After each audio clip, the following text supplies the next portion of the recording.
Hello, dear friends, and welcome to Sacred Slumber.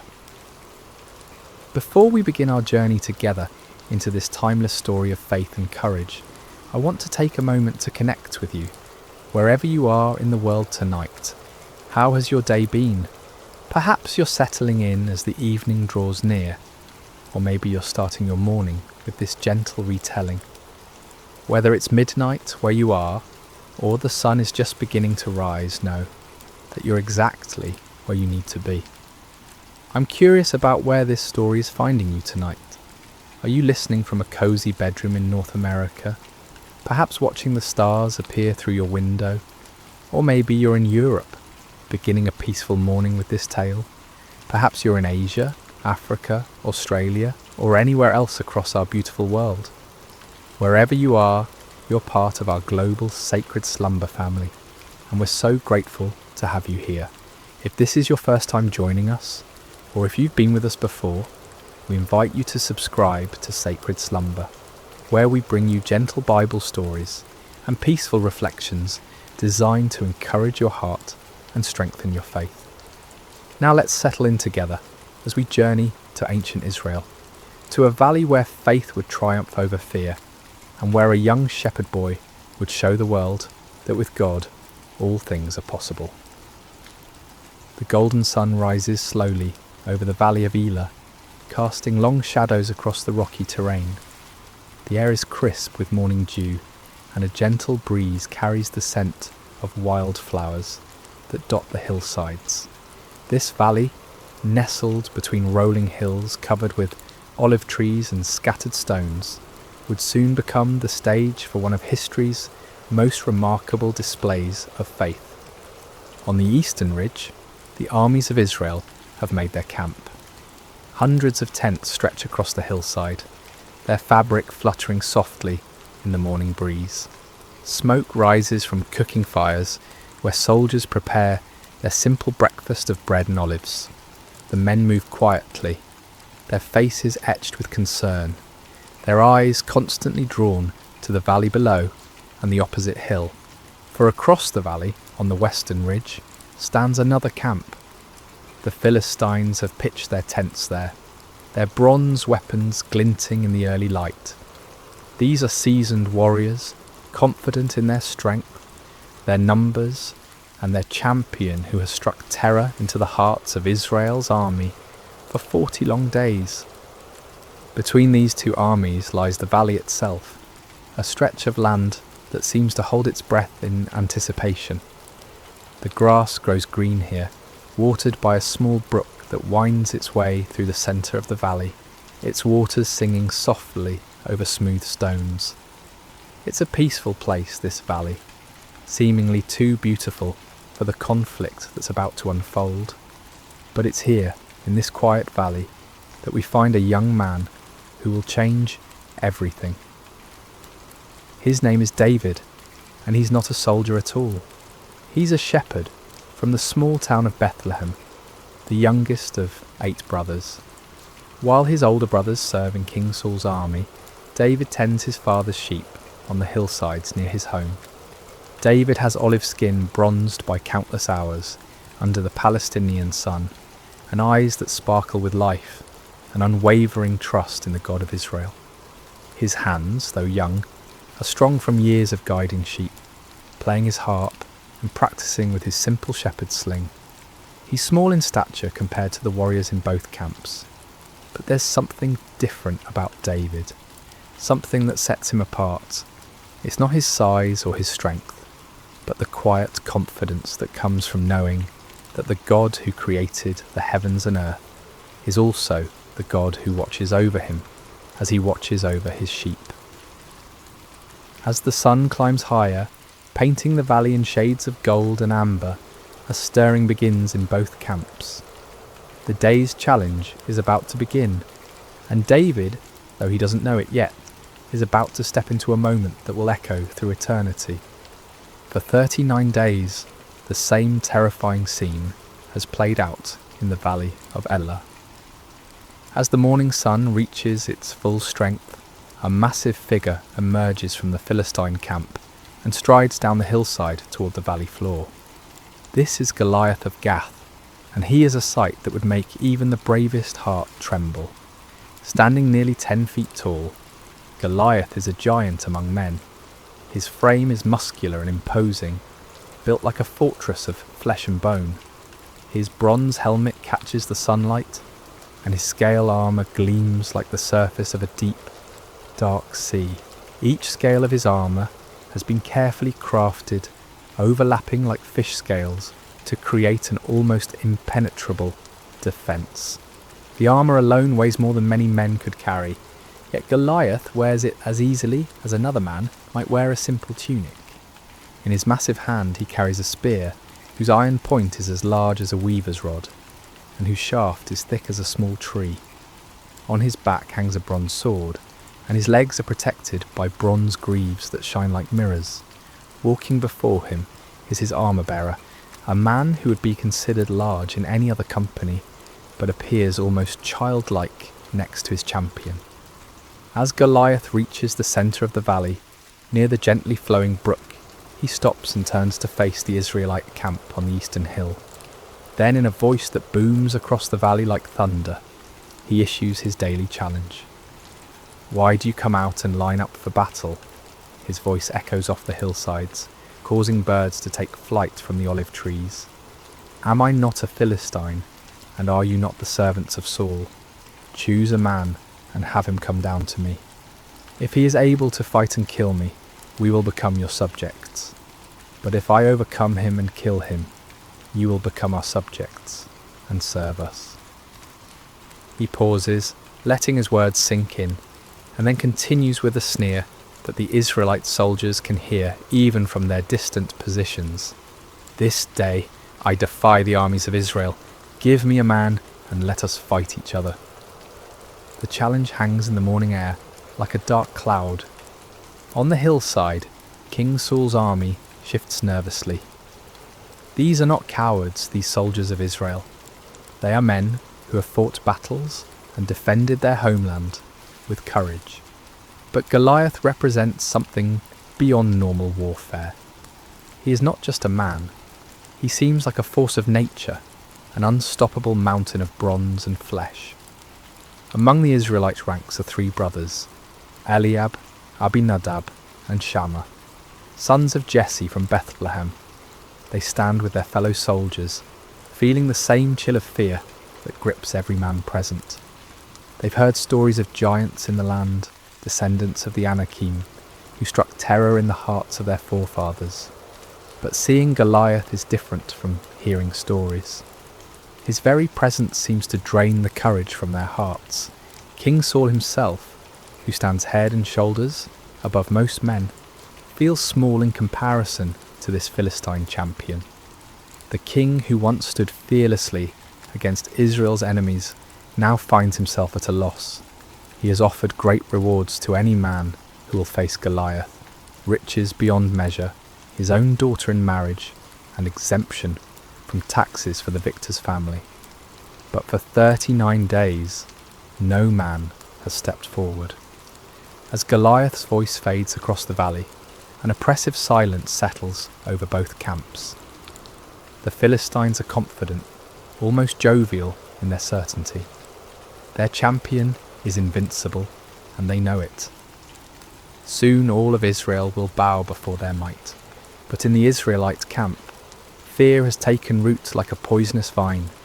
With each passing day, with each repeated challenge, that fear grows stronger. The soldiers begin to whisper among themselves. Some wonder if they should retreat. Others question whether God has abandoned them. The shadow of one man, one giant, is darkening the faith of an entire nation. Yet God, who sees all things, who knows the end from the beginning, has already prepared an answer to this seemingly impossible challenge. And that answer is not a mighty warrior or a skilled general. It's a young shepherd boy who at this very moment is walking the dusty roads that lead to the valley of Elah, carrying nothing more threatening than food for his brothers and cheese for their commander. As the day progresses and Goliath returns to his camp with another unchallenged victory, the stage is being set for an encounter that will demonstrate, once and for all, that the battle belongs not to the strong, but to the Lord. The morning sun is climbing higher when David crests the hill overlooking the valley of Elah. He's been walking since before dawn, carrying a heavy pack filled with roasted grain and 10 loaves of fresh bread for his brothers and 10 cuts of cheese for their unit commander. His father Jesse, concerned about his son serving in King Saul's army, has sent David to check on them and bring them provisions.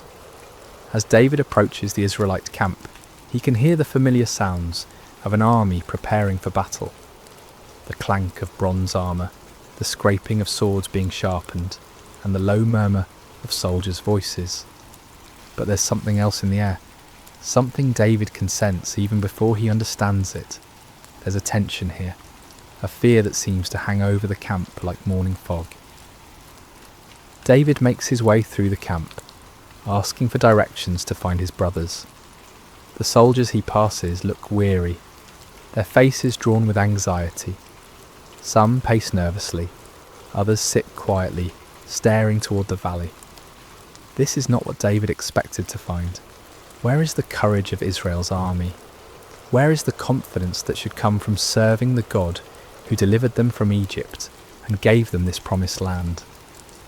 Finally, David spots his brothers among their unit, and his face brightens with joy.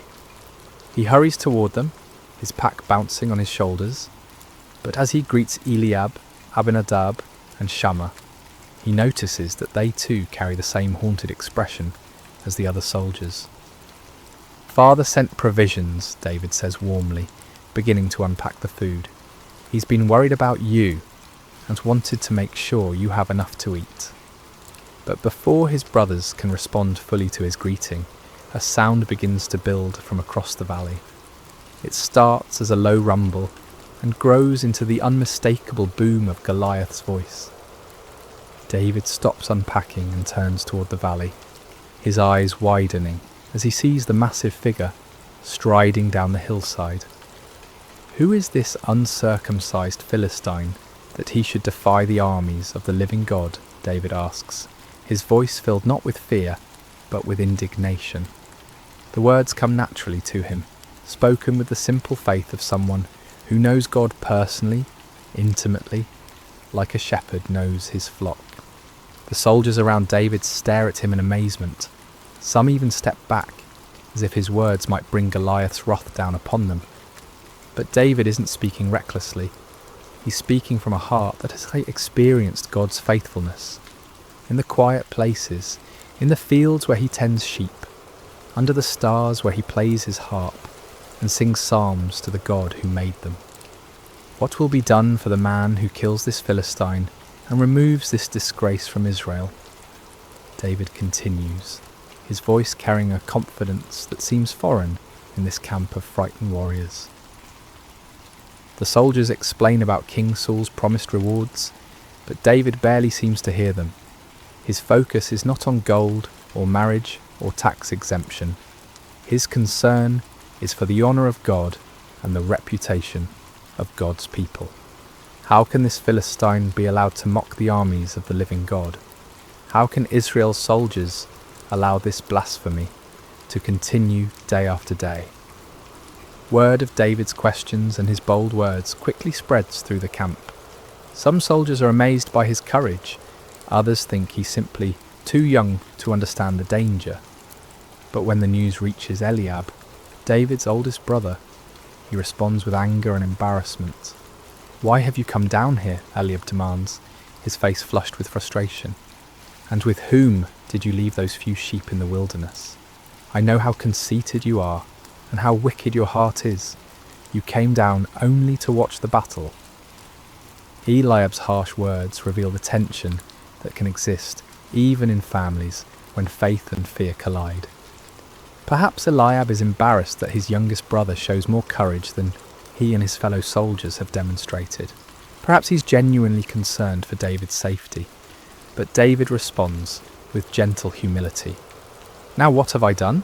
David asks calmly. "Can't I even speak?" He doesn't argue with his brother or defend himself harshly. Instead, he simply continues asking his questions, seeking to understand why no one has stepped forward to defend God's honour.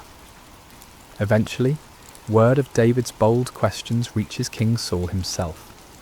The king, desperate for any glimmer of hope, sends for this young man who speaks so fearlessly about facing the Philistine giant. When David is brought before him, Saul sees nothing impressive about this youth. David is small, young, with the sun-darkened skin of someone who works outdoors. He carries no sword, no armour, nothing that would mark him as a warrior. "Let no one lose heart on account of this Philistine," David says to the king with quiet confidence. "Your servant will go and fight him." King Saul looks at David in disbelief. "You are not able to go out against this Philistine and fight him," he says, his voice heavy with the weight of responsibility and fear. "You are only a young man, and he has been a warrior from his youth." But David's response comes from a wellspring of faith that has been tested and proven in the wilderness places where no one was watching. "Your servant has been keeping his father's sheep," David begins, his voice steady and sure. "When a lion or a bear came and carried off a sheep from the flock, I went after it, struck it, and rescued the sheep from its mouth. When it turned on me, I seized it by its hair, struck it, and killed it. Your servant has killed both the lion and the bear. This uncircumcised Philistine will be like one of them, because he has defied the armies of the living God." David pauses, and in that pause the tent seems to fill with the presence of something greater than human courage. "The Lord who rescued me from the paw of the lion and the paw of the bear will rescue me from the hand of this Philistine." Here is the key to David's confidence. It's not based on his own strength or skill. It's not rooted in pride or youthful foolishness. David's courage comes from his personal experience of God's faithfulness. In the quiet places when no one was watching except God, David learned to trust. When wild beasts threatened his father's sheep, David didn't run. He stood and fought, not in his own strength, but trusting in the God who had called him to be a shepherd. King Saul, moved by David's faith, and perhaps remembering his own younger days when he trusted God more completely, finally gives his consent. "Go," he says, "and the Lord be with you." Wanting to give David every possible advantage, Saul dresses him in his own tunic and puts a bronze helmet on his head and a coat of armour on his body. He gives David his own sword to carry, but when David tries to walk in all this military gear, he finds he can hardly move. "I cannot go in these," David says to Saul, "because I am not used to them." So he takes off the armour, removes the helmet, and sets aside the sword. He will not try to become something he's not, or fight in a way that's foreign to him. David will face Goliath as himself, a shepherd boy who trusts in the living God. Instead, David picks up his staff, the simple wooden rod that has been his companion through countless days in the fields. He goes to the brook that runs through the valley and carefully selects 5 smooth stones worn perfectly round by the flowing water. He places these in his shepherd's bag and takes his sling in his hand. As David walks toward the valley, he carries with him something more powerful than any bronze armour or iron sword. He carries the confidence that comes from knowing God personally, from experiencing his faithfulness in the quiet places of life. And he carries the understanding that this battle is not really between David and Goliath at all. This is a battle between the God of Israel and the false gods of the Philistines, between truth and blasphemy, between faith and fear. The young shepherd is ready to face the giant, not because he is strong, but because he knows the one who is stronger than any earthly power. The afternoon sun hangs bright and warm over the valley of Elah as 2 figures begin their approach toward each other across the grassy floor of the valley. The contrast between them could not be more dramatic, and yet it's precisely in this contrast that God's glory will be revealed. From the western hill, Goliath begins his descent, his bronze armour catching and reflecting the sunlight like a beacon. Each step he takes shakes the ground slightly, and the sound of his armour clanking echoes across the valley.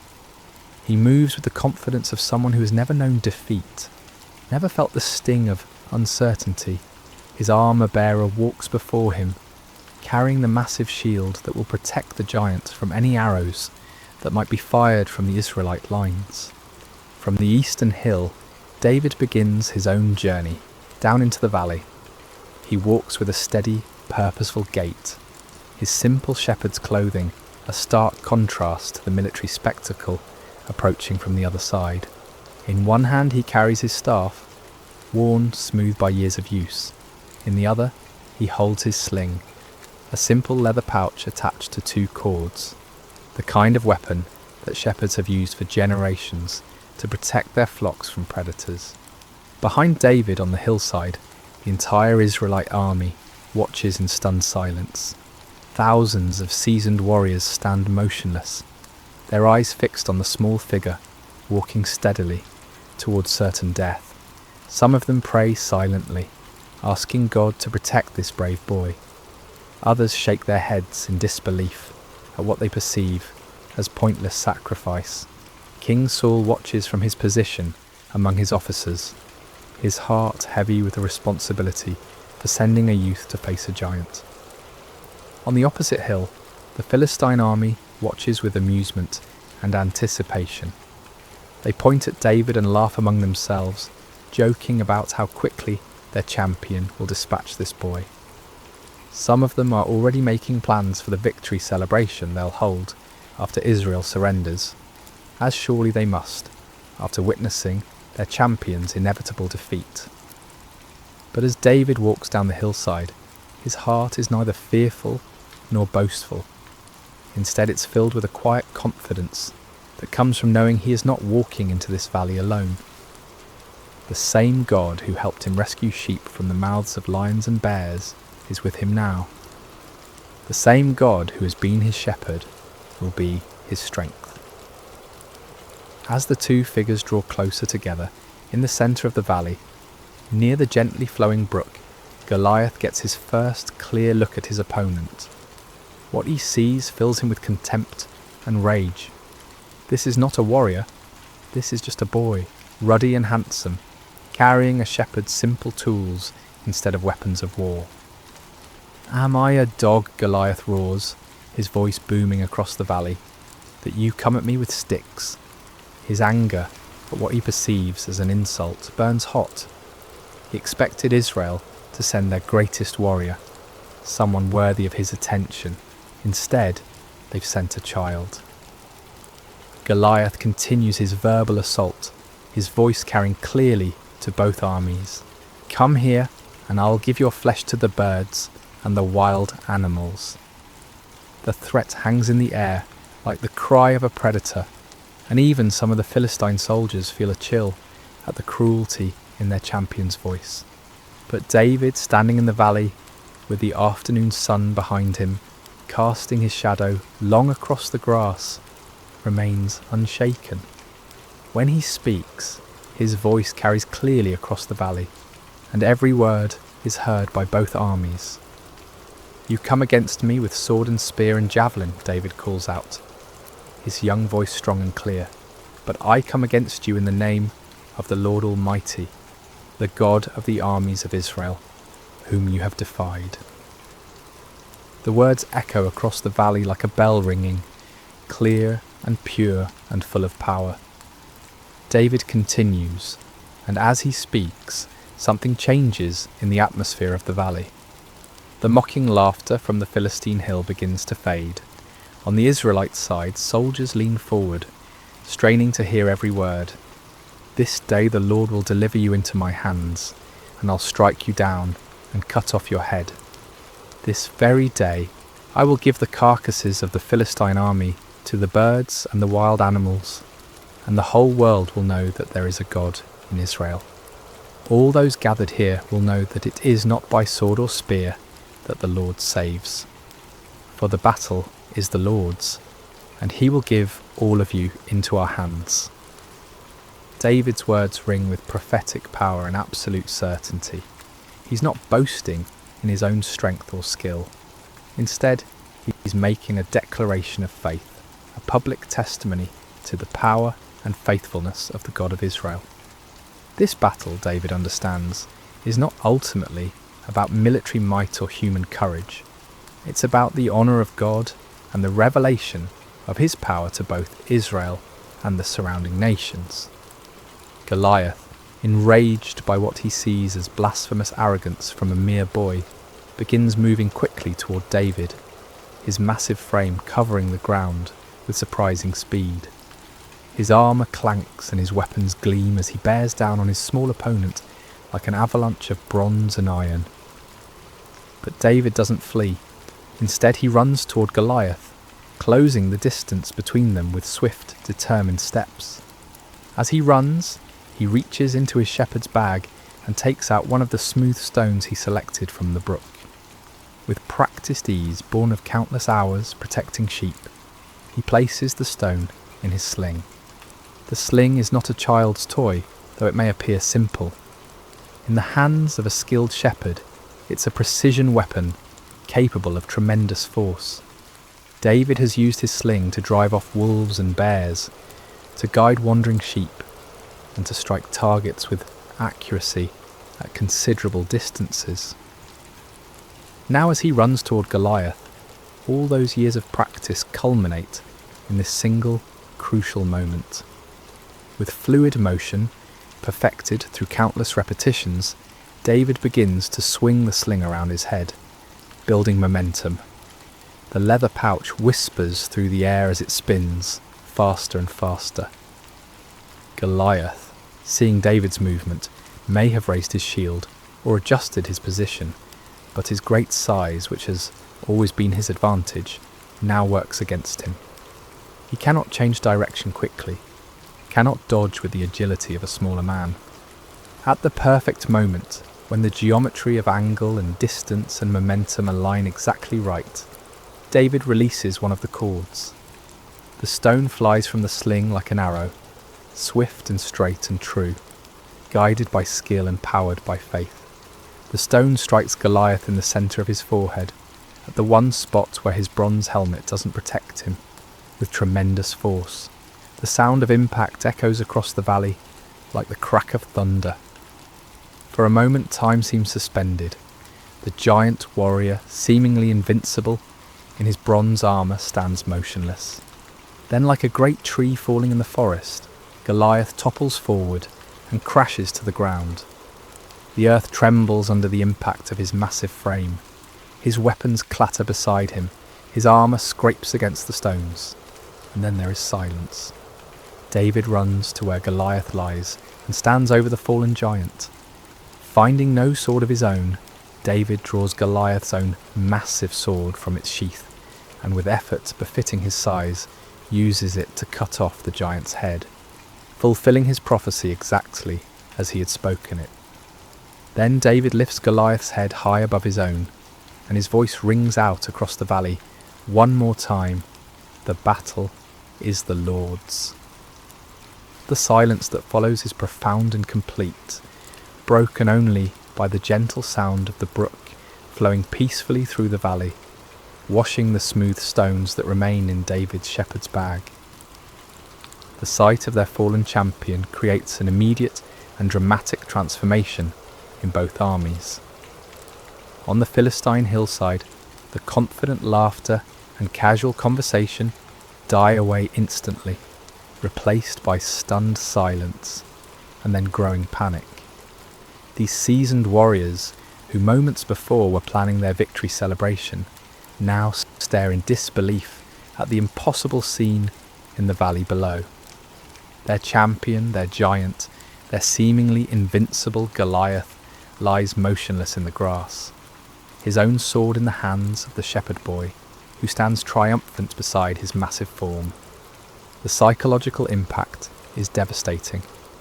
If Goliath could fall to this young Israelite, what protection did they have? What power could stand against the God of Israel? On the eastern hillside, the transformation is equally dramatic, but runs in the opposite direction.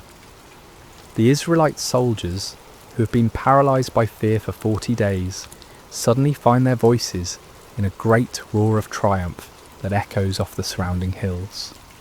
The sound builds and builds, a crescendo of relief and joy and renewed confidence that seems to shake the very foundations of the valley. "The Lord has given us victories," they cry. "God has delivered the Philistines into our hands." Swords are drawn from sheaths, not in fear this time, but in confidence. Spears are raised high, and the entire army begins to surge down the hillside like a mighty river breaking through a dam. King Saul, watching from his position among his officers, feels his own heart lift with amazement and gratitude.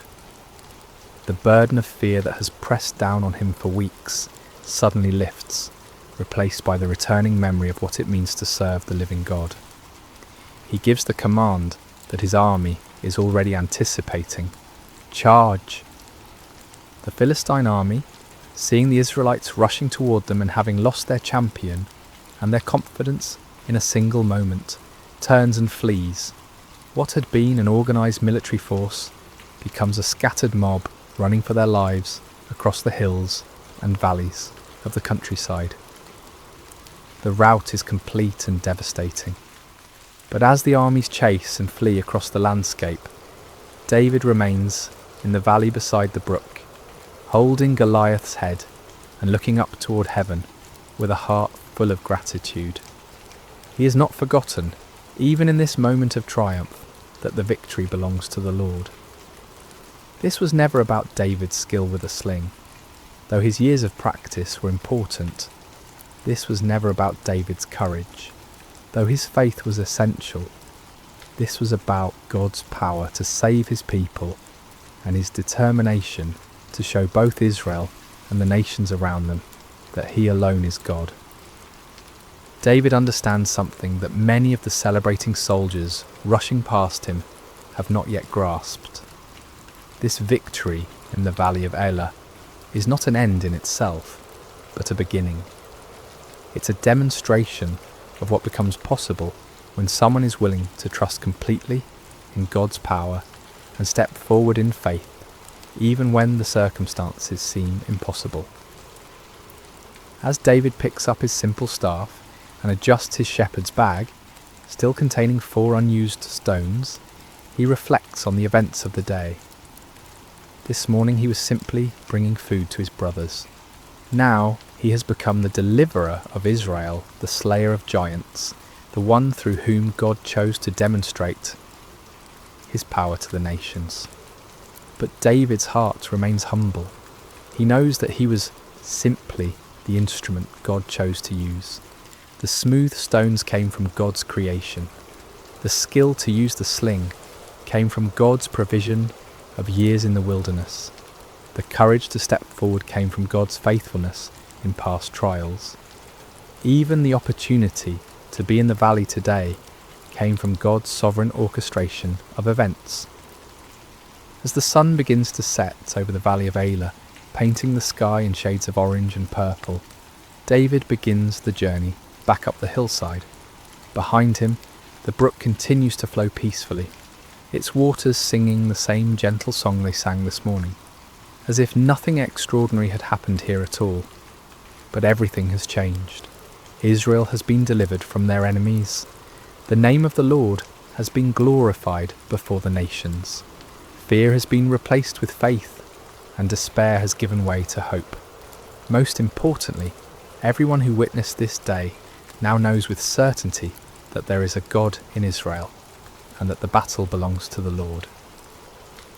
The young shepherd boy who walked down into the valley, carrying only his simple faith and his trust in God, walks back up the hillside as a champion. But he carries with him the same faith and the same trust, because he understands that these were the real weapons that won the victory. Size and strength and bronze armour are nothing compared to the power of the living God when it flows through a heart that trusts him completely. As David rejoins the celebrating Israelite army, his brothers look at him with new eyes. Eliab, who scolded him harshly this morning, now embraces him with tears of joy and amazement. The soldiers who barely noticed the young shepherd this morning now gather around him with respect and wonder, eager to hear him tell the story of his victory. But David's first words are not about his own actions or his own courage. Instead, he lifts his eyes toward heaven and says simply, "Blessed be the Lord God of Israel, who has delivered his people this day." The victory belongs to the Lord, and David never forgets it. This understanding, this heart of worship and gratitude, even in the moment of triumph, is what will carry David through all the challenges that lie ahead in his remarkable life. For this is not the end of David's story, but the beginning. This day in the valley of Elah reveals the heart of a shepherd who will one day be king, a man after God's own heart, who will lead Israel with the same faith and trust he showed when facing a giant with nothing but a sling and the name of the Lord. As we reflect on this timeless story of David and Goliath, we discover that it offers us profound truths that speak directly to our own lives and challenges. The Valley of Elah becomes a classroom where God teaches us about faith, courage, preparation, and the source of true victory. Let's explore these lessons together, allowing them to settle into our hearts like seeds planted in good soil. One of the most striking aspects of David's story is how thoroughly unlikely he seems as a champion. When the prophet Samuel came to Jesse's house to anoint the next king of Israel, Jesse didn't even bother to call David in from the fields at first. David was the youngest, the smallest, the one everyone overlooked. Even his own brothers saw him as insignificant, more of an annoyance than a hero.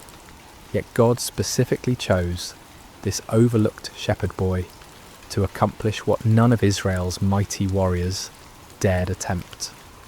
This pattern runs throughout Scripture and continues in our world today.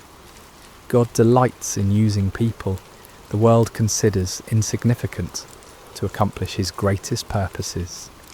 He chooses the weak to shame the strong, the foolish to confound the wise, the humble to teach the proud. This truth offers tremendous encouragement to anyone who has ever felt overlooked, undervalued, or insignificant. Perhaps you feel too young, too old, too inexperienced, or too ordinary to make a difference. Perhaps others have dismissed your dreams or minimized your contributions. If so, you're in excellent company. Moses felt too inadequate to speak for God. Gideon felt too weak to lead an army. Esther felt too powerless to influence a king. Mary felt too young to bear the Messiah. But God sees what others miss. He looks at the heart while others focus on outward appearances. He values faithfulness over fame, character over credentials, availability over ability. When you feel small in the eyes of the world, remember that you serve a God who specializes in doing extraordinary things through ordinary people who trust him completely. The key is not to become someone else, but to offer who you already are to God with complete surrender. David didn't try to become a traditional warrior. He remained a shepherd who trusted God. Your background, your personality, your unique experiences and perspective are not accidents. They are part of God's preparation for the work he has planned for you. David's courage in facing Goliath didn't appear suddenly on the day of battle. It was forged over years of faithful service in places where no one was watching except God. While tending his father's sheep in the wilderness, David faced lions and bears that threatened the flock. In those lonely, dangerous moments, with no audience to impress and no recognition to gain, David learned to depend completely on God's strength. These wilderness experiences became David's training ground. Each time he trusted God to help him protect the sheep, his faith grew stronger. Each time he saw God's faithfulness in the small things, his confidence in God's power increased. By the time he faced Goliath, David had a history with God, a track record of divine assistance that gave him unshakable confidence.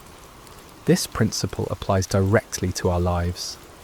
The character we develop in private, the faithfulness we demonstrate when no one is watching, the trust we build through small challenges prepare us for the larger battles we'll face later.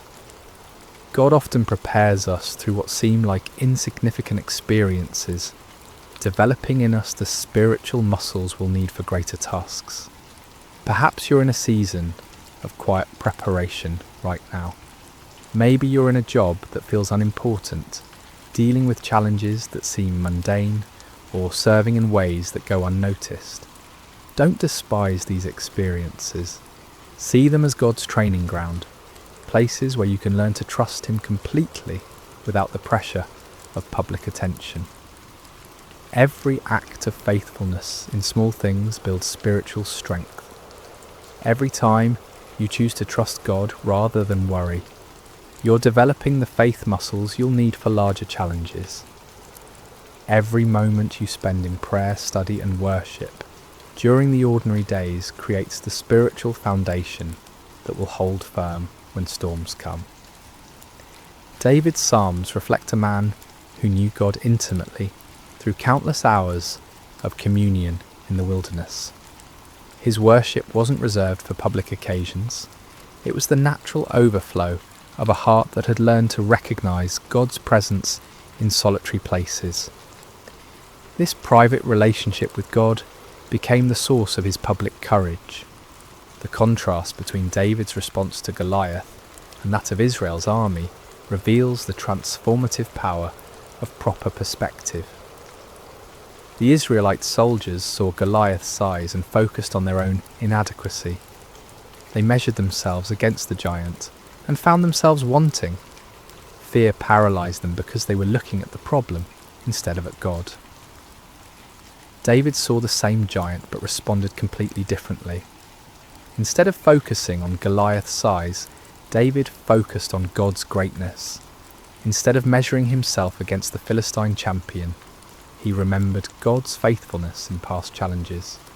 Most importantly, David saw this confrontation not as David versus Goliath, but as the God of Israel versus the false gods of the Philistines. This shift in perspective made all the difference. When we focus on our problems, they appear insurmountable. When we focus on God, our problems find their proper proportion. The same challenge that paralyzes us with fear can become an opportunity to witness God's power when we view it through the lens of faith. Your Goliath may not be a 9-foot giant in bronze armour, but it's probably just as real and just as intimidating. It might be a health diagnosis that fills you with dread, a financial crisis that keeps you awake at night, a broken relationship that seems beyond repair, or a dream that feels impossible to achieve. Whatever giant you're facing, the same God who empowered David is available to you today. The key is learning to see your challenges through God's eyes rather than your own. When you focus on how big your problems are, they grow larger in your mind, and your faith shrinks.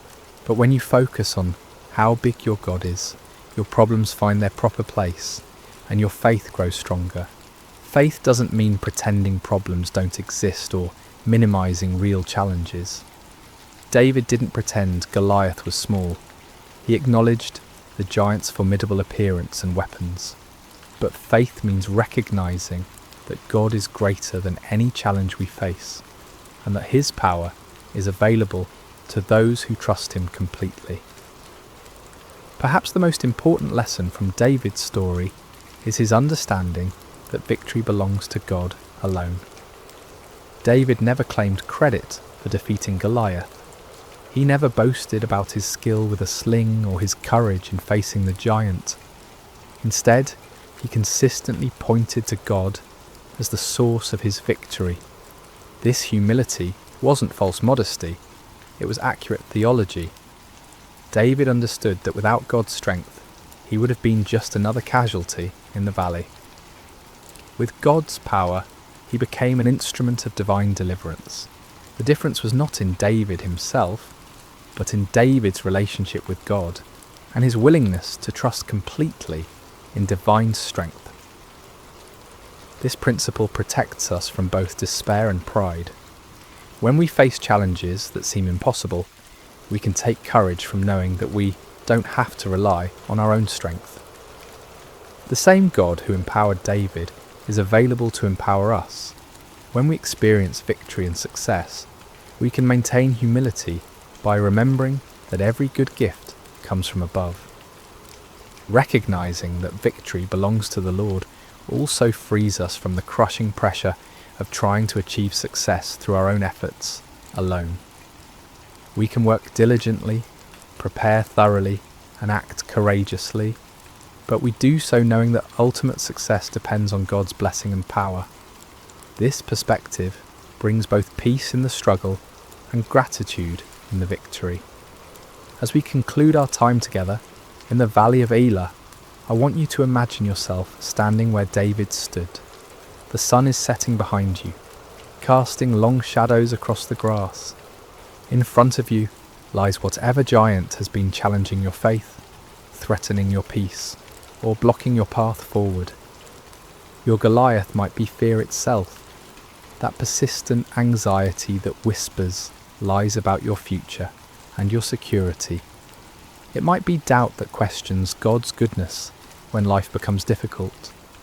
Perhaps it's a pattern of sin that seems too strong to break, a relationship that appears too damaged to heal, or a dream that feels too big to pursue. Maybe your giant is loneliness that echoes in empty rooms and quiet evenings, or it could be anger that burns hot and destroys relationships. Perhaps it's despair that covers your days like a dark cloud, making it hard to see hope or purpose. Whatever giant you're facing, remember David's words, "I come against you in the name of the Lord Almighty." You don't have to face your challenges alone. You don't have to rely solely on your own strength, wisdom, or resources.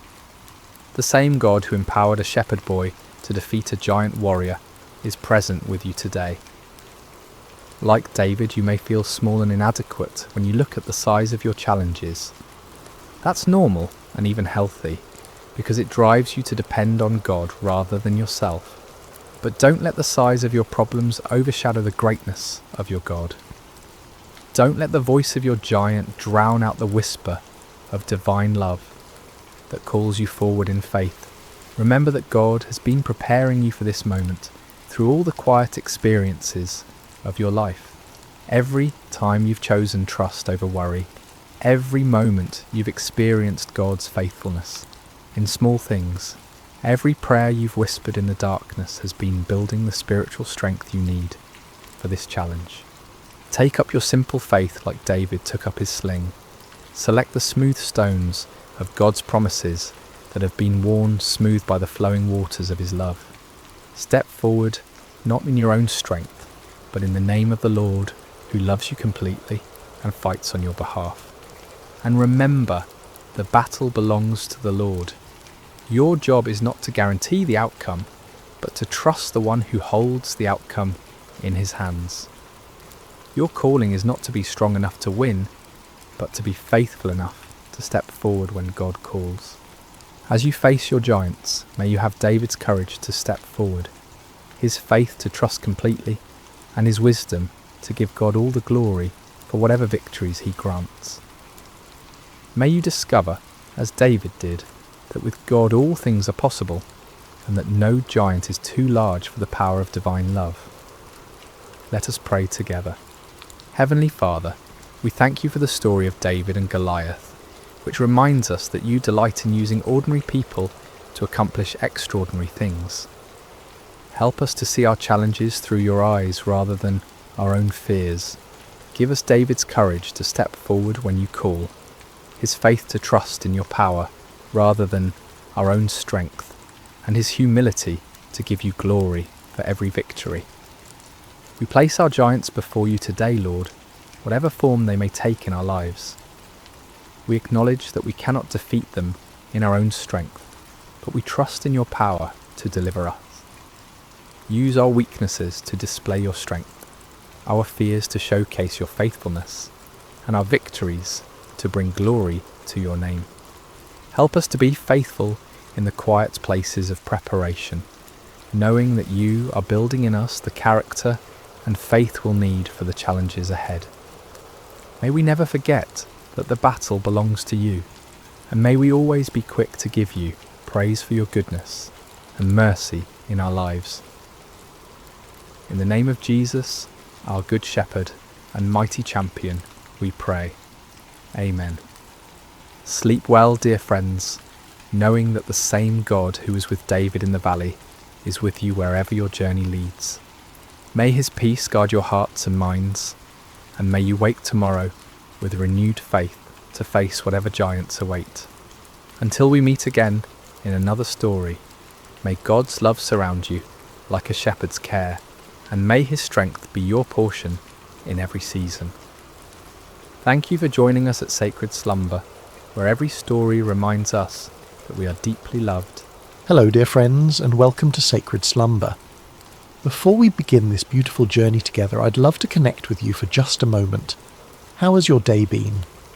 Whether it's morning, afternoon or evening where you are in the world, I hope this story finds you in a peaceful place, ready to receive some comfort and inspiration. No matter what corner of the globe you're listening from, you're part of our Sacred Slumber family. If you haven't already, please consider subscribing to Sacred Slumber for more stories like this one that will nourish your soul and bring peace to your heart. Tonight, we're going to journey together through one of the most remarkable stories ever told, the true account of Joseph, a young man whose life teaches us profound lessons about resilience, faith, and the mysterious ways that purpose unfolds even in our darkest moments. This is a story that has inspired millions across centuries, reminding us that no matter how deep our pit may seem, there's always hope for palace moments ahead. In the ancient land of Canaan, where the sun painted golden hues across rolling hills dotted with olive trees and grazing flocks, there lived a patriarch named Jacob. His tents were pitched near Hebron, and his wealth was measured not in gold or silver, but in the size of his herds and the strength of his family. Jacob had 12 sons, but among them all one held a special place in his father's heart. Joseph was 17 years old, with eyes that sparkled with intelligence and a spirit that seemed to dance with dreams. He was the son of Rachel, Jacob's but loved wife, who had died giving birth to Benjamin, Joseph's younger brother. Perhaps it was the memory of Rachel that made Jacob's love for Joseph burn so brightly. Or perhaps it was something else, a recognition of the extraordinary destiny that seemed to hover around this particular son like morning mist around a mountain peak. The favouritism was evident to everyone in the household. While Joseph's older brothers, Reuben, Simeon, Levi, Judah, Dan, Naphtali, Gad, Asher, Issachar and Zebulun worked hard in the fields tending the flocks, Joseph often remained close to home. His brothers wore the simple, practical garments of shepherds, but Joseph wore something entirely different. One day Jacob called Joseph to his tent. The old man's hands, weathered by years of labour and life, held a garment that took Joseph's breath away. It was a coat of many colours, rich blues like the depths of the sea, vibrant reds like the sunset over the desert, brilliant yellows like fields of grain, and deep purples like the robes of kings. The fabric was fine, the workmanship exquisite. It was not the coat of a shepherd, but the robe of a prince. "My son," Jacob said, his voice thick with emotion as he placed the coat on Joseph's shoulders, "this is for you. You are precious to me beyond measure." Joseph felt the weight of the coat, but more than that, he felt the weight of his father's love and the unspoken promise it contained. As he walked among his brothers wearing this magnificent garment, he could feel their eyes following him, eyes that had grown cold with resentment and hard with jealousy. But the coat was only the beginning. Joseph had always been a dreamer, but now his dreams took on a quality that was both wonderful and troubling. One morning, as the family gathered for their meal, Joseph could no longer contain the vision that had visited him in the night. "Listen to this dream I had," Joseph said, his voice bright with excitement and innocence. "We were binding sheaves of grain out in the field, when suddenly my sheaf rose and stood upright, while your sheaves gathered around mine and bowed down to it." The silence that followed was deafening. His brothers exchanged glances that spoke volumes. Reuben's jaw tightened. Simeon's hands clenched into fists. Judah shook his head in disgust. "Do you intend to reign over us?" Simeon asked, his voice dripping with sarcasm. "Will you actually rule us?" But Joseph, in his youthful enthusiasm, seemed oblivious to the storm clouds gathering around him. Soon after he had another dream, even more vivid than the first. "Listen," he said one evening as the family sat around the fire, the flames casting dancing shadows on their faces. "I had another dream, and this time the sun and moon and 11 stars were bowing down to me." Even Jacob was troubled by this dream. "What is this dream you had?" he asked, his voice carrying a note of concern. "Will your mother and I and your brothers actually come and bow down to the ground before you?" Though Jacob rebuked Joseph publicly, privately he pondered these words in his heart. There was something about his son's dreams that felt different from ordinary night visions. They carried the weight of prophecy, the sense of divine purpose. But for Joseph's brothers, these dreams were the final straw. Their hatred for Joseph grew like a cancer, fed by jealousy and watered by resentment. The brothers could hardly speak a civil word to Joseph anymore. When he approached, conversation stopped. When he tried to join their work, they found reasons to send him away. The coat of many colours became a symbol of everything they despised about their father's favouritism and their brother's apparent arrogance. One day, Jacob sent Joseph to check on his brothers who were grazing the flocks near Dothan, several days' journey from home. As Joseph set out, wearing his beautiful coat and carrying provisions for his brothers, he had no idea that he was walking toward a destiny that would change not only his life, but the course of history itself. The brothers saw him coming from a long distance, the colours of his coat visible even across the rolling hills. As that familiar figure approached, the resentment that had been building for years finally reached its boiling point. "Here comes that dreamer," one of them said with venom. "Let's kill him," another suggested. "We can throw him into one of these cisterns and say that a ferocious animal devoured him. Then we'll see what comes of his dreams." For a moment, murder hung in the air like a storm cloud ready to burst. But Reuben, the eldest, felt the weight of responsibility on his shoulders. "Let's not take his life," he said quickly. "Throw him into this cistern here in the wilderness, but don't lay a hand on him." Privately, Reuben planned to rescue Joseph later and return him to their father. When Joseph finally reached his brothers, he greeted them with a smile, completely unaware of the dark thoughts that had been brewing in their hearts. But instead of the warm welcome he expected, they seized him roughly. Hands that should have embraced him tore at his beautiful coat, stripping it from his body. Before he could fully comprehend what was happening, they had grabbed him and thrown him into an empty cistern. The pit was deep and dry, its walls smooth stone that offered no hope of escape. As Joseph hit the bottom, the breath knocked from his lungs. He looked up to see the circle of sky above growing smaller as his brothers walked away. The silence was overwhelming. One moment he had been walking free under the open sky, and the next he was trapped in a hole in the ground, abandoned by his own family. Above him, his brothers sat down to eat their meal as if nothing had happened. The casual way they consumed their bread and cheese while their brother suffered below spoke volumes about how completely their hearts had been hardened by jealousy. But God's purposes are rarely thwarted by human cruelty. And even as Joseph sat in that pit, wondering if he would die there, divine providence was already at work.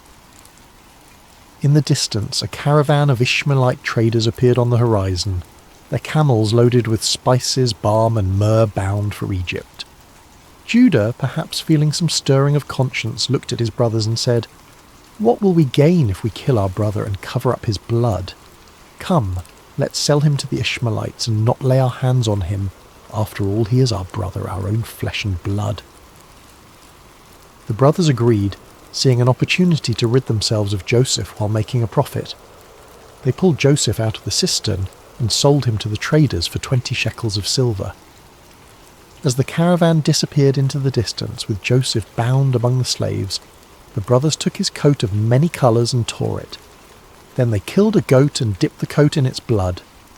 When they returned home, they presented the bloodied coat to their father. "We found this," they said. "Examine it to see whether it is your son's robe." Jacob recognized it immediately. The colours that had once brought him such joy now brought only anguish. "It is my son's robe," he cried. "Some ferocious animal has devoured him. Joseph has surely been torn to pieces." Jacob tore his clothes in grief and put on sackcloth. He mourned for his son many days, and though all his sons and daughters came to comfort him, he refused to be comforted. "No," he said, "I will continue to mourn until I join my son in the grave." Meanwhile, the caravan carrying Joseph continued its journey toward Egypt, each step taking him further from everything he had ever known and loved. As the young man looked back at the fading hills of his homeland, he could not have imagined that this betrayal, this moment that felt like the end of everything, was actually the beginning of a story that would demonstrate the power of God to bring beauty from ashes and purpose from pain.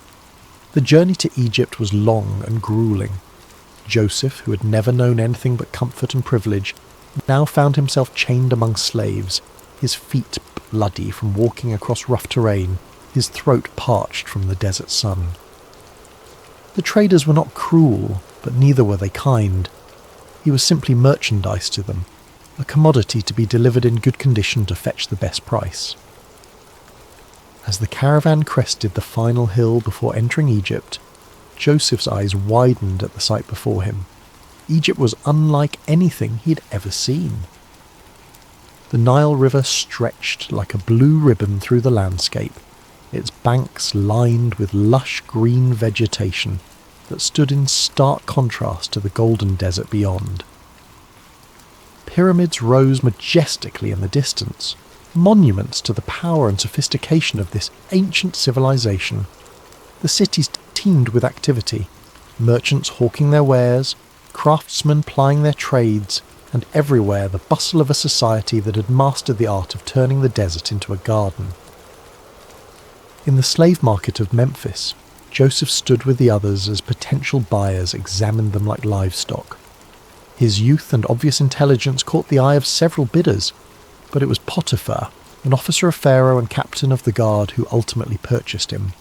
Potiphar was a man of considerable wealth and influence, with a household that required numerous servants to maintain its operations. Joseph's new life began in Potiphar's house, where he was assigned to work among the other servants. Everything about his circumstances had changed. He who had once worn a coat of many colours now dressed in the simple linen of a slave. He who had once been served was now serving others. He who had once been the favoured son was now property, with no rights and no freedom. But something remarkable happened in Potiphar's house. Instead of becoming bitter or despondent, Joseph chose to serve with excellence. When he was given a task, he completed it better than anyone expected. When he was assigned to care for something, he treated it as if it were his own. His attitude was not that of a man who'd been wronged, but of someone who understood that his character was more important than his circumstances. It didn't take long for Potiphar to notice this exceptional young man. While other servants did only what was required of them, Joseph anticipated needs before they were expressed. He learned the Egyptian language with remarkable speed, mastered the customs of the household, and demonstrated an administrative ability that was far beyond his years. Most importantly, there was something about Joseph's presence that seemed to bring blessing wherever he went. Potiphar began to entrust Joseph with greater responsibilities. First, he made him his personal attendant. Then he put him in charge of his household affairs. Before long, Joseph was managing all of Potiphar's possessions, his property, his servants, his business dealings. The Egyptian captain of the guard had never seen anything like it. Everything that Joseph touched seemed to prosper. Years passed, and Joseph grew from a teenager into a handsome young man. The hardships he had endured had not broken him, but had instead forged him into someone of remarkable character and capability. Potiphar trusted him completely, to the point where he concerned himself with nothing except the food he ate. Everything else was in Joseph's capable hands. But success and favour can sometimes bring their own dangers. and Joseph was about to face a test that would prove even more challenging than the pit his brothers had thrown him into. Potiphar's wife had noticed the young Hebrew slave who had risen to such prominence in her household. Joseph was not only capable and trustworthy, but he had grown into a man of striking appearance. Day after day she watched him as he went about his duties with quiet dignity and remarkable competence. Soon, watching was not enough. "Come to bed with me," she said to Joseph one day when they found themselves alone. Joseph was stunned by her proposition. The wife of his master, a woman of rank and privilege, was propositioning a slave. But Joseph's response revealed the depth of his character and the strength of his convictions. "No," he said firmly but respectfully. "With me in charge, my master does not concern himself with anything in the house. Everything he owns he has entrusted to my care. No one is greater in this house than I am. My master has withheld nothing from me except you, because you are his wife. How then could I do such a wicked thing and sin against God?"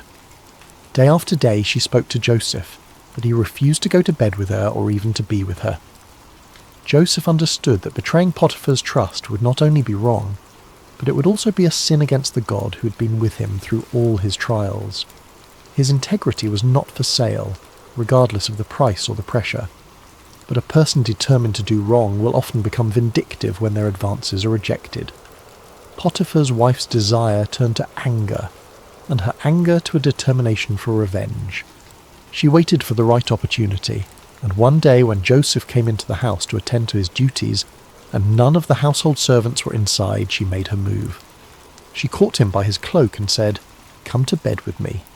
But Joseph left his cloak in her hand and ran out of the house. Holding his cloak as evidence, Potiphar's wife called to the household servants. "Look," she said, "this Hebrew has been brought to us to make sport of us. He came in here to sleep with me, but I screamed. When he heard me scream for help, he left his cloak beside me and ran out of the house. When Potiphar came home, his wife told him the same story. That Hebrew slave you brought us came to me to make sport of me, but as soon as I screamed for help, he left his cloak beside me and ran out of the house." Potiphar burned with anger. The man he had trusted above all others, the servant who had brought such blessing to his household, had apparently betrayed that trust in the worst possible way. Without investigation, without hearing Joseph's side of the story, Potiphar had Joseph seized and thrown into prison, the same prison where the king's prisoners were confined. Once again, Joseph found himself in a pit, though this time it was made of stone and iron rather than earth. Once again, he had been betrayed by those he had served faithfully. Once again, his circumstances had changed dramatically through no fault of his own. He had done the right thing, had maintained his integrity, had honoured God, and his reward was imprisonment for a crime he had not committed. Many people would have become bitter at this point. They would have questioned why God allowed such injustice, why faithfulness seemed to be rewarded with suffering. They might have decided that integrity was not worth the cost, that doing right was foolish when it led to such consequences. But Joseph was not like most people.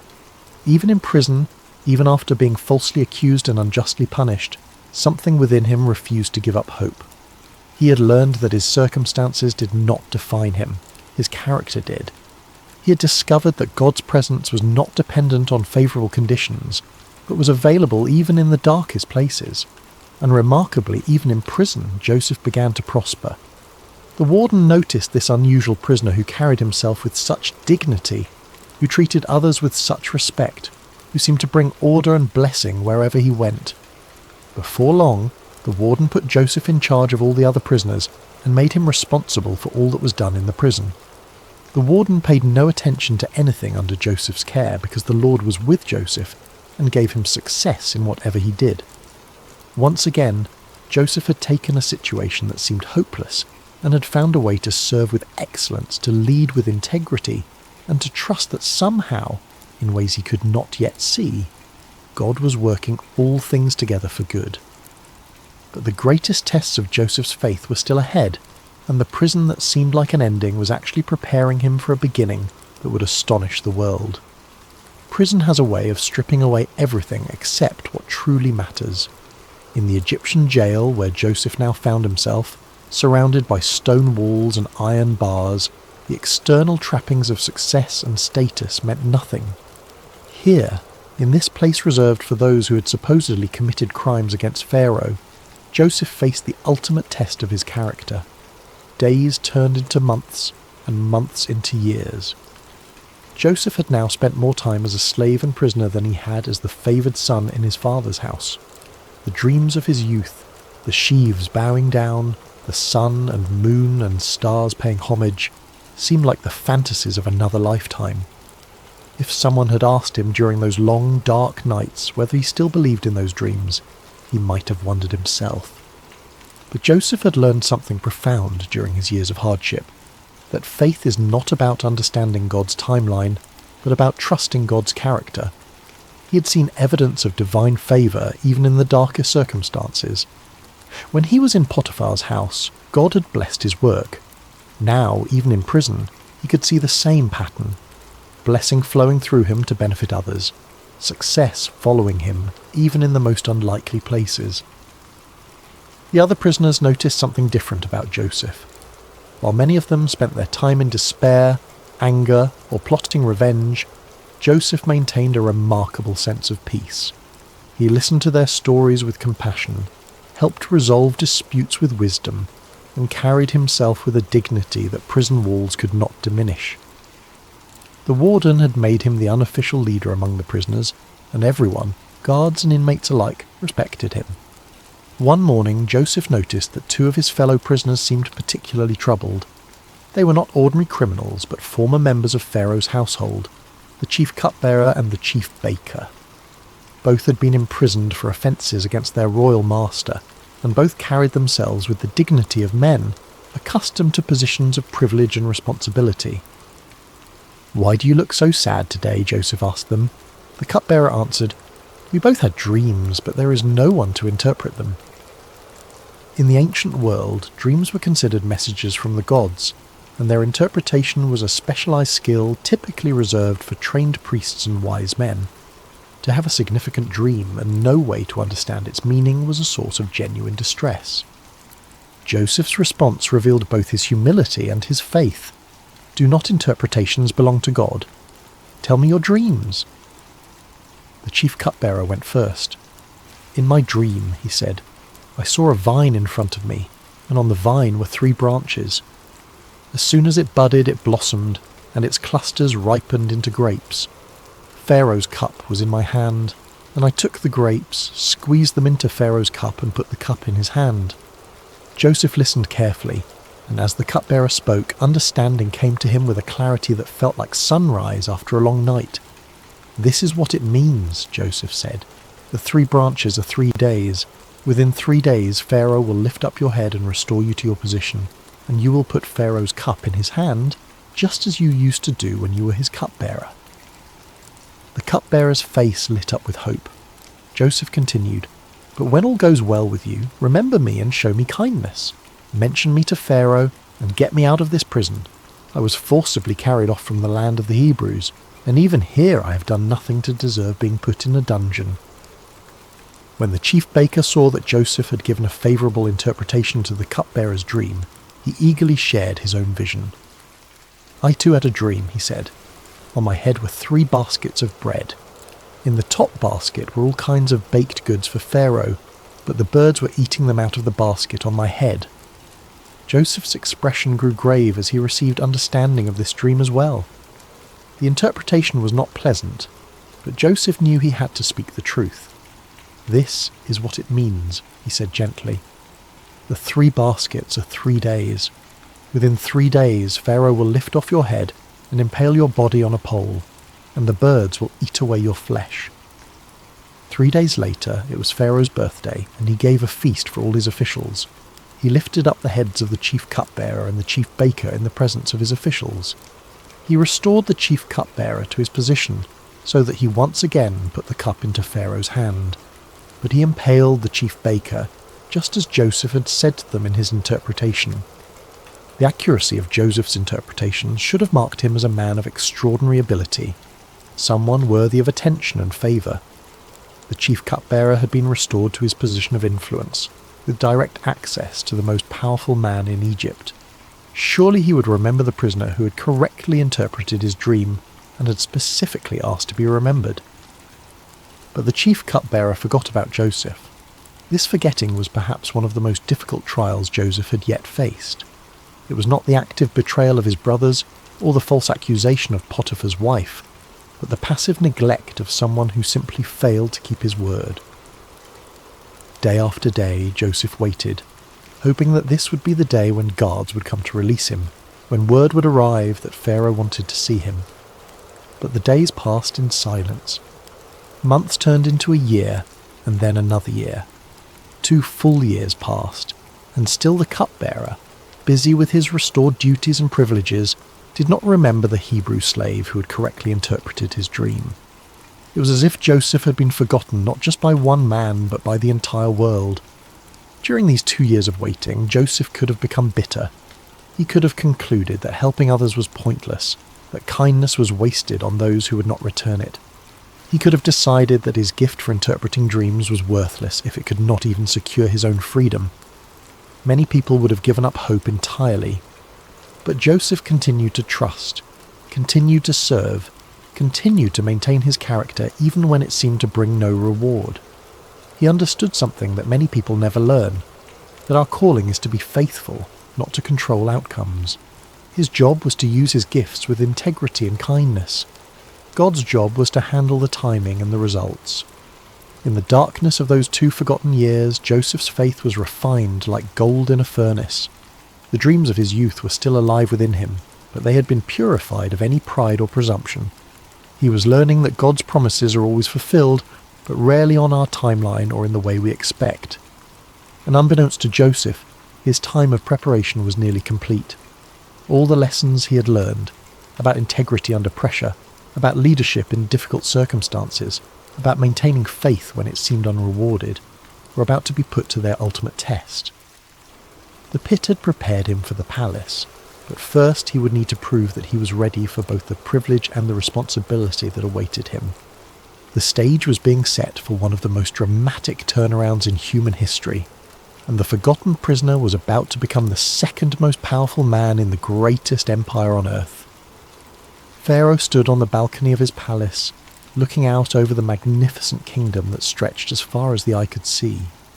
The Nile flowed majestically past the royal residence, its waters reflecting the first light of dawn. Egypt was at the height of its power and prosperity, with abundant harvests, thriving trade, and monuments that would stand for millennia as testaments to its greatness. But on this particular morning, Pharaoh was deeply troubled. For 2 nights in a row, he had been visited by dreams so vivid and disturbing that they left him unable to rest. These were not ordinary dreams. They carried the weight of divine communication, the sense that the gods were trying to tell him something of vital importance. But what? The first dream had been strange and unsettling. Pharaoh had dreamed he was standing by the Nile when 7 cows, fat and sleek, came up out of the river and began grazing among the reeds. Then 7 other cows came up out of the river after them, but these were ugly and gaunt, more wasted and emaciated than any cattle Pharaoh had ever seen in all of Egypt. The ugly, gaunt cows ate up the 7 fat, sleek cows, but even after eating them they looked just as ugly and gaunt as before. The second dream was equally mysterious. This time Pharaoh saw 7 heads of grain growing on a single stalk, healthy and good. Then 7 other heads sprouted after them, but these were thin and scorched by the east wind. The thin heads of grain swallowed up the 7 healthy full heads. Pharaoh woke from each dream with a sense of foreboding that he could not shake. These dreams meant something, but what? He immediately called for all the magicians and wise men of Egypt, men who were trained in the ancient arts of dream interpretation and divine communication. They came quickly at their king's summons, eager to demonstrate their wisdom and earn royal favour. But as Pharaoh recounted his dreams to them, something unprecedented happened. These men, who had built their reputations on their ability to interpret dreams and divine the will of the gods, were completely baffled. They offered various theories and possibilities, but none of them carried the ring of truth. Pharaoh could sense their uncertainty, their fumbling attempts to provide answers they simply did not have. It was in this moment of royal frustration and growing anxiety that the chief cupbearer suddenly remembered something, or rather someone, he had forgotten for 2 long years. "Today I'm reminded of my shortcomings," the cupbearer said, approaching Pharaoh with obvious embarrassment. "Pharaoh was once angry with his servants, and he imprisoned me and the chief baker in the house of the captain of the guard. Each of us had a dream the same night, and each dream had a meaning of its own. Now a young Hebrew was there with us, a servant of the captain of the guard. We told him our dreams, and he interpreted them for us, giving each man the interpretation of his dream, and things turned out exactly as he interpreted them to us. I was restored to my position, and the other man was impaled." Pharaoh's eyes sharpened with interest. A Hebrew slave who could interpret dreams with perfect accuracy, when his own wise men were stumped. "Send for him immediately," Pharaoh commanded. Guards rushed to the prison and found Joseph. "Pharaoh wants to see you," they announced. "Quickly, make yourself presentable." Joseph could hardly believe what he was hearing. After more than a decade in Egypt, first as a slave, then as a prisoner, he was suddenly being summoned to appear before the most powerful man on earth. He shaved, changed his clothes, and tried to prepare himself mentally for whatever was about to happen. As Joseph was led into the royal presence, he could not help but be awed by the magnificence that surrounded him. The palace was a testament to Egypt's wealth and sophistication, with soaring columns, intricate carvings, and precious metals gleaming everywhere. Pharaoh himself sat on a throne that seemed to embody the power and mystery of the gods, dressed in robes that spoke of unimaginable authority. "I had a dream," Pharaoh said without preamble, "and no one can interpret it. But I have heard it said of you that when you hear a dream you can interpret it." Joseph's response revealed the humility and faith that had sustained him through all his trials. "I cannot do it," Joseph replied, "but God will give Pharaoh the answer he desires." This was a remarkable statement for several reasons. First, Joseph gave no credit to himself, acknowledging that any ability he had came from God. Second, he was confident that God would provide the interpretation, even though he had not yet heard the dreams. Third, he was willing to stand before the most powerful man on earth and speak about his Hebrew God, a courageous act that could have had serious consequences if Pharaoh had taken offense. Pharaoh proceeded to tell Joseph both of his dreams in detail, describing the fat and gaunt cows, the healthy and withered grain. As he spoke, Joseph listened with the same careful attention he had given to the dreams of his fellow prisoners years earlier. When Pharaoh finished, Joseph spoke with clarity and confidence that amazed everyone present. "The dreams of Pharaoh are one and the same," he said. "God has revealed to Pharaoh what he's about to do. The 7 good cows are 7 years, and the 7 good heads of grain are 7 years. It is one and the same dream. The 7 lean, ugly cows that came up afterward are 7 years, and so are the 7 worthless heads of grain scorched by the east wind. They are 7 years of famine." Joseph continued, his voice carrying the authority of divine revelation. "It is just as I said to Pharaoh. God has shown Pharaoh what he's about to do. 7 years of great abundance are coming throughout the land of Egypt, but 7 years of famine will follow them. Then all the abundance in Egypt will be forgotten, and the famine will ravage the land. The abundance in the land will not be remembered, because the famine that follows it will be so severe.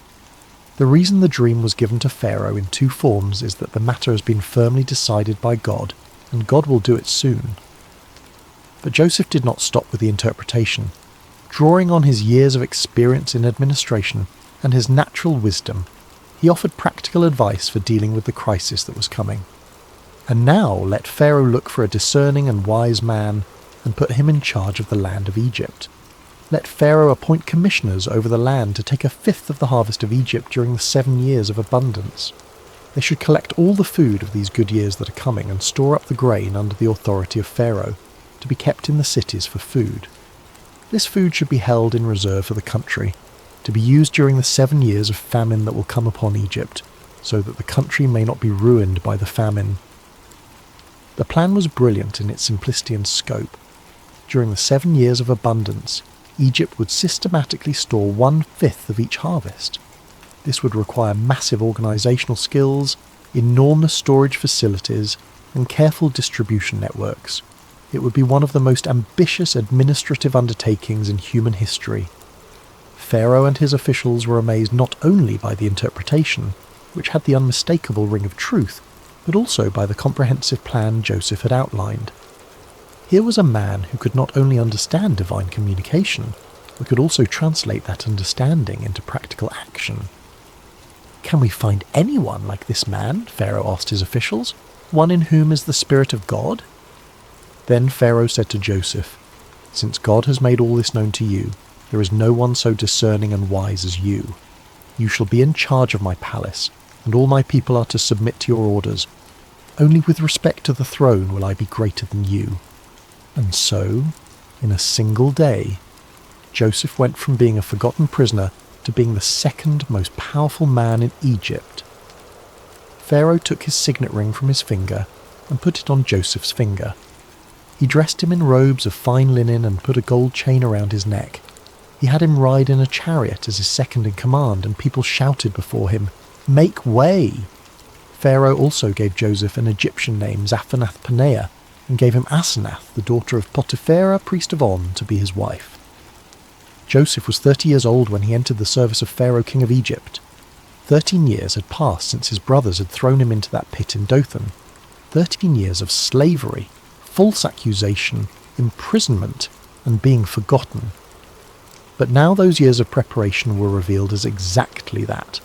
Preparation for a responsibility that would affect not just Egypt, but the entire known world. As Joseph began his new role, organising the massive project of storing grain for the coming famine, he could not help but remember the dreams of his youth. The sheaves bowing down, the sun and moon and stars paying homage. Those dreams had seemed so impossible during the dark years of his trials. But now he was beginning to see how God had been weaving a story of redemption that was far grander than anything he could have imagined as a 17-year-old boy in his father's house. The 7 years of abundance began exactly as Joseph had predicted, and Egypt's harvests were more bountiful than anyone could remember. Under Joseph's careful supervision, vast storehouses were built in every city, and grain was collected and preserved on an unprecedented scale. The administrative system he designed was so efficient and comprehensive that it became a model for future generations. During this time, Joseph and his wife Asenath were blessed with 2 sons. He named the first Manasseh, saying, "It is because God has made me forget all my trouble and all my father's household." The second son he named Ephraim, saying, "It is because God has made me fruitful in the land of my suffering." These names revealed Joseph's heart. He was grateful for the blessing of forgetting the pain of his past, but he also recognized that God had made him fruitful precisely in the place where he had suffered most. His trials had not been meaningless. They had been the very soil in which his greatest purpose had grown.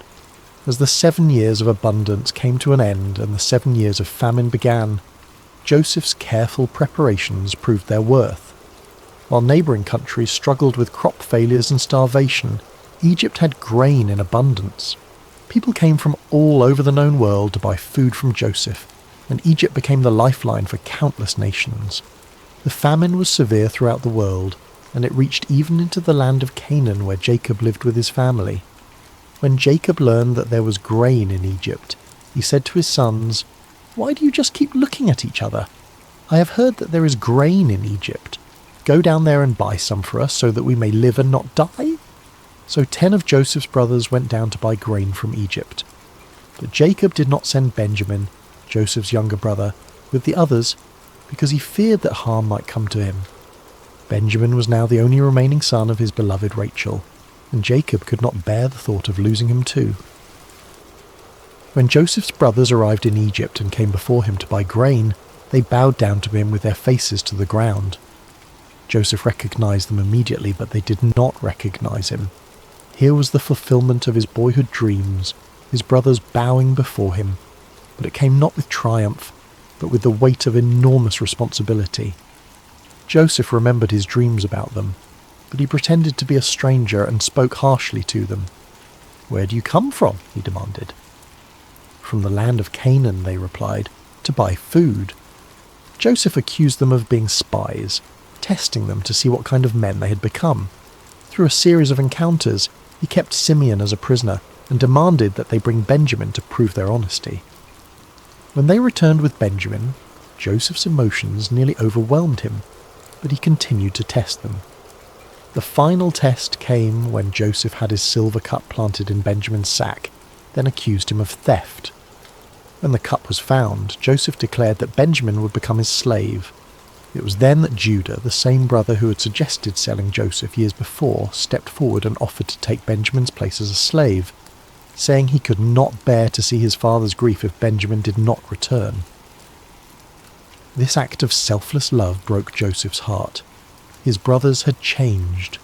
The jealous, cruel men who had thrown him into a pit were now willing to sacrifice themselves for each other and for their father's happiness. Joseph could no longer control himself. He sent all his attendants away and revealed himself to his brothers. "I am Joseph. Is my father still living?" he said, weeping so loudly that the Egyptians heard him.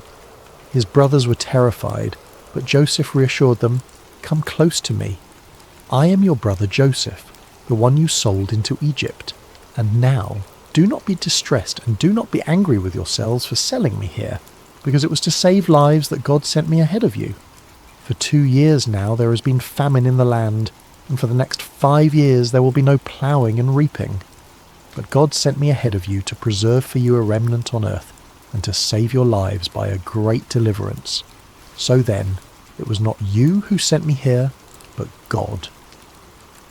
This was the heart of Joseph's story, not revenge, but redemption, not bitterness, but blessing. He had learned to see God's hand even in the betrayal and suffering he had endured.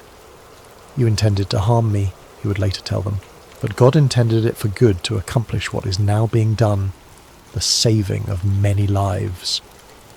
Joseph brought his entire family to Egypt, where they were given the best land in Goshen.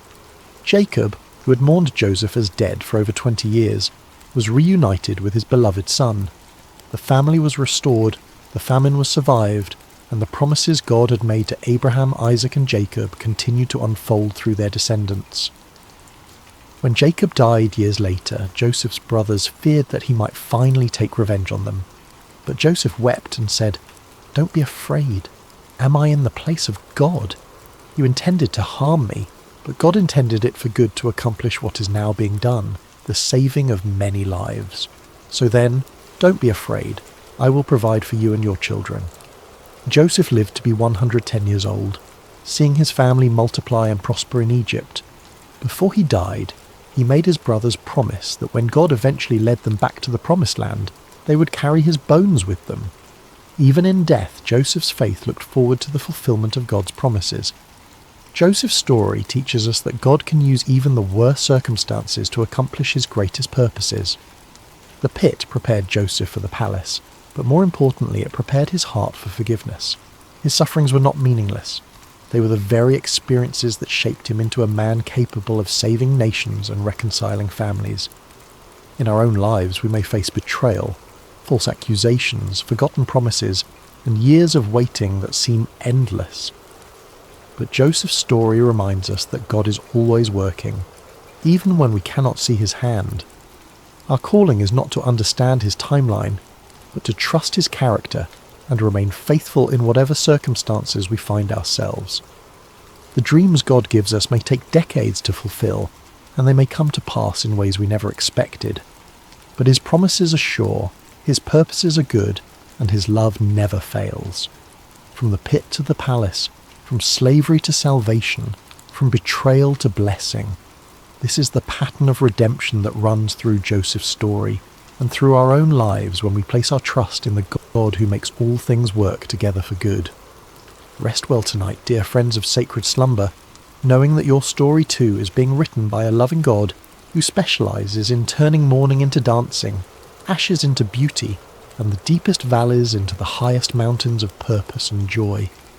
Sweet dreams, and may you find peace in knowing that no matter what pit you may find yourself in today, God is already preparing your palace for tomorrow. Hello there, dear listeners.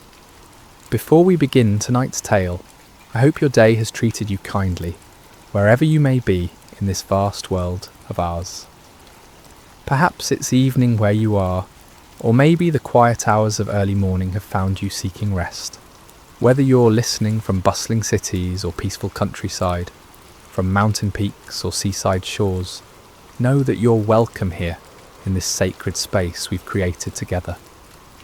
If you find comfort in these stories, please consider subscribing to Sacred Slumber, where we gather each night to explore the timeless truths that have guided humanity through the ages.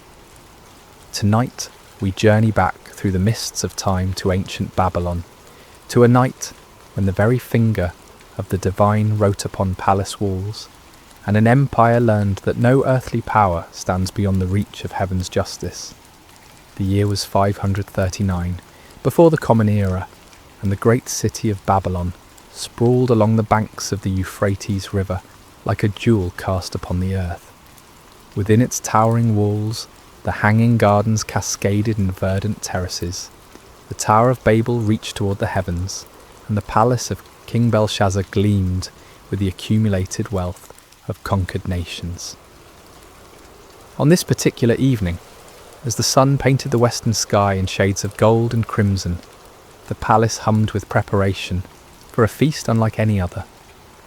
Servants scurried through corridors lined with glazed brick murals depicting lions and dragons, carrying platters of delicacies from every corner of the known world. The finest wines from the hills of Judah, exotic spices from distant India, and fruits that glistened like precious stones filled the tables. King Belshazzar, grandson of the great Nebuchadnezzar, had spared no expense. The banquet hall stretched vast as a temple, its ceiling supported by columns carved from single blocks of marble, each one telling the story of Babylonian conquest and glory. Golden lamps suspended on silver chains cast dancing shadows across walls adorned with tapestries, depicting the gods of Babylon in all their imagined splendour.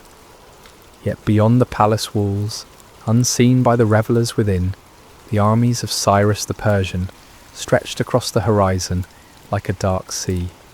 For months they had laid siege to the great city, but Babylon's walls had never been breached, her gates never forced. The Babylonians had grown complacent in their strength, confident that their city was impregnable, their empire eternal. As night fell and torches blazed to life throughout the city, 1,000 noble guests made their way through the palace gates. They came dressed in silk and purple, adorned with gold and precious stones, their laughter echoing through the corridors as they anticipated the evening's pleasures. The sound of lyres and flutes drifted through the warm air, mingling with the voices of singers whose melodies spoke of victory and endless prosperity. King Belshazzar himself appeared resplendent in robes of deepest blue, a golden crown upon his brow, rings flashing on his fingers as he gestured grandly to his guests. He was a man in the prime of life, his beard oiled and perfumed, his eyes bright with wine and confidence. This night, he had declared, would be remembered for generations as the greatest feast Babylon had ever witnessed. But even as the celebration reached its crescendo, even as the wine flowed like water and the music swelled to fill every corner of the vast hall, dark currents moved beneath the surface of the evening's joy. For this was not merely a feast, but an act of defiance against the very heavens themselves. As the evening wore on, and the wine loosened tongues and lowered inhibitions, King Belshazzar rose from his golden throne, swaying slightly, as he surveyed the sea of faces before him. The hall fell gradually silent, 1,000 conversations dying away, as all eyes turned toward their sovereign. In the flickering lamplight, his face bore an expression of cruel amusement, as if he harboured some secret that would shock and delight his guests. "My lords and ladies," he called out, his voice carrying easily across the vast space, "tonight we celebrate not merely the glory of Babylon, but the supremacy of our gods over all the earth. We have conquered nations, we have humbled kings, and we have taken the treasures of their temples as trophies of our victories." A murmur of approval rippled through the crowd. Many of the nobles present had been part of those conquests, had seen the wealth of distant lands flow into Babylon's coffers. They raised their goblets in salute, the wine within glinting like liquid rubies in the torchlight. But Belshazzar was not finished. His eyes gleamed with a dangerous light as he continued, "Yet there is one treasure, taken from one temple, that we have never properly honoured. Tonight that changes." He clapped his hands, and servants appeared as if from nowhere, carrying between them objects that made the assembled nobles gasp in recognition and wonder. These were vessels of pure gold and silver, wrought with such exquisite craftsmanship that they seemed to glow within a light. Cups and bowls, pitchers and goblets, each one a masterpiece of the metalworker's art. These were the sacred vessels of Solomon's temple in Jerusalem, taken by Nebuchadnezzar when he conquered that holy city decades before. They had been stored away in the temple of Marduk, treated with the respectful caution due to objects sacred to another people's god. But tonight, under the influence of wine and the intoxication of power, Belshazzar had decided to make them part of his feast. "Behold," the king proclaimed, lifting one of the golden goblets high above his head, "the vessels of the God of the Jews, who could not protect his own temple from our armies, whose people even now languish in exile throughout our empire. Tonight we drink from these cups and show all the world which gods truly hold dominion over the earth." The crowd erupted in cheers and applause, though some of the older nobles shifted uncomfortably in their seats. They remembered the strange stories told about the Hebrew God, the plagues that had befallen Egypt, the walls of Jericho falling at the blast of trumpets. But wine and peer pressure overcame their caution, and soon they too were caught up in the moment's enthusiasm. Servants moved through the hall, distributing the sacred vessels among the guests. Belshazzar himself took the largest of the golden goblets, a magnificent piece that had once held wine, blessed by the priests of the Most High God. He filled it to the brim with the finest vintage from his royal cellars, the red wine dark as blood in the sacred cup. "To Marduk, chief of our gods," he cried, raising the goblet high, "who gives us victory over all our enemies." The assembled throng raised their own sacred vessels, taken from the very altar of the Lord. "To Marduk," they chorused, their voices echoing off the marble walls. But Belshazzar was not content with honouring just one deity. As the evening progressed and the wine continued to flow, he led toast after toast, each one more blasphemous than the last. "To the gods of gold," he proclaimed, and the crowd drank deeply from vessels that had once held the showbread of the temple.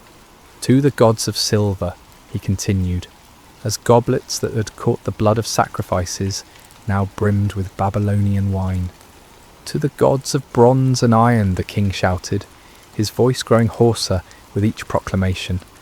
"To the gods of wood and stone, who have made Babylon the greatest empire the world has ever seen." With each toast the revelry grew wilder, the laughter louder, the dancing more frenzied. Noble ladies spun in their silk gowns, their jewellery catching the lamplight as they moved. Men struck up drinking songs, their voices blending in harmony that spoke of triumph and excess.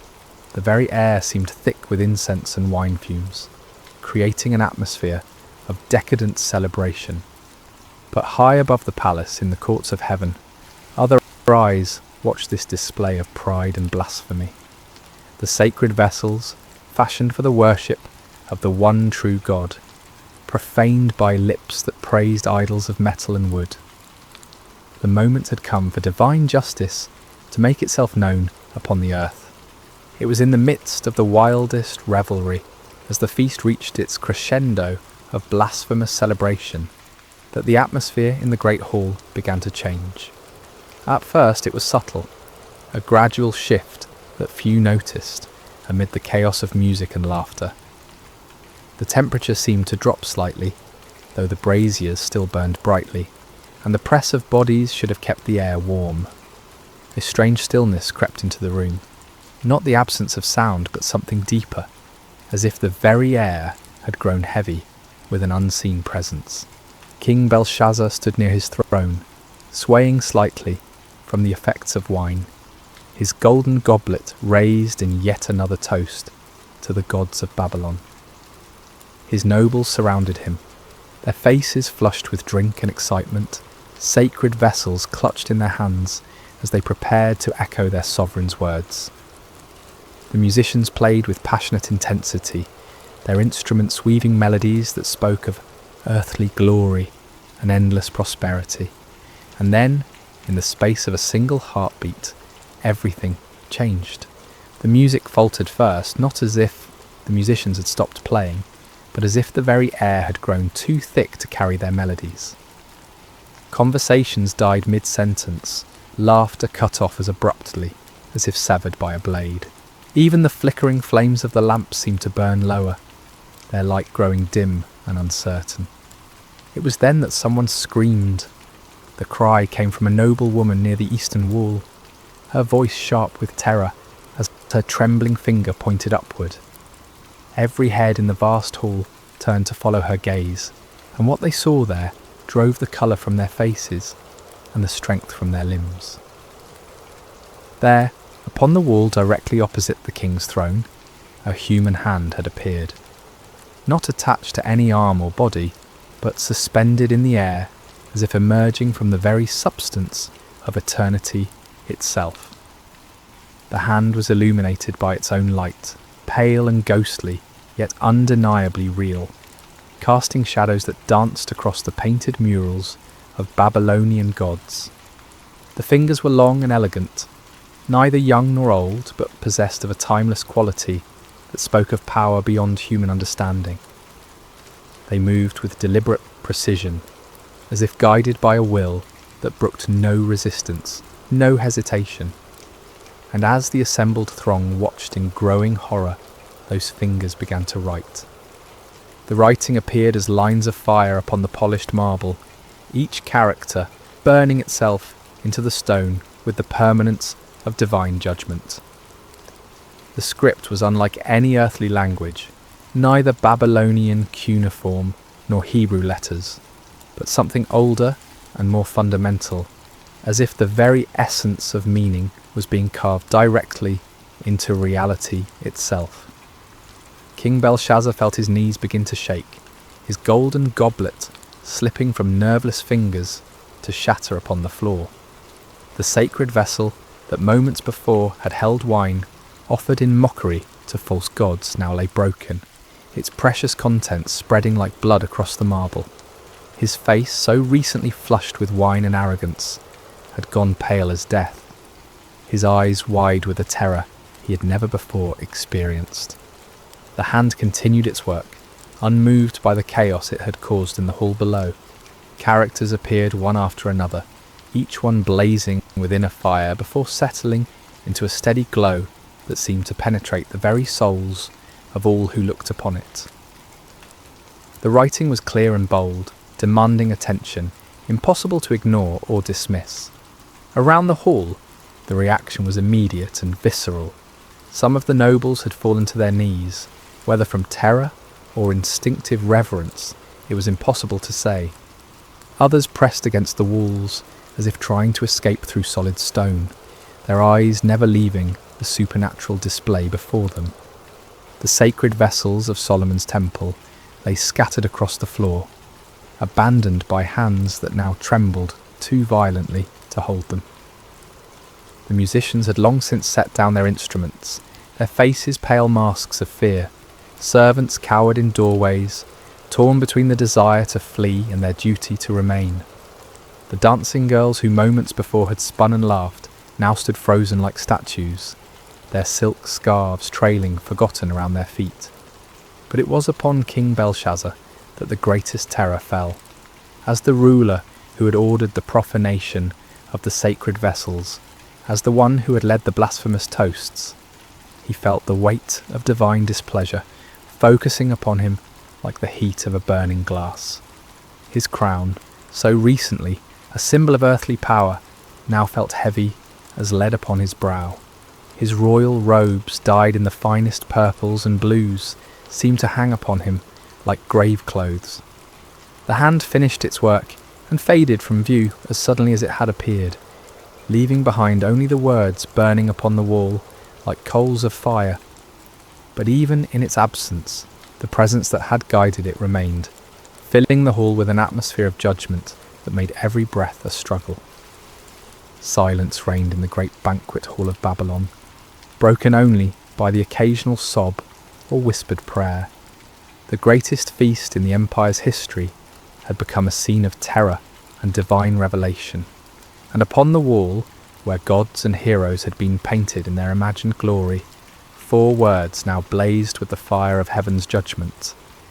Mene, Mene, Tekel, Parsin. In the awful silence that followed the hand's disappearance, King Belshazzar stood transfixed, his gaze locked upon the burning words that seemed to sear themselves deeper into his consciousness with each passing moment. The weight of divine judgment pressed down upon the hall like a physical force, and the king's breath came in short, sharp gasps, as if the very air had grown too thin to sustain life. Gradually, as the initial shock began to wear off, the practical reality of the situation asserted itself. Here were words written by a supernatural hand, clearly intended as some form of message or warning, but their meaning remained utterly mysterious. The script was unlike anything in the libraries of Babylon, the characters seeming to shift and dance, even as they maintained their fixed positions upon the wall. "The wise men," Belshazzar managed to croak, his voice barely recognisable. "Summon all the wise men of Babylon, every magician, every astrologer, every diviner in the city. Bring them here at once." His command galvanised the paralysed servants into action. They scattered like leaves before a wind, grateful for any excuse to leave the presence of those terrifying words. Throughout the palace and into the city they ran, pounding upon doors and rousing from sleep the learned men whose wisdom had served the empire for generations. The first to arrive were the court magicians, men whose elaborate robes and mystical instruments had earned them places of honour at royal ceremonies. They entered the banquet hall with confidence, their heads held high and their voices ready with the usual formulas of greeting and flattery. But one look at the writing upon the wall, one glimpse of those characters that seemed to burn within a fire, and their confidence evaporated like mist before the sun. They approached the wall cautiously, their heads tilted at various angles as they studied the mysterious script. They consulted ancient tablets and scrolls, compared the characters to every known form of writing, whispered incantations and cast lots according to their various arts. But though they laboured long into the night, turning the problem over from every conceivable angle, they could make no sense of the divine message. The astrologers came next, men who claimed to read the future in the movements of stars and planets. They examined the writing with instruments of bronze and silver, measuring the angles and proportions of each character as if they were constellations written across the heavens. They calculated and computed, referenced their star charts, and consulted their ancient tables, but the meaning of the words remained as hidden as the dark side of the moon. As the hours passed, more and more of Babylon's learned men arrived at the palace, priests of Marduk and Ishtar, scholars who had studied in the great libraries, men whose reputations for wisdom extended throughout the known world. Each group brought their own methods and their own certainty that they would succeed where others had failed. Yet one by one, they too were forced to admit defeat before the mystery of the burning words. King Belshazzar grew increasingly desperate as each attempt failed. He paced before his throne like a caged lion, his robes dishevelled and his crown askew. The sacred vessels of Solomon's temple lay scattered and forgotten across the floor, their golden surfaces reflecting the supernatural light from the wall in fractured gleams that hurt the eyes to look upon. "Gold," the king proclaimed suddenly, his voice cracking with strain. "I will give gold beyond counting to whoever can read these words. Silver and precious stones, lands and titles, whatever they desire shall be theirs." But even the promise of unlimited wealth could not unlock the meaning of heaven's message. The wise men huddled together in small groups, whispering their theories and hypotheses, but none dared claim understanding of what clearly lay beyond human comprehension. It was then, as the night wore on toward dawn and desperation reached its peak, that a new figure entered the banquet hall. She was an elderly woman, her hair white as snow, but her back still straight and her eyes bright with intelligence. This was Nitocris, the Queen Mother, widow of Nebuchadnezzar and grandmother to Belshazzar himself. She had heard the commotion from her private quarters, had seen the servants running through the corridors, and felt the strange oppression that seemed to hang over the entire palace.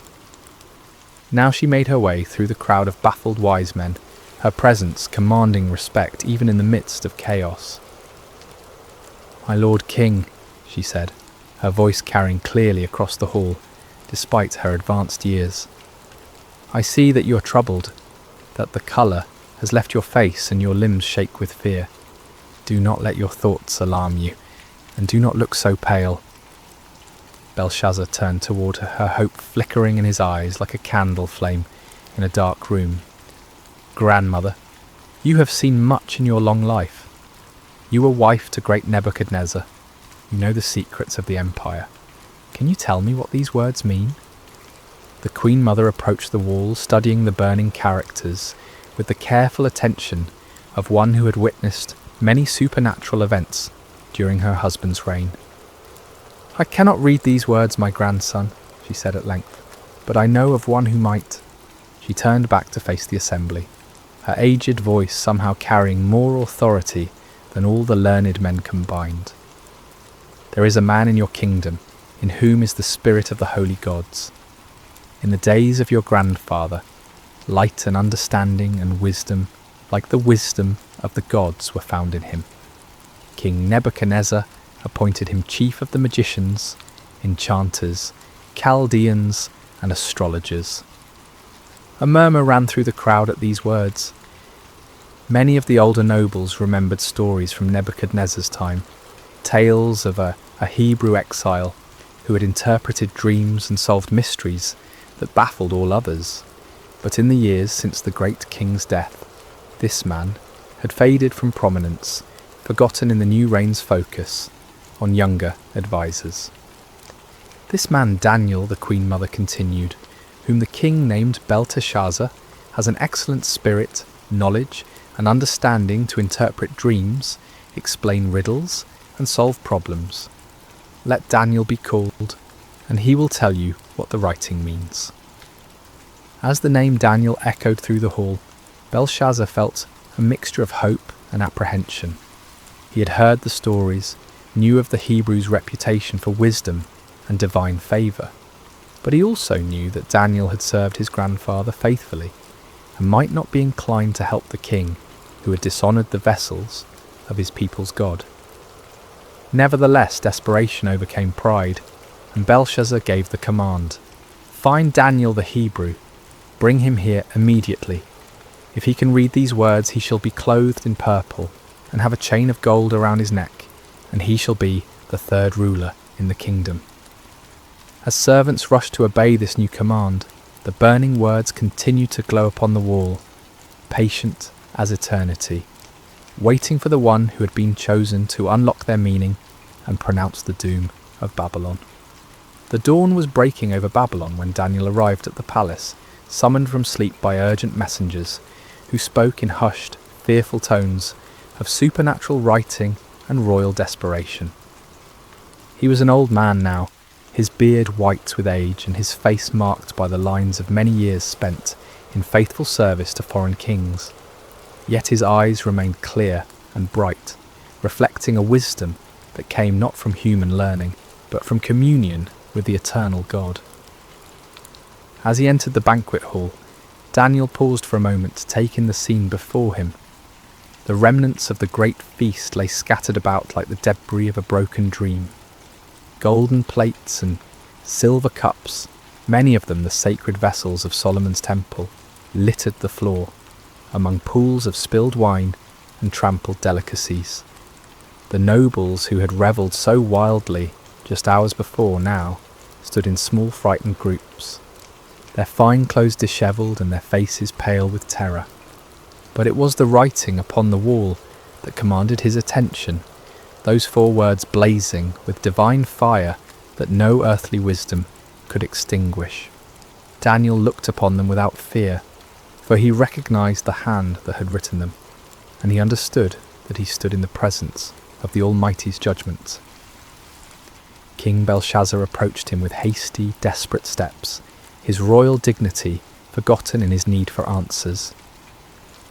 "Are you Daniel, one of the exiles from Judah, whom my grandfather the king brought from Judah?" he asked, though he already knew the answer.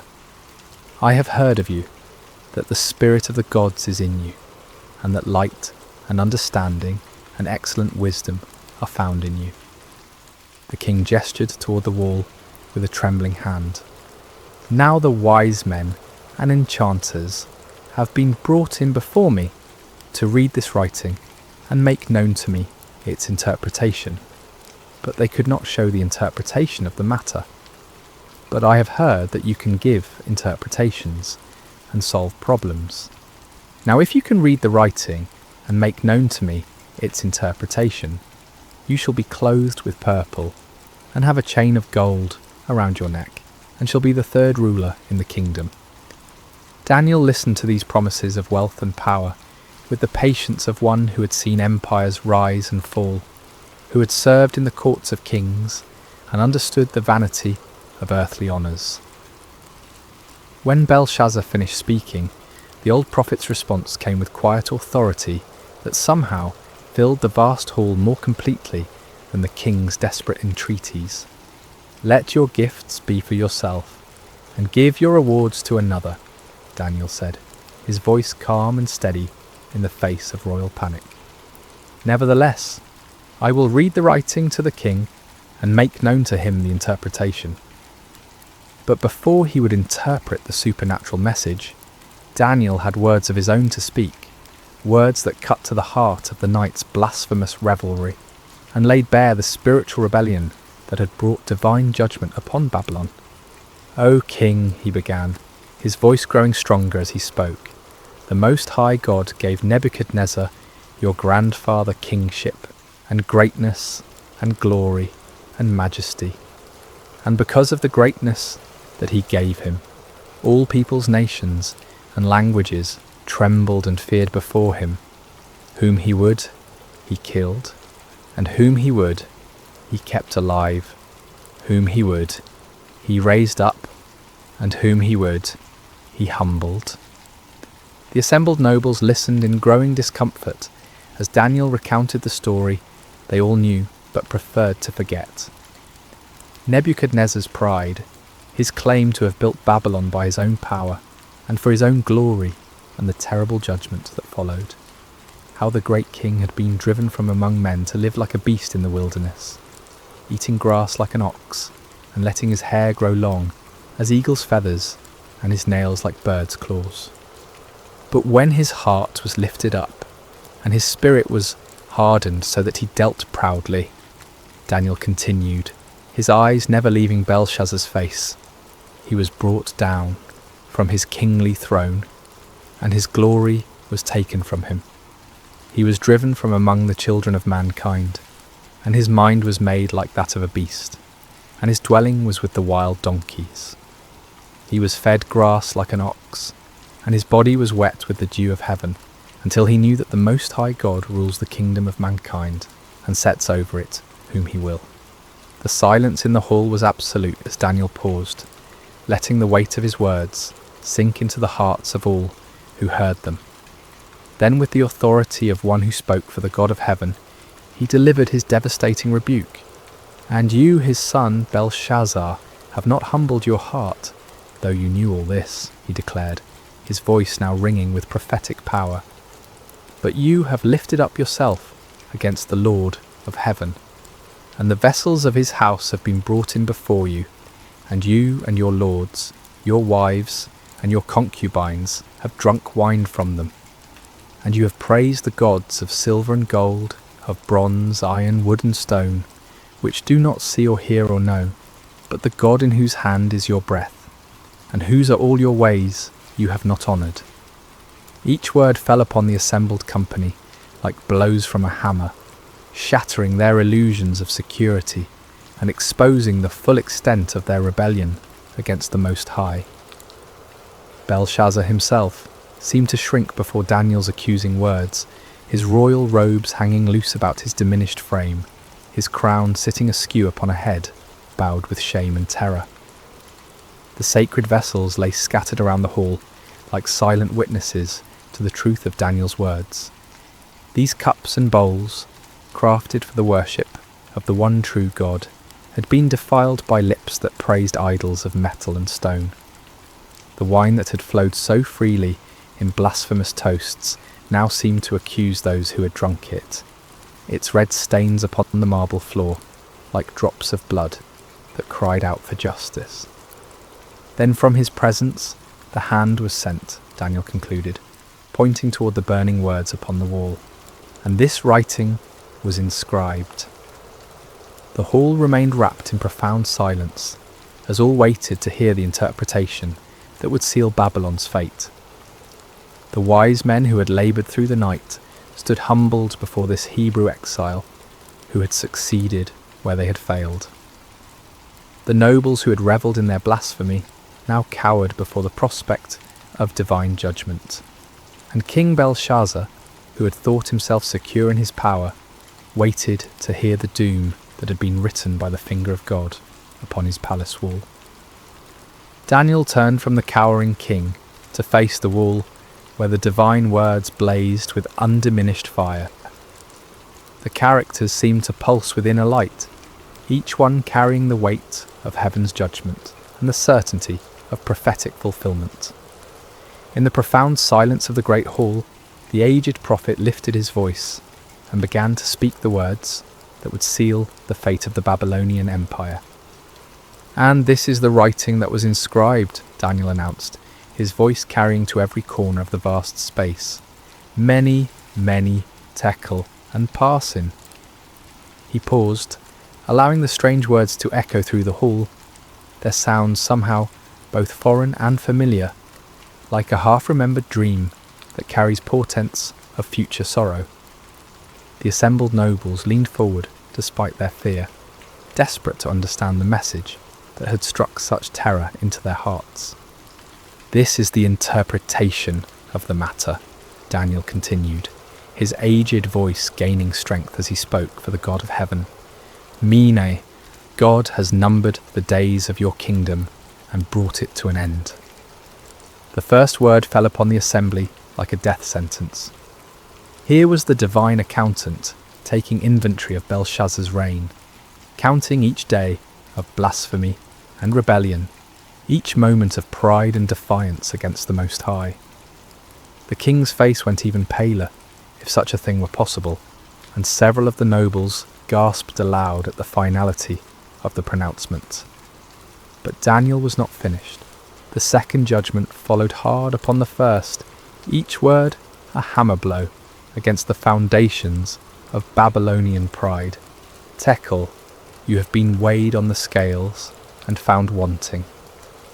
Here was the divine judge placing Belshazzar's reign, his character, his very soul, upon the perfect scales of heaven's justice. And the verdict was damning beyond appeal. Found wanting, found lacking, found insufficient when measured against the standards of righteousness and truth. The king, who had thought himself great in his own eyes, was revealed to be nothing more than a feather in the balance when weighed against divine holiness. Belshazzar's knees gave way completely at these words, and he would have fallen had not two of his guards stepped forward to support him. The golden crown tumbled from his head to ring against the marble floor, the sound echoing through the hall like a funeral bell.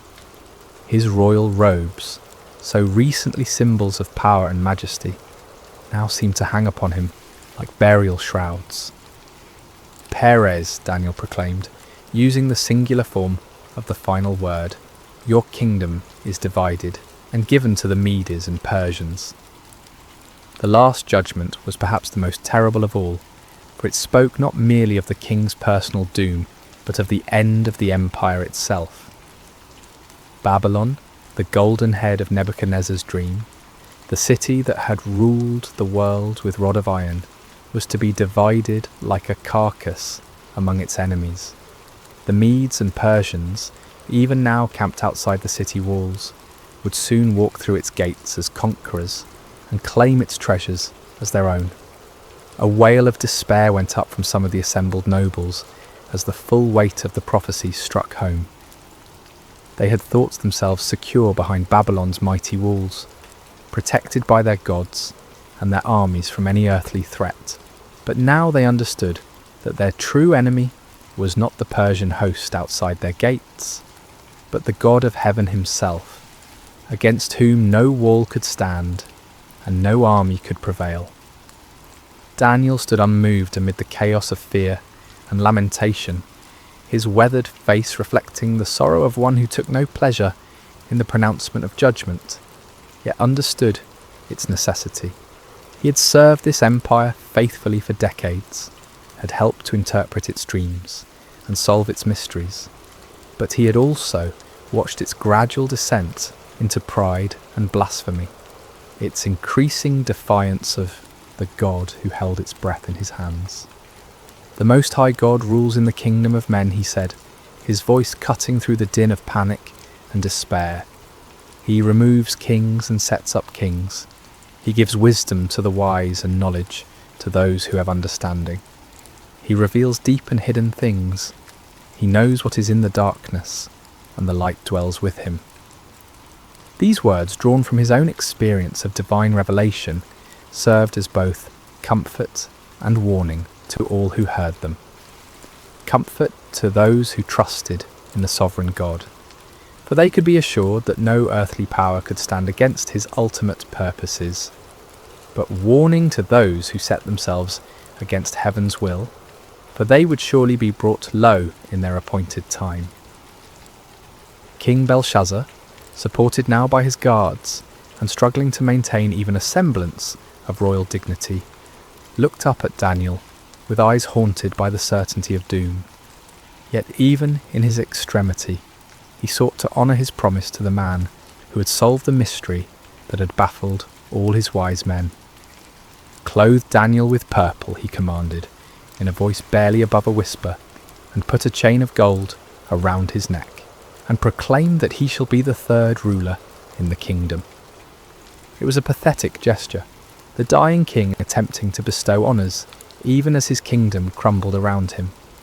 The purple robe was brought, the golden chain placed around Daniel's neck, but these earthly symbols of power seemed hollow and meaningless in the face of the divine judgment that had been pronounced. Daniel accepted the honours not for their own sake, but as a testimony to the truth of his words. When the people saw that the king himself acknowledged the accuracy of the Hebrew prophet's interpretation, they would know that the doom of Babylon was certain and that the God of Israel was indeed sovereign over all earthly kingdoms. As the purple robes settled around Daniel's aged shoulders and the golden chain caught the light of the supernatural writing on the wall, the contrast could not have been more stark. Here stood a man clothed with earthly honours, yet serving a heavenly king, while around him an empire clothed in pride and blasphemy faced its final hour of judgment. The words on the wall continued to burn with undiminished intensity, their message now fully revealed but their power unabated. They served as a permanent reminder that the kingdoms of this world are temporary, subject to the sovereign will of the God who numbers their days and weighs their deeds in the balance of perfect justice. Even as Daniel spoke his interpretation and received the hollow honours of a doomed king, the wheels of divine judgment were already turning beyond the palace walls. For months, the Persian army under Cyrus had maintained their siege of the great city, but the Babylonians had felt secure behind walls that had never been breached by any earthly foe. They had provisions to last for years, abundant water from the Euphrates River, and an unshakable confidence in the strength of their defences. But on this night, as supernatural writing blazed upon the palace wall and prophecy sealed the empire's fate, Cyrus was putting into motion a plan of breathtaking audacity that would prove that no human fortress can stand against the purposes of the Almighty. The Euphrates River, which flowed through the heart of Babylon and provided both water and transportation for the great city, was also its greatest vulnerability. The river entered the city through massive gates that could be lowered into the water, and it flowed beneath the walls through channels that were thought to be too narrow and well defended for any army to use as an entrance.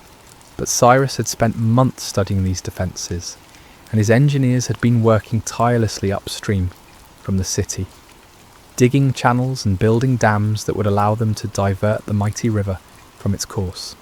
The work had been done quietly, secretly, hidden from Babylonian scouts by the darkness of night and the cleverness of Persian engineering.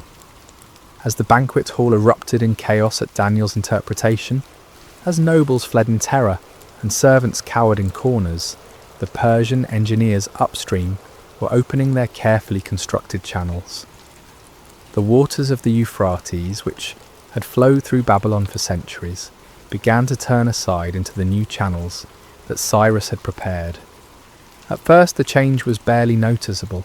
The river level dropped slowly, gradually, as if affected by nothing more than seasonal variations.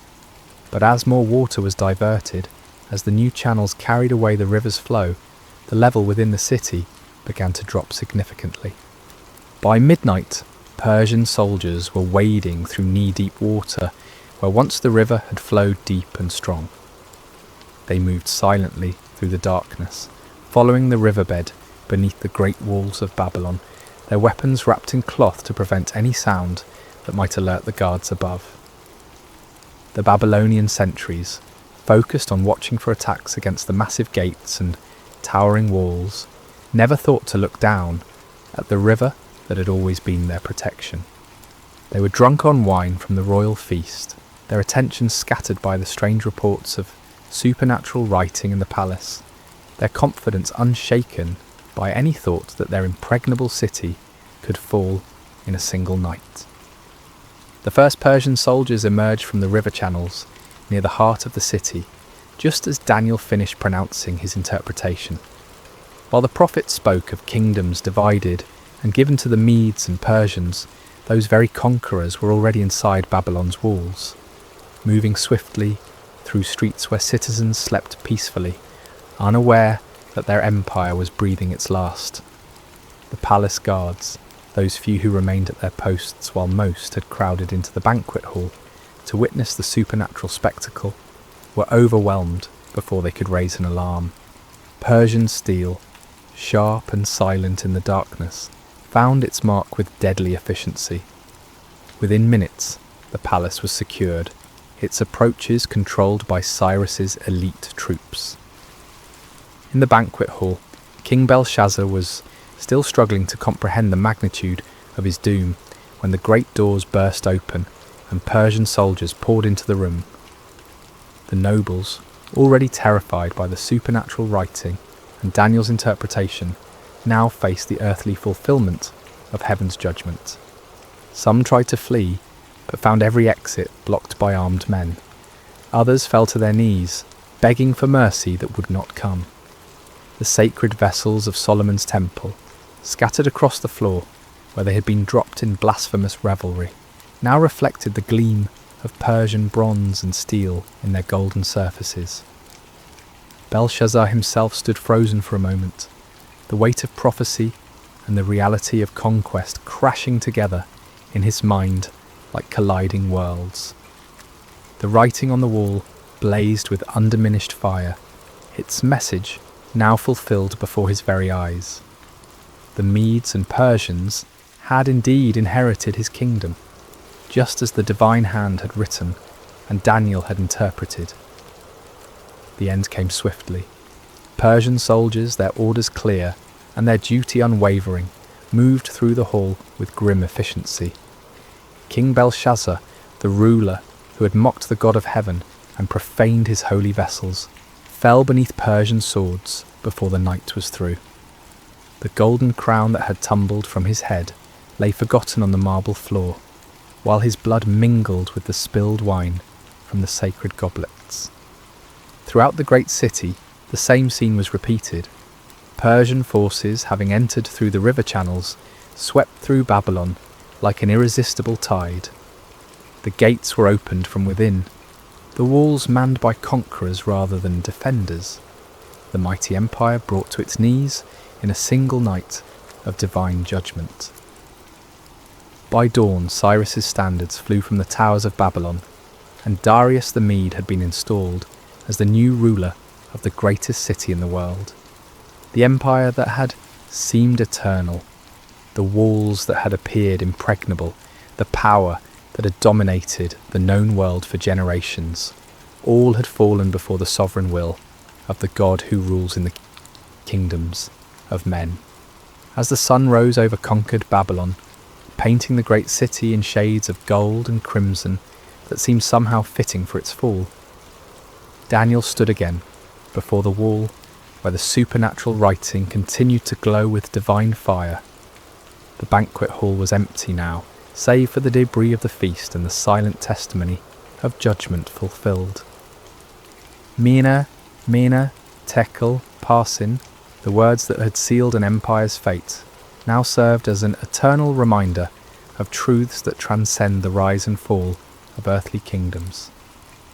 God had indeed numbered the days of Belshazzar's reign and brought it to an end. The king had been weighed in heaven's perfect scales and found wanting. The kingdom had been divided and given to the Medes and Persians, just as the supernatural hand had written and the faithful prophet had interpreted. The sacred vessels of Solomon's temple, once profaned by blasphemous lips, would soon be restored to their proper place of honour.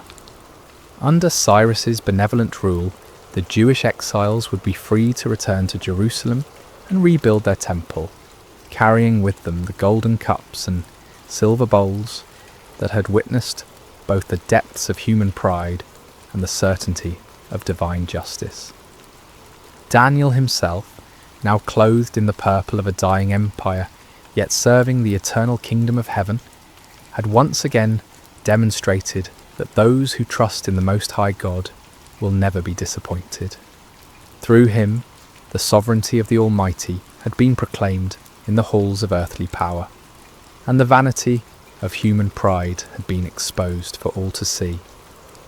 The lesson of that terrible night echoes through the corridors of history, speaking to every generation that dares to lift itself up against the Lord of heaven.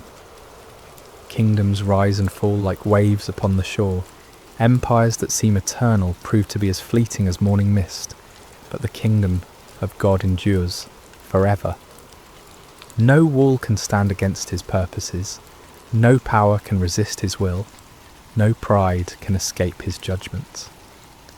In our own age, when earthly kingdoms still vie for dominion and human pride still challenges heaven's authority, the writing on Babylon's wall remains as relevant as ever.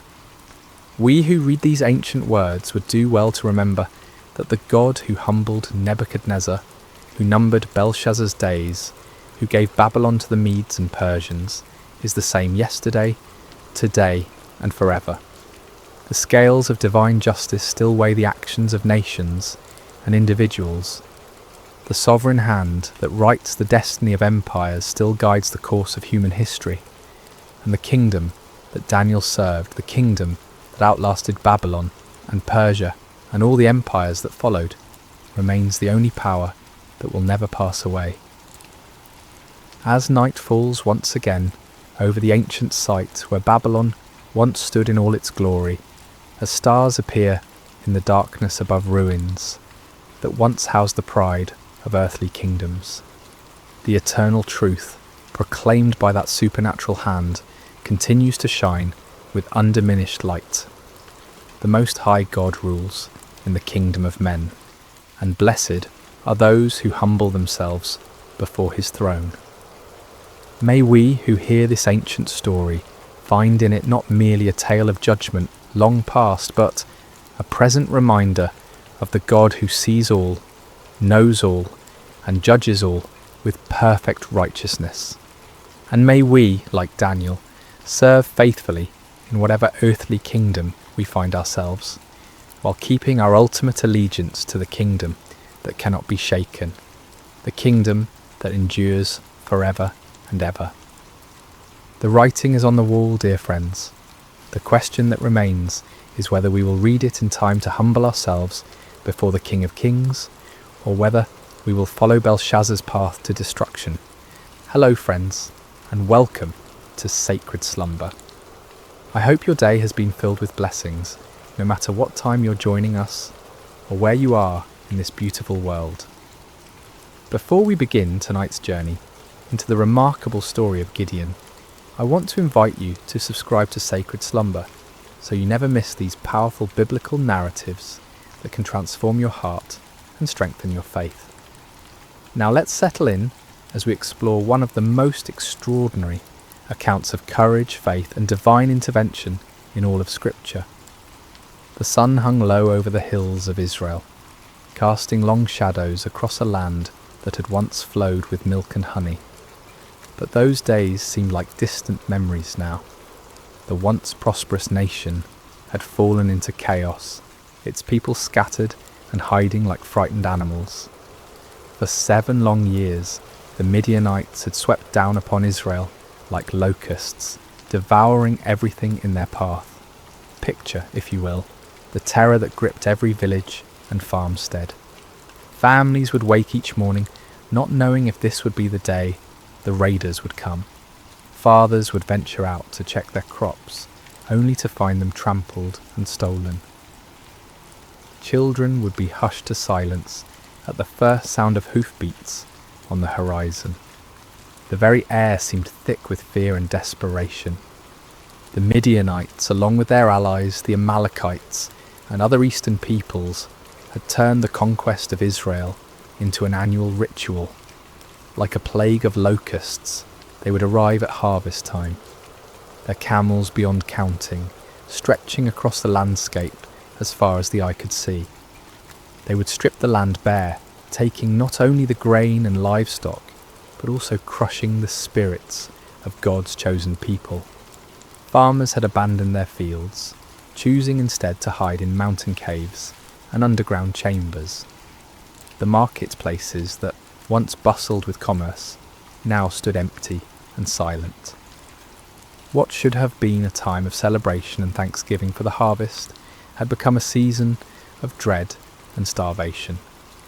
Israel's cities, once proud and strong, had crumbled into mere shadows of their former glory. The walls that should have protected the people lay in ruins, and the gates that once welcomed travellers now hung broken on their hinges.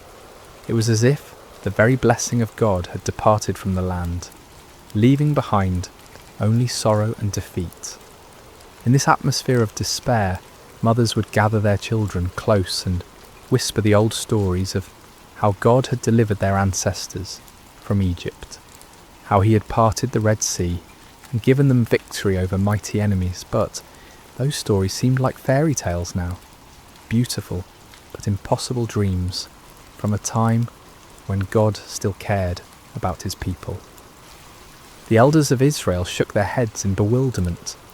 Where was the God of Abraham, Isaac and Jacob? Where was the mighty deliverer who had once fought for them? Had he forgotten his covenant? Had he abandoned them to their enemies forever? It was into this world of darkness and desperation that our story begins, in the small town of Ophrah, where a young man named Gideon was about to discover that God had not forgotten his people, after all. But Gideon, like so many others, had lost hope. He had watched his family's livelihood disappear year after year, and he had grown tired of empty promises and unanswered prayers. On this particular day, as storm clouds gathered on the horizon, both literally and figuratively, Gideon was engaged in the dangerous work of threshing wheat. But he wasn't doing it in the traditional threshing floor, where the grain could be properly separated from the chaff by the wind. Instead, he was hidden away in a wine press, a place where grapes were normally crushed to make wine.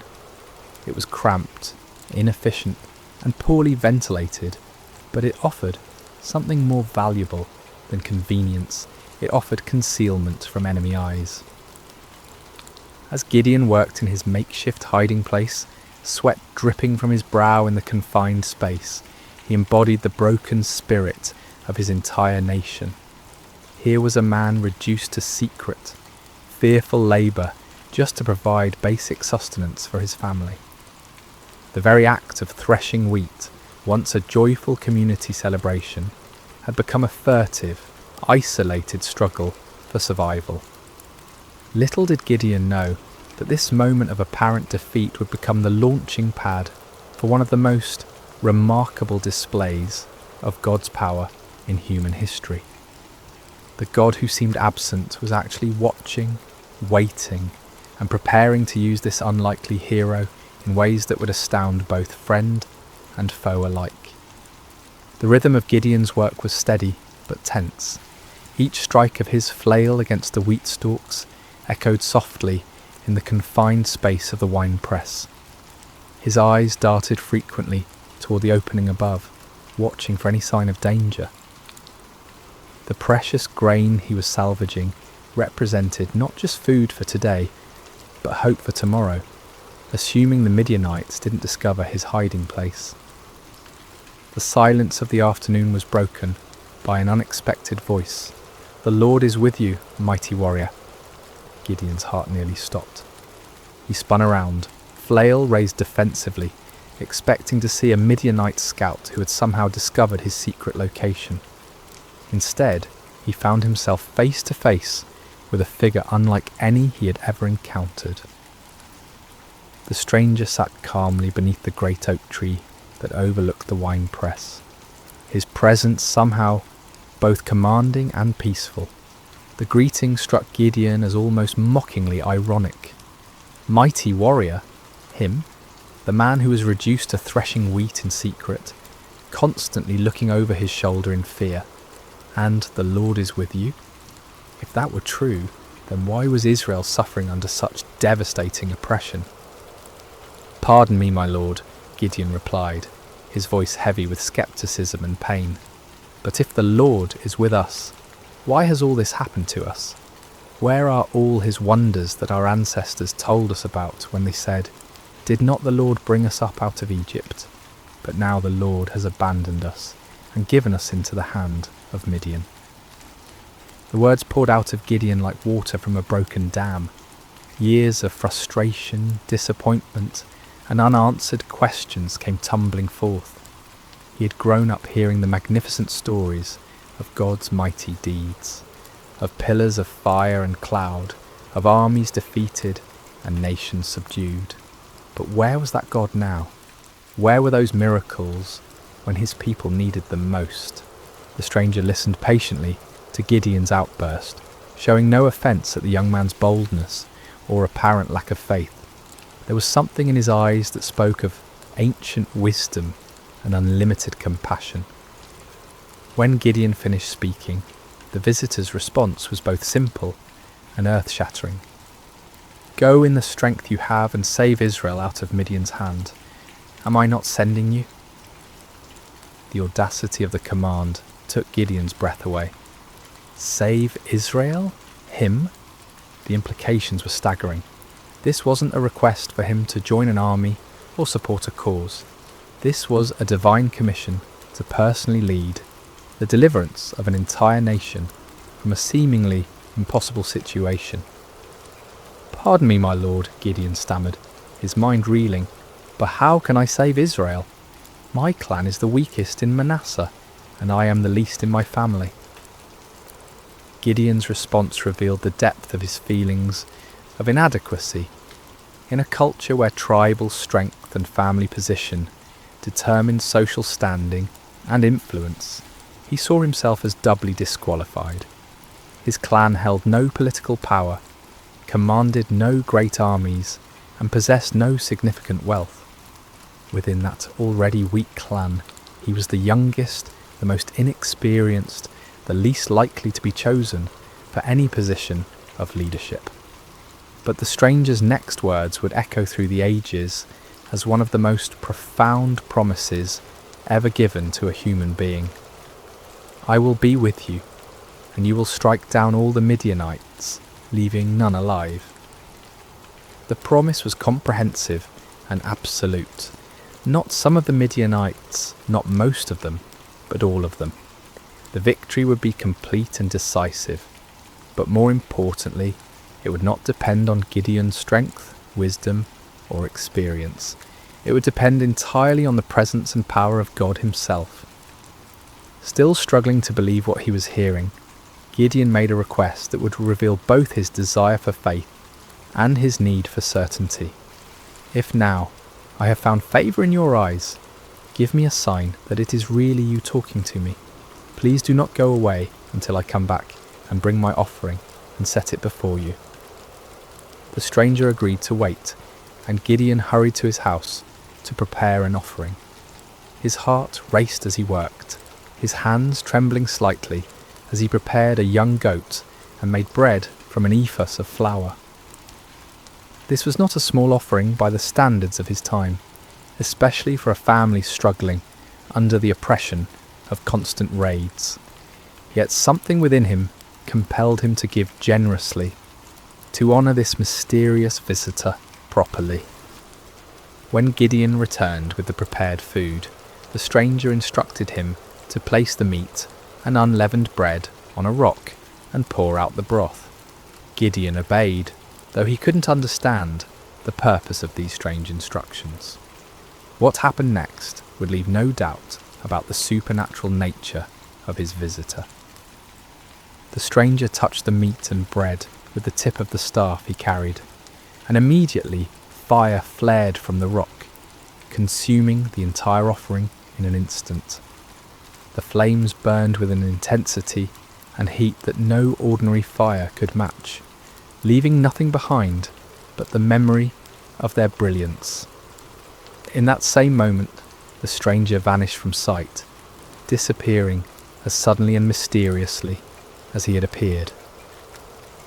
Terror gripped Gideon's heart as the full realization of what had just occurred crashed over him like a mighty wave. This had been no ordinary man, no mere messenger or prophet. This had been the angel of the Lord, a manifestation of God himself. In that moment of understanding, Gideon was overwhelmed not with joy, but with mortal fear. "Alas, sovereign Lord," he cried out in anguish, "I have seen the angel of the Lord face to face." In the ancient world, it was believed that no human could see God and live. The very encounter that should have filled him with confidence instead filled him with terror. Had his boldness in questioning and testing the Lord sealed his doom? Would he die for having stood in the presence of the Almighty? But even in his moment of greatest fear, God's grace reached out to comfort him. The voice of the Lord came to him again, gentle and reassuring. "Peace, do not be afraid, you are not going to die." With his own hands, Gideon built an altar on that spot and called it, "The Lord is Peace." The place where he had threshed wheat in fear and desperation had become holy ground, the site of a divine encounter that would change not only his life, but the destiny of an entire nation. As night fell over Ophrah, Gideon stood beside his new altar, his mind swirling with the magnitude of what had occurred. The God of his ancestors had not abandoned Israel after all. He had been working, planning, preparing for this very moment, and somehow, incredibly, he had chosen Gideon to be his instrument of deliverance. Yet even as faith began to bloom in his heart, doubt lingered like shadows at the edges of his mind. The task before him seemed impossible, the odds insurmountable. How could he, one man from the weakest clan in Manasseh, possibly hoped to defeat the countless multitudes of Midian and their allies. It was a question that would lead him to make one of the most famous requests for divine confirmation in all of Scripture. The days following Gideon's encounter with the angel of the Lord were filled with a mixture of excitement and anxiety. The divine commissioning had been clear and unmistakable, yet the human heart, prone to doubt and fear, struggled to fully embrace what seemed impossible. Gideon found himself caught between the supernatural certainty of his calling and the natural uncertainties of his circumstances. As he went about his daily tasks, Gideon's mind constantly returned to that moment when fire had consumed his offering and the angel had vanished from sight. Had it really happened? In the bright light of day, with the familiar sounds and sights of ordinary life surrounding him, the encounter almost seemed like a dream. Yet the altar he had built stood as a permanent reminder, its stones bearing witness to the reality of what had occurred. Word began to spread quietly through the region about Gideon's calling. Some believed and were filled with hope for the first time in years. Others were sceptical, wondering how this young man could possibly succeed where so many others had failed. Still others were fearful, worried that any attempt at resistance would only bring more severe retaliation from their oppressors. The weight of responsibility pressed heavily on Gideon's shoulders. He was being asked not just to risk his own life, but potentially to lead others to their deaths. What if he had misunderstood? What if his faith had somehow led him astray? The consequences of a mistake would be catastrophic, not just for him, but for all who would follow him. It was in this state of mind that Gideon made his famous request for divine confirmation. The fleece test, as it would come to be known, represented not a lack of faith, but rather a deep desire for certainty in the face of overwhelming responsibility. "If you will save Israel by my hand as you have promised," Gideon prayed earnestly, "look, I will place a wool fleece on the threshing floor. If there is dew only on the fleece, and all the ground is dry, then I will know that you will save Israel by my hand, as you said." The request was specific and measurable.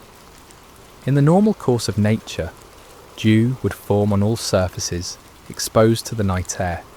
If God could reverse this natural process, causing moisture to collect only on the fleece, while leaving the surrounding ground completely dry, it would serve as an unmistakable sign of divine intervention. Gideon placed the fleece carefully on the threshing floor as evening approached. All through the night he must have awakened periodically, wondering what he would find in the morning. As dawn broke, he hurried to the spot where he had placed his test. What he discovered filled him with wonder and awe. The fleece was thoroughly saturated with dew, so much so that when he wrung it out, he was able to fill an entire bowl with water. Yet all around it, the ground was completely dry, as if an invisible barrier had prevented any moisture from settling anywhere but on the wool. The sign was clear and unmistakable, yet Gideon's human nature craved even greater certainty. The magnitude of what he was being called to do seemed to justify asking for additional confirmation. With remarkable humility and boldness he approached God with yet another request. "Do not be angry with me," Gideon prayed, acknowledging that his repeated testing might seem to indicate a lack of trust. "Let me make just one more request. Allow me one more test with the fleece, but this time make the fleece dry and let the ground be covered with dew." This second test was even more remarkable than the first. It would be one thing for God to cause dew to collect on a single object, while keeping the surrounding area dry, but it would be quite another to keep one small piece of wool completely dry while saturating everything around it. This second sign would demonstrate not just God's power over nature, but his precise control over the smallest details. Again, Gideon placed the fleece on the threshing floor and waited through the night. When morning came, he found exactly what he had requested. The fleece was bone dry without a trace of moisture, while the ground all around it sparkled with heavy dew. The grass, the stones, the nearby trees, everything was wet with the night's moisture, except for that one small piece of wool. God had patiently granted both requests, demonstrating not anger at Gideon's need for reassurance, but understanding and compassion for human weakness. The fleece tests revealed important truths about the nature of faith and the character of God. Faith is not the absence of questions or doubts. Rather, it is the willingness to act in obedience despite those questions and doubts. Moreover, God's response to Gideon's requests showed his patience with those who seek him earnestly. He did not rebuke Gideon for his need for confirmation, nor did he withdraw his calling because of the young man's hesitation. Instead, he graciously provided the assurance that Gideon needed to step forward in faith. The fleece tests also demonstrated the balance between seeking divine guidance and taking action. There comes a point when further testing can become an excuse for inaction, when the desire for certainty becomes a barrier to obedience. Gideon wisely limited his requests to 2 clear signs, then proceeded to act on what he'd received. As news of these miraculous signs spread throughout the tribes of Israel, hope began to stir in hearts that had been dormant for years. Perhaps God had not forgotten them after all. Perhaps deliverance was indeed coming through this unlikely young man from Ophrah. But before Gideon could lead Israel into battle against their oppressors, he would need to assemble an army. The call went out throughout the territories of Manasseh, Asher, Zebulun, and Naphtali. Men who had been hiding in caves and mountain strongholds began to emerge, drawn by the promise of freedom and the reports of God's miraculous confirmations. The response was overwhelming. 32,000 men answered the call, a substantial army by any measure. These were not professional soldiers, but farmers and craftsmen, fathers and sons, united by their hatred of oppression and their desperate hope for liberation. They came carrying whatever weapons they could find, swords that had been hidden from enemy raids, spears hastily fashioned from farming tools, bows that had been used for hunting game in the wilderness. As Gideon looked out over this vast assembly of volunteers, he might have felt a surge of confidence. Surely with 32,000 men, even amateur fighters, he could mount a credible challenge to the Midianite forces. The odds were still daunting, given that the enemy could field armies many times larger, but at least now they had a fighting chance. Yet God had other plans. The fleece tests had been preparation not just for Gideon's faith, but for an even greater demonstration of divine power. The true test was not whether Gideon could trust God with impossible signs, but whether he could trust God with an impossible strategy. What happened next would shock both Gideon and his army, challenging every human assumption about warfare and victory. God was about to demonstrate that his ways are not our ways, and that his power is made perfect, not in human strength, but in human weakness. The morning sun cast long shadows across the camp as 32,000 men prepared for what they believed would be their march to war. Weapons were sharpened, provisions were packed, and final prayers were offered. The air buzzed with nervous energy as farmers turned warriors contemplated the battle that lay ahead. Gideon moved among his troops, offering words of encouragement and trying to project the confidence that a leader must display. Yet privately, he was still awed by the magnitude of what was happening. Just weeks earlier, he had been hiding in a wine press, and now he stood at the head of the largest volunteer army Israel had assembled in generations. But as the army prepared to march toward the enemy encampment, God spoke to Gideon with words that must have sent shockwaves through his entire being. "You have too many men. I cannot deliver Midian into their hands, or Israel would boast against me, our own strength has saved us. Too many men? The statement seemed to defy all military logic. The Midianites and their allies numbered in the hundreds of thousands. Their camels alone described as being like locusts for multitude. How could 32,000 possibly be considered too many? Yet God's reasoning revealed a profound truth about the nature of divine deliverance.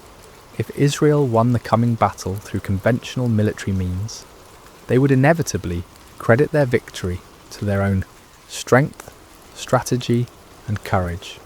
The victory needed to be so obviously supernatural that no one could mistake its source. God's glory was at stake, and that glory could not be shared with human pride. Following God's instructions, Gideon stood before his assembled army and made an announcement that must have stunned many of the volunteers. Anyone who trembles with fear may turn back and leave Mount Gilead. The offer was based on an ancient law found in Deuteronomy, which recognised that fearful soldiers could spread panic through the ranks and actually weaken an army's effectiveness. But in this case, the dismissal served a different purpose entirely. God was beginning the process of reducing the army to a size that would make his intervention unmistakable. The response to Gideon's announcement was immediate and devastating. 22,000 men took advantage of the opportunity to withdraw from what many probably saw as a suicide mission anyway.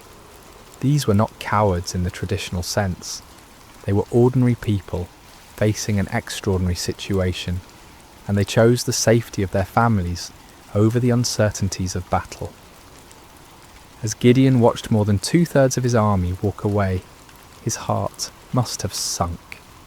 10,000 men remained, still a respectable force, but far fewer than what seemed necessary for the task ahead. Surely now they could proceed with God's blessing. But God was not finished with his reductions. There are still too many men, came the divine word. Take them down to the water, and I will thin them out for you there. If I say, this one shall go with you, he shall go. But if I say, this one shall not go with you, he shall not go. The instruction was puzzling and specific. Gideon was to observe how the men drank water and select his final army based on their drinking method. Of all the criteria that might be used to choose warriors, how they consumed water seemed among the least relevant to military prowess. At the water's edge, the 10,000 men revealed their character through their approach to drinking. The vast majority knelt down and put their faces directly to the water, drinking deeply and focusing entirely on satisfying their thirst. But a small group, only 300 men, demonstrated a different approach. They brought water to their mouths with their hands, lapping it like dogs while maintaining their vigilance and readiness. God's instruction was clear. With the 300 men that lapped, I will save you and give the Midianites into your hands. Let all the others go home. The reduction was complete and shocking. From 32,000 to 300 represented a decrease of more than 99%. What had begun as a substantial army was now reduced to little more than a large company. The odds, already daunting, had become mathematically absurd. Yet the selection criteria revealed profound spiritual truths. The 300 men who were chosen had demonstrated alertness, self-discipline, and readiness, even in a moment of personal need. While drinking, they had maintained their awareness of their surroundings, prepared for action at a moment's notice. These qualities, while admirable in soldiers, were really symbols of spiritual preparedness and faithfulness. As the dismissed soldiers departed, taking most of the weapons and supplies with them, Gideon was left with 300 men who looked more like a ceremonial guard than a fighting force. The enemy they faced was described in terms that emphasized their overwhelming numbers. All the Midianites the Amalekites, and the other eastern peoples had settled in the valley, thick as locusts. Their camels could no more be counted than the sand on the seashore. The disparity was so extreme that it moved beyond the realm of military strategy into the realm of the miraculous. No human commander would voluntarily reduce his forces to such a level when facing such overwhelming odds. Yet this was precisely God's point. The victory that was coming would be so clearly divine in origin that no one could attribute it to human planning or prowess. For Gideon, this final reduction must have been the ultimate test of faith. Everything in his military thinking, everything in his natural instincts, everything in conventional wisdom screamed against such a strategy. Yet his experiences with the fleece had prepared him for this moment. He had learned to trust God's ways even when they contradicted human logic. The 300 men who remained showed remarkable faith as well. They could see the enemy forces spread across the valley below them. They knew the odds better than anyone, yet they chose to stay, to trust in the God who had called them through his servant Gideon. As night fell over the Israelite camp, the 300 men prepared for what would be the most unconventional battle in military history. They had no idea that they were about to participate in a victory that would be remembered and celebrated for thousands of years. A victory that would demonstrate God's power to use the weak to confound the mighty. The stage was set for a night that would change everything. The Midianites slept in their countless tents, confident in their overwhelming superiority. The 300 Israelites made their final preparations, trusting in a God who specialized in impossible victories. The hours before dawn are often the darkest, both literally and figuratively. As Gideon and his 300 men crouched in the hills overlooking the vast enemy encampment, the weight of their impossible mission pressed down upon them like a physical burden. The valley below was filled with the tents of their enemies, stretching as far as the eye could see in the starlight, a sea of canvas that housed an army larger than any they had ever faced. Despite the miraculous signs he had witnessed and the divine assurances he had received, Gideon still struggled with doubt. God, in his infinite understanding of human nature, provided one more confirmation before the battle commenced. "Get up, go down against the camp," the Lord instructed, "because I am going to give it into your hands. If you are afraid to attack, go down to the camp with your servant Purah and listen to what they are saying. Afterward, you will be encouraged to attack the camp." The offer revealed God's compassionate understanding of Gideon's anxiety. Rather than rebuking him for his continued fears, the Lord provided an opportunity for reassurance. Taking his servant Purah with him, Gideon crept down toward the perimeter of the enemy camp under cover of darkness. The Midianite camp was massive beyond imagination. Thousands upon thousands of tents housed warriors from multiple nations united in their conquest of Israel. The sounds of the sleeping army filled the night air, snoring soldiers, restless camels, the occasional challenge of sentries. The very scale of the enemy forces should have been overwhelming to any reasonable observer. As Gideon and Purah approached the outer edge of the camp, they overheard a conversation between two Midianite soldiers. One was telling his companion about a disturbing dream he had experienced. "I had a dream. A round loaf of barley bread came tumbling into the Midianite camp. It struck the tent with such force that the tent overturned and collapsed." The interpretation offered by his fellow soldier was even more remarkable. "This can be nothing other than the sword of Gideon, son of Joash, the Israelite. God has given the Midianites and the whole camp into his hands." The irony was profound. Here, in the heart of the enemy camp, God was providing confirmation through the mouths of Israel's oppressors themselves. The barley bread in the dream was significant. Barley was considered the food of the poor, inferior to wheat. Yet in the dream, this humble loaf had the power to destroy the entire enemy position.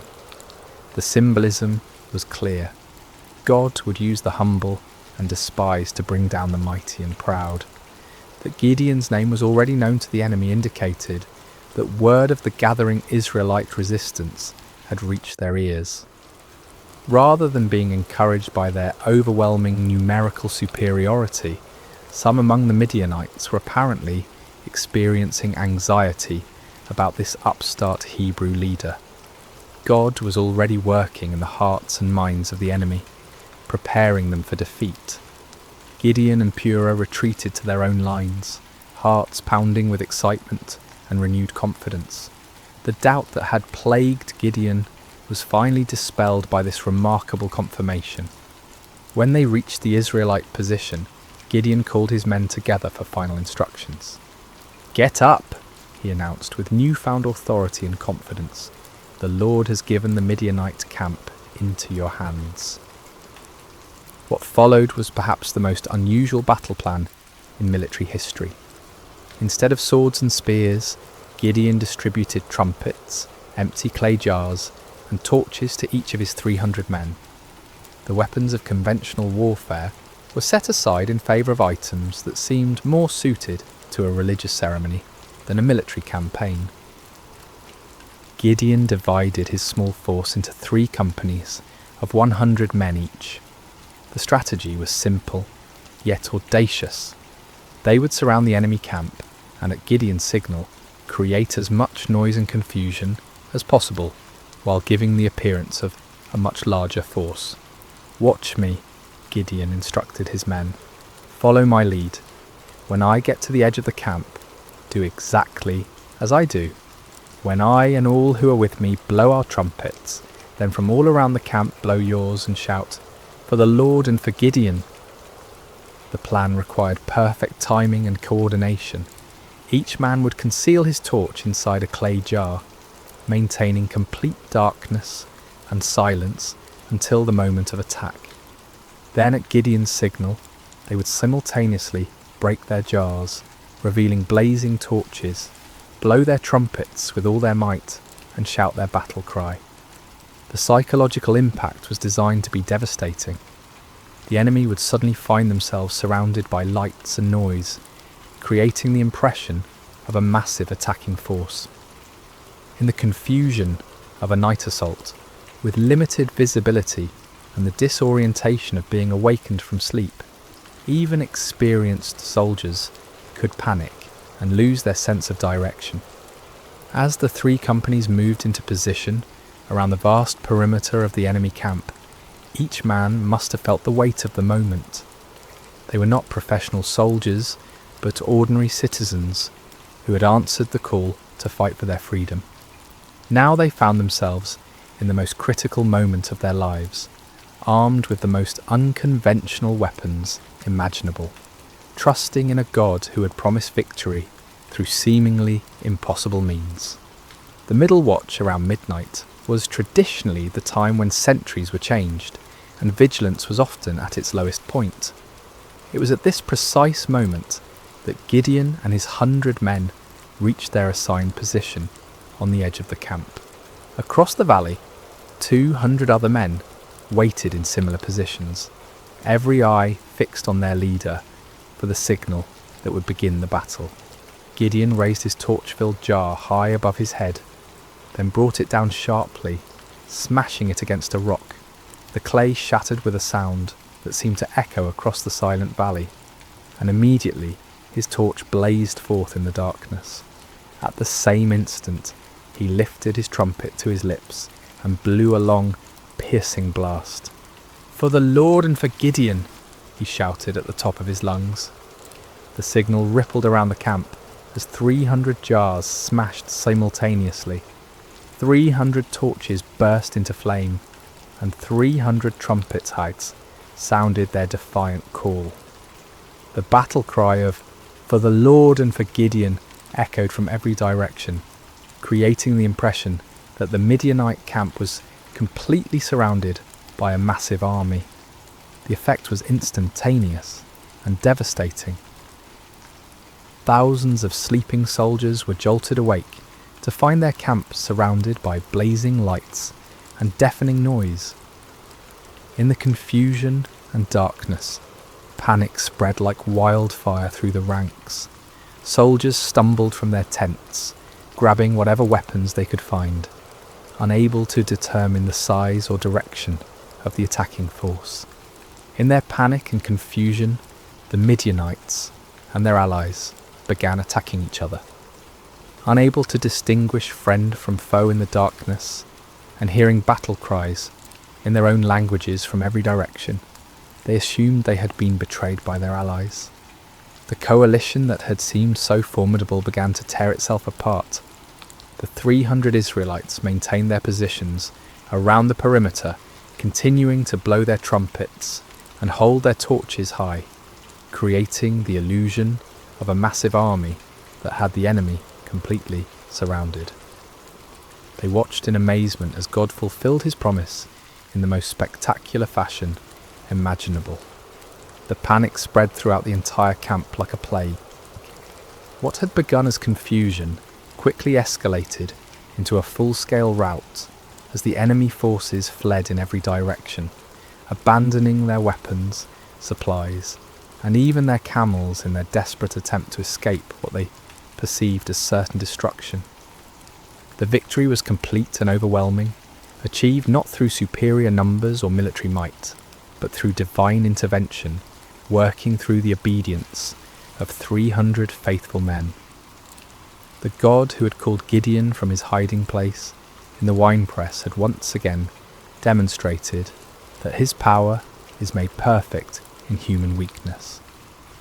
As dawn broke over the valley, an astonishing sight greeted the 300 Israelites. Where the night before had stood the mighty encampment of Israel's oppressors, now lay only scattered debris and abandoned supplies. Tents stood empty, their guy ropes cut by fleeing soldiers. Weapons lay discarded where they had fallen from panicked hands. The camels that had been described as innumerable as locusts wandered aimlessly, their owners having fled into the wilderness. The ground itself told the story of the night's chaos. Bloodstains marked the spots where confused allies had struck down one another in the darkness. Personal belongings were strewn across the landscape as the fleeing army had abandoned everything that might slow their escape. The scene looked less like the aftermath of a battle and more like the remnants of a catastrophic natural disaster. Gideon and his men moved through the abandoned camp in wonder, scarcely believing what their eyes were witnessing. The victory was so complete, so overwhelming, that it seemed almost too good to be true. Yet the evidence was undeniable. The army that had terrorized Israel for 7 years had been routed by 300 men armed with trumpets and torches. But God's deliverance was not yet complete. Even as the 300 marvelled at what had occurred in the valley, word of the miraculous victory was spreading throughout the hill country of Israel. Men who had dismissed Gideon's call to arms, who had remained hidden in their caves and strongholds, now emerged with renewed courage and determination.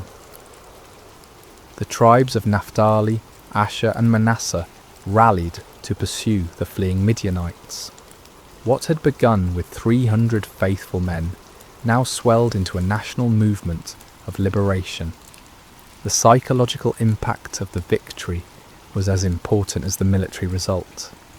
The myth of Midianite invincibility had been shattered in a single night, and the spirit of resistance that had been dormant for so long now burst forth like a river breaking through a dam. Gideon sent messengers throughout the hill country of Ephraim with urgent instructions. Come down against the Midianites and seize the waters of the Jordan ahead of them as far as Beth-barah. This strategic move would cut off the enemy's escape routes and ensure that the victory would be complete. The Ephraimites responded with enthusiasm, capturing the fords of the Jordan and trapping many of the fleeing Midianites. In the pursuit that followed, they captured two of the Midianite leaders, Oreb and Zeb, whose names meant raven and wolf. These princes, who had struck terror into Israelite hearts for years, were now defeated and killed at the places that would forever bear their names: the rock of Oreb and the winepress of Zeb. The pursuit continued beyond the Jordan as Gideon and his original 300, though exhausted, pressed on to capture the remaining Midianite kings, Zaba and Zalmunna. The victory was total and decisive. An empire that had dominated the region for 7 years was completely destroyed in a matter of days. The land of Israel enjoyed peace for 40 years during Gideon's lifetime. The oppression that had driven families into hiding was replaced by prosperity and security. Fields that had been abandoned were cultivated again. Markets that had stood empty bustled with commerce. Children who had grown up knowing only fear could now play freely in their villages. But perhaps the greatest victory was not military but spiritual. Israel had rediscovered that their God was still the same mighty deliverer who had brought their ancestors out of Egypt. The impossible victory served as a permanent reminder that with God all things are possible. The story of Gideon and the 300 speaks across the centuries, with timeless truths that challenge and encourage us today. First, we see that God uses the unlikely. Gideon was not a seasoned warrior or a natural leader. He was a fearful farmer, hiding from his enemies. Yet God saw potential that others missed. This reminds us that God's calling is not based on our qualifications, but on his purposes. Second, the reduction of Gideon's army from 32,000 to 300 demonstrates that faith matters more than numbers. In a world obsessed with statistics and metrics, God's economy operates differently. He delights in using small faithful remnants to accomplish great things, ensuring that his power, not human strength, receives the glory. Third, Gideon's requests for signs teach us about the balance between faith and doubt.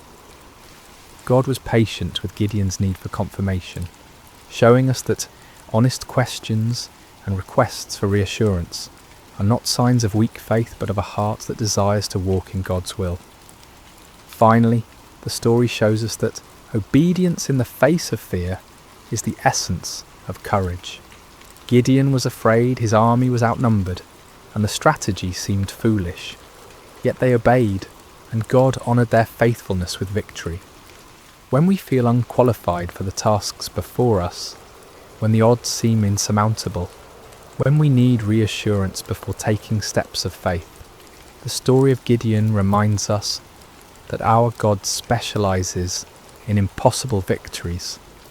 He is still calling ordinary people to extraordinary purposes, still using the weak to confound the mighty, still turning fearful hearts into faithful warriors.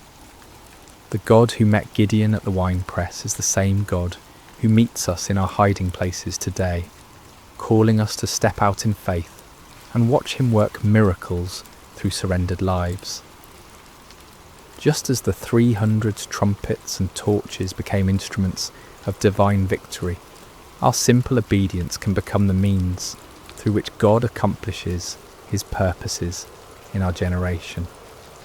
May we have the courage to answer when he calls, the faith to trust when he leads, and the persistence to follow when he sends us into battles that seem impossible to win. For with God, the 300 can defeat the multitudes, and faith can move mountains that seem immovable. The story of Gideon reminds us that our greatest victories come not when we feel strong and capable, but when we acknowledge our weakness and depend completely on God's strength. In those moments of surrender, we discover that we serve a God who delights in doing the impossible through the most unlikely people. And so the story ends where it began, with an invitation to faith, a call to courage, and a promise that the God who delivered Israel through Gideon and the 300 is still delivering his people today. Hello, dear listener, and welcome to Sacred Slumber. Before we begin tonight's story, I'd love to know how your day has been. Whatever time it is where you are in the world, whether you're settling in for the evening or finding a quiet moment during your day, you're exactly where you need to be. We have listeners joining us from every corner of the globe, and it's beautiful to think that we're all connected through these ancient stories that continue to speak to our hearts today. If this story brings you peace and you'd like to hear more like it, please consider subscribing to Sacred Slumber. Now let us journey back over 3,000 years to a time when the hills of ancient Israel echoed with the cries of an oppressed people, and discover how God chose the most unlikely hero to deliver them. The sun blazed mercilessly over the barren hills of ancient Israel, its heat seeming to mock the suffering people below. For 7 long years, the shadow of oppression had fallen across the promised land like a plague that would not lift. The Midianites, fierce nomadic warriors from the desert, had swept down upon Israel like locusts, devouring everything in their path. In caves carved into limestone cliffs, families huddled in darkness, their faces gaunt with hunger and hollow with despair.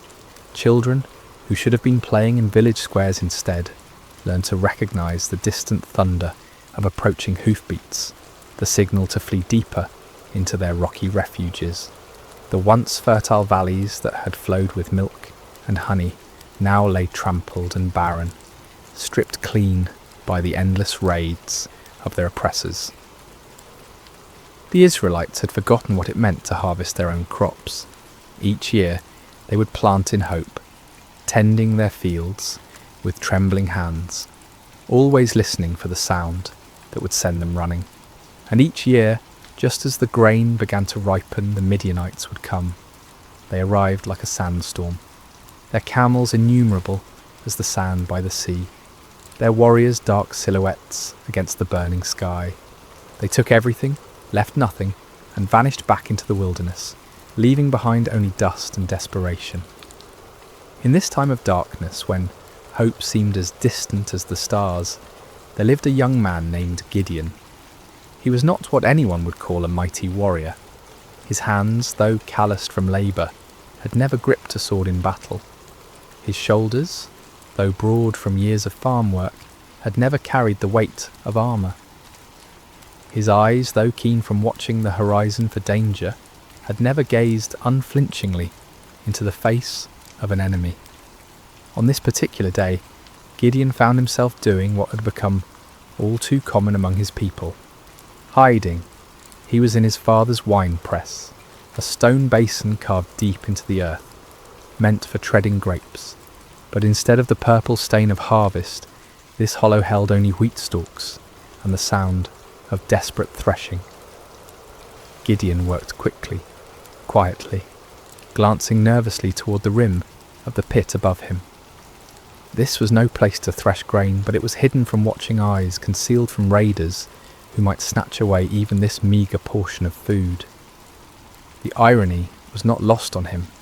Here he was, a descendant of Abraham, to whom God had promised this very land, reduced to working in secret, like a thief in his own inheritance. The wheat he threshed was barely enough to keep his family alive, and even this small amount had to be hidden from those who would steal it away. As Gideon worked, sweat dripping from his brow to mingle with the grain dust, he wondered where the God of his fathers had gone. The elders still told stories around carefully concealed fires, stories of a time when the Lord had parted the sea, when he had brought down the walls of Jericho, when his presence had dwelt among them in power and glory.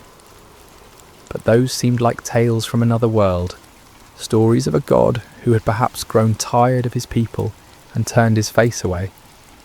The rhythmic sound of the flail striking grain filled the small space, a lonely percussion that seemed to echo the beating of his own discouraged heart. Each strike felt like a prayer he didn't know how to voice, a desperate plea to heaven from a pit in the earth, and then without warning, the monotonous rhythm was broken by a voice. "The Lord is with you, mighty warrior." Gideon's flail froze mid-swing. His heart hammered against his ribs as he spun around, expecting to see a Midianite soldier who had discovered his hiding place.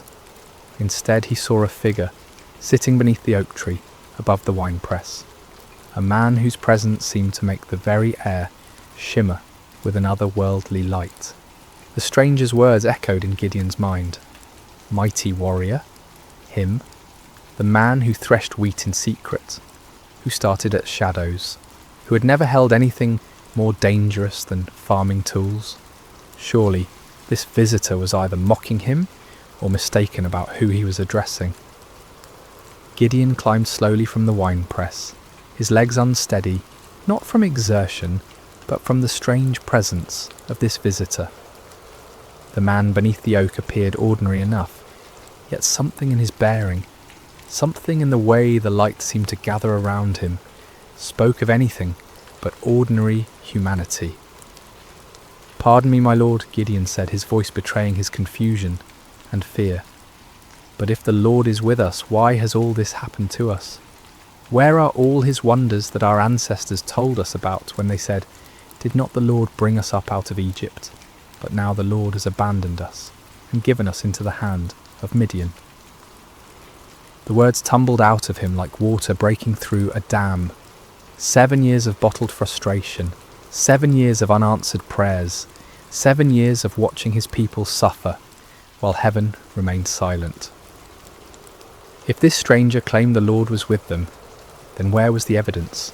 Where was the God who had once fought for Israel with fire and earthquake, with angel armies and miraculous interventions? The figure beneath the oak tree regarded him with eyes that seemed to hold depths of understanding far beyond human measure. When he spoke, his voice carried an authority that made the ground beneath Gideon's feet feel somehow more solid, as if reality itself paid attention to his words. "Go in the strength you have and save Israel out of Midian's hand. Am I not sending you?" Gideon felt his knees nearly buckle. Save Israel? Him? The man who hid in wine presses, who jumped at the sound of the wind through the barley? This had to be some terrible mistake, some cosmic error in judgment. "Pardon me, my lord," he said again, his voice barely above a whisper, "but how can I save Israel? My clan is the weakest in Manasseh, and I am the least in my family." It was true. His family held no position of honour among the tribe. They owned no great flocks, commanded no respect in the councils of the elders. Gideon himself was the youngest son, the one who tended to mundane tasks while others made important decisions. He was nobody special, nobody who mattered, nobody whom anyone would follow into battle. But the mysterious visitor seemed unmoved by these protests. "I will be with you," he said simply, "and you will strike down all the Midianites, leaving none alive." The promise hung in the air between them, impossible and overwhelming. Gideon's mind reeled as he tried to comprehend what was being asked of him. But if this was truly a messenger from the Lord, if this was indeed the God of his fathers speaking to him, then surely he could ask for some sign, some proof that this wasn't merely the product of too much sun and too little food. "If now I have found favour in your eyes," Gideon said carefully, "give me a sign that it is really you who speaks with me. Please do not go away until I come back and bring my offering and set it before you." The figure nodded gravely. "I will wait until you return." Gideon hurried to his house, his heart pounding with a mixture of terror and desperate hope. He prepared what he could offer: a young goat, unleavened bread made from precious flour, broth to complete the meal. It was a significant sacrifice for a family that had so little, but if there was even the slightest chance that the God of Israel was truly speaking to him, no cost was too great. When he returned to the oak tree, the stranger was still there, patient as stone, eternal as the hills. Gideon set the meat on a rock, poured out the broth, and waited to see what would happen. The visitor extended the staff in his hand and touched the meat and bread. Instantly, fire flared up from the rock. consuming the offering completely. In the same moment, the figure vanished from sight, leaving Gideon alone with the blackened stone and the certain terrifying knowledge that he had been speaking with an angel of the Lord. "Alas, sovereign Lord," Gideon cried out, falling to his knees, "I have seen the angel of the Lord face to face." But even as fear overwhelmed him, a voice spoke from heaven itself. "Peace, do not be afraid, you are not going to die." Gideon built an altar there and called it "The Lord is Peace," but peace was far from what he felt in his heart. That very night, the Lord spoke to him again, commanding him to tear down his father's altar to Baal and cut down the Asherah pole beside it. It was to be his first act of obedience, his first step toward the impossible task that lay ahead. Under cover of darkness, accompanied by 10 servants, Gideon did as he was commanded. They worked quietly, dismantling the stone altar and chopping down the wooden symbol of false worship. In their place, Gideon built an altar to the Lord and offered a bull as a sacrifice, using the wood from the Asherah pole as fuel for the fire. When morning came, the men of the town discovered what had been done. Their rage was immediate and fierce. They demanded that Joash, Gideon's father, bring out his son to be killed for destroying the altar of Baal, but Joash surprised everyone, including his son, with his response. "Are you going to plead Baal's cause?" he asked the angry crowd. "If Baal really is a god, he can defend himself when someone breaks down his altar." From that day on, Gideon was called Jerub-Baal, meaning "let Baal contend with him." But even after this first victory, even after seeing fire consume his sacrifice and hearing the voice of the Lord, doubt still gnawed at Gideon's heart like a persistent wound.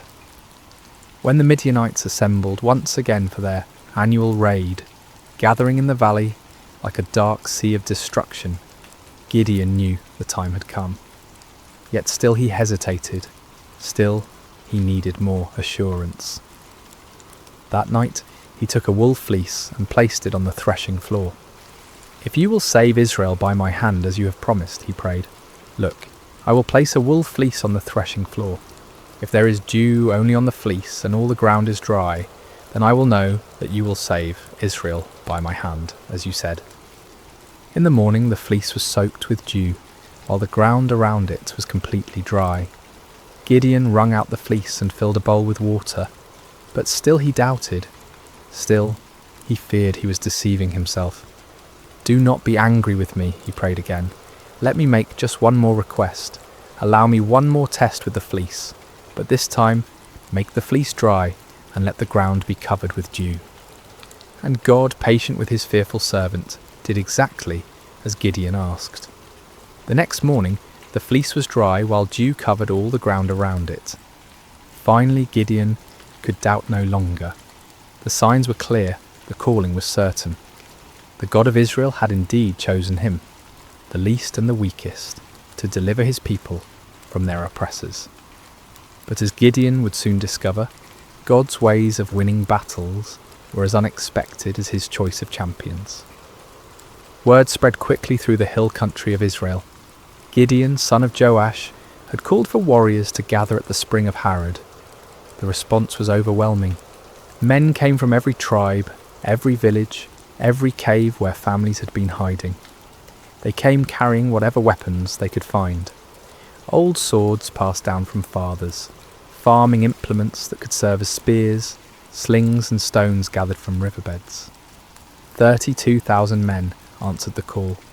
It was a significant force, larger than any army Israel had mustered in years. As Gideon looked out over the sea of faces, weathered by years of oppression, but now bright with hope, he felt a stirring of confidence. Perhaps this task wouldn't be as impossible as it had seemed. But even as he counted his forces, Gideon knew they were still vastly outnumbered.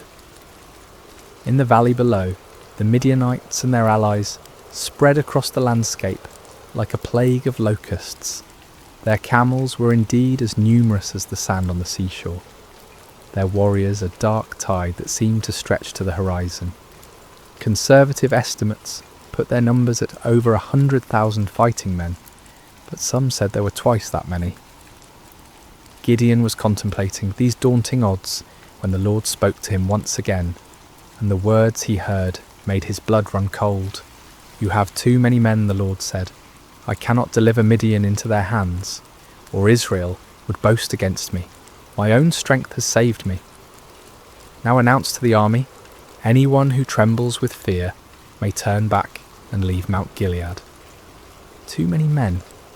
Gideon stared out at his army, then down at the vast enemy host in the valley. How could 32,000 be too many when facing such overwhelming odds? But the Lord's reasoning became clear. If Israel won this battle with such numbers, they would attribute the victory to their own military might, rather than to God's power. With a heavy heart, Gideon stood before his assembled forces. These men had left their families, their hiding places, their small measures of safety to answer his call. Now he had to tell some of them to go home. "Men of Israel," he called out, his voice carrying across the gathered warriors. "The Lord has spoken to me. Anyone among you who is afraid, anyone who trembles with fear, may return to his home. There is no shame in this. Go in peace." A murmur rippled through the crowd. Some men looked relieved, others confused, still others ashamed. But slowly, surely, men began to step forward, to gather their belongings, to turn away from the camp. What started as a trickle became a stream, then a flood. By evening, 22,000 men had departed for their homes, leaving only 10,000 behind.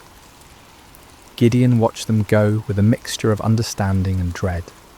He couldn't blame them for their fear, not after 7 years of running and hiding, but now his army was less than a third of its original size, facing an enemy that seemed to grow larger with every passing hour. Surely now the Lord would be satisfied with the numbers. Surely now they could plan their attack, develop their strategy, prepare for battle. But as the sun set over the camp, painting the sky the colour of blood, the voice of the Lord came to Gideon once more. "There are still too many men," the Lord said. "Take them down to the water, and I will thin them out for you there." Gideon felt as if the ground was shifting beneath his feet. Still too many? 10,000 men were still too many to face 100,000? What kind of battle was the Lord planning? The next morning Gideon led his remaining men down to the spring of Harod. The water was clear and cold, bubbling up from underground sources that had never failed, even in the driest years. The men were thirsty from the march and eager to drink.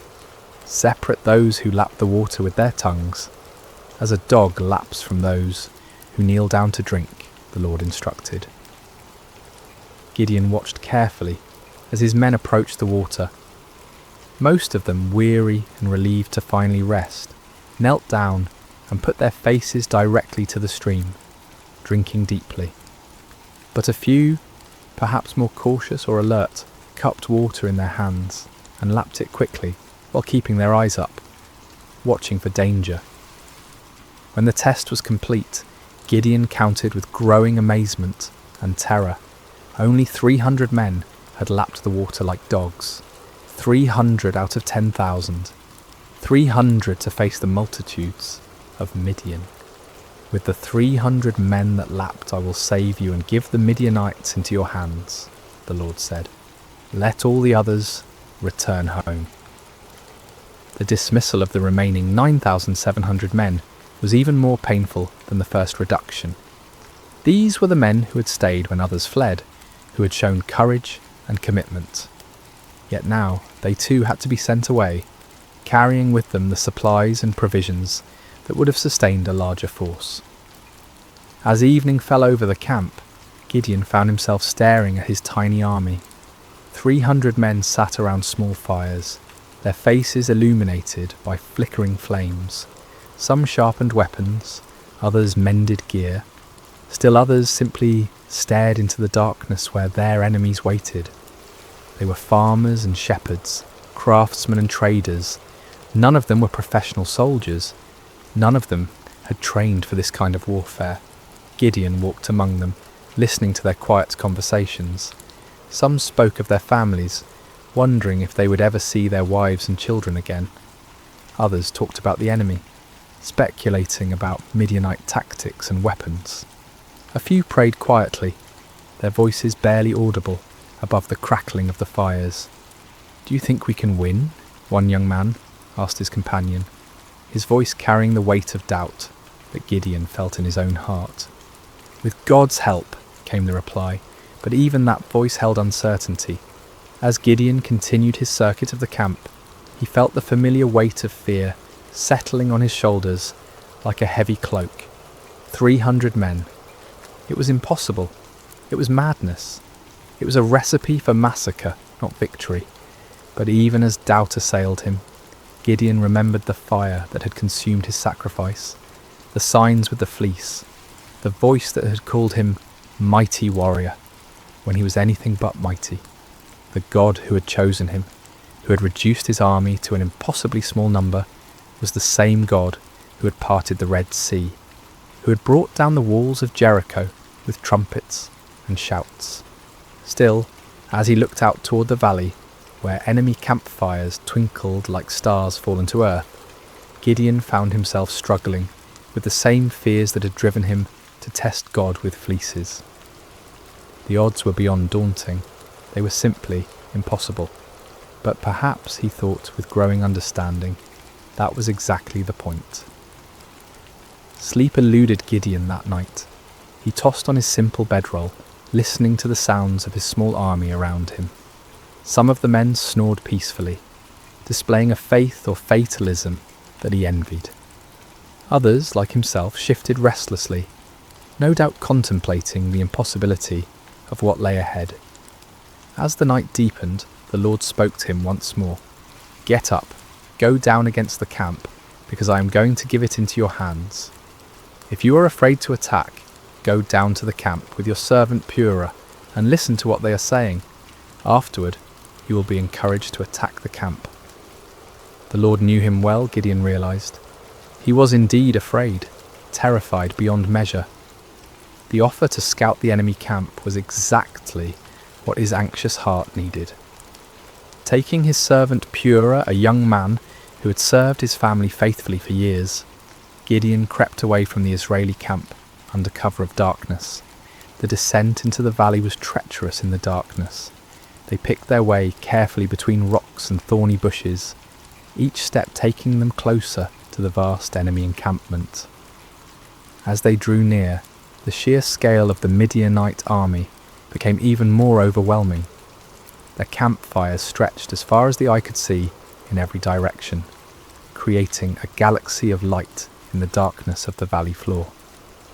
The smell hit them first, thousands of camels, horses and men, creating a pungent mixture that hung heavy in the still night air. Then came the sounds, snoring, quiet conversations, the shuffling of animals, the occasional clank of weapons or armour. It was like approaching a vast, slumbering beast that could wake at any moment and devour them. Gideon and Purah crept to the edge of the camp, staying low among the rocks and scrub brush that dotted the valley floor. The nearest tents were only a few dozen yards away, their dark silhouettes outlined against the glow of dying fires. Guards moved slowly through the camp, but their attention was focused inward, watching for disturbances among their own people rather than looking outward for threats. As they settled into their hiding place, Gideon heard voices from a nearby tent. Two men were talking in low tones, their conversation carrying clearly in the still night air. "I had the most disturbing dream," one man was saying.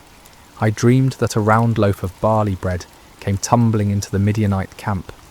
It struck the tent with such force that the tent overturned and collapsed."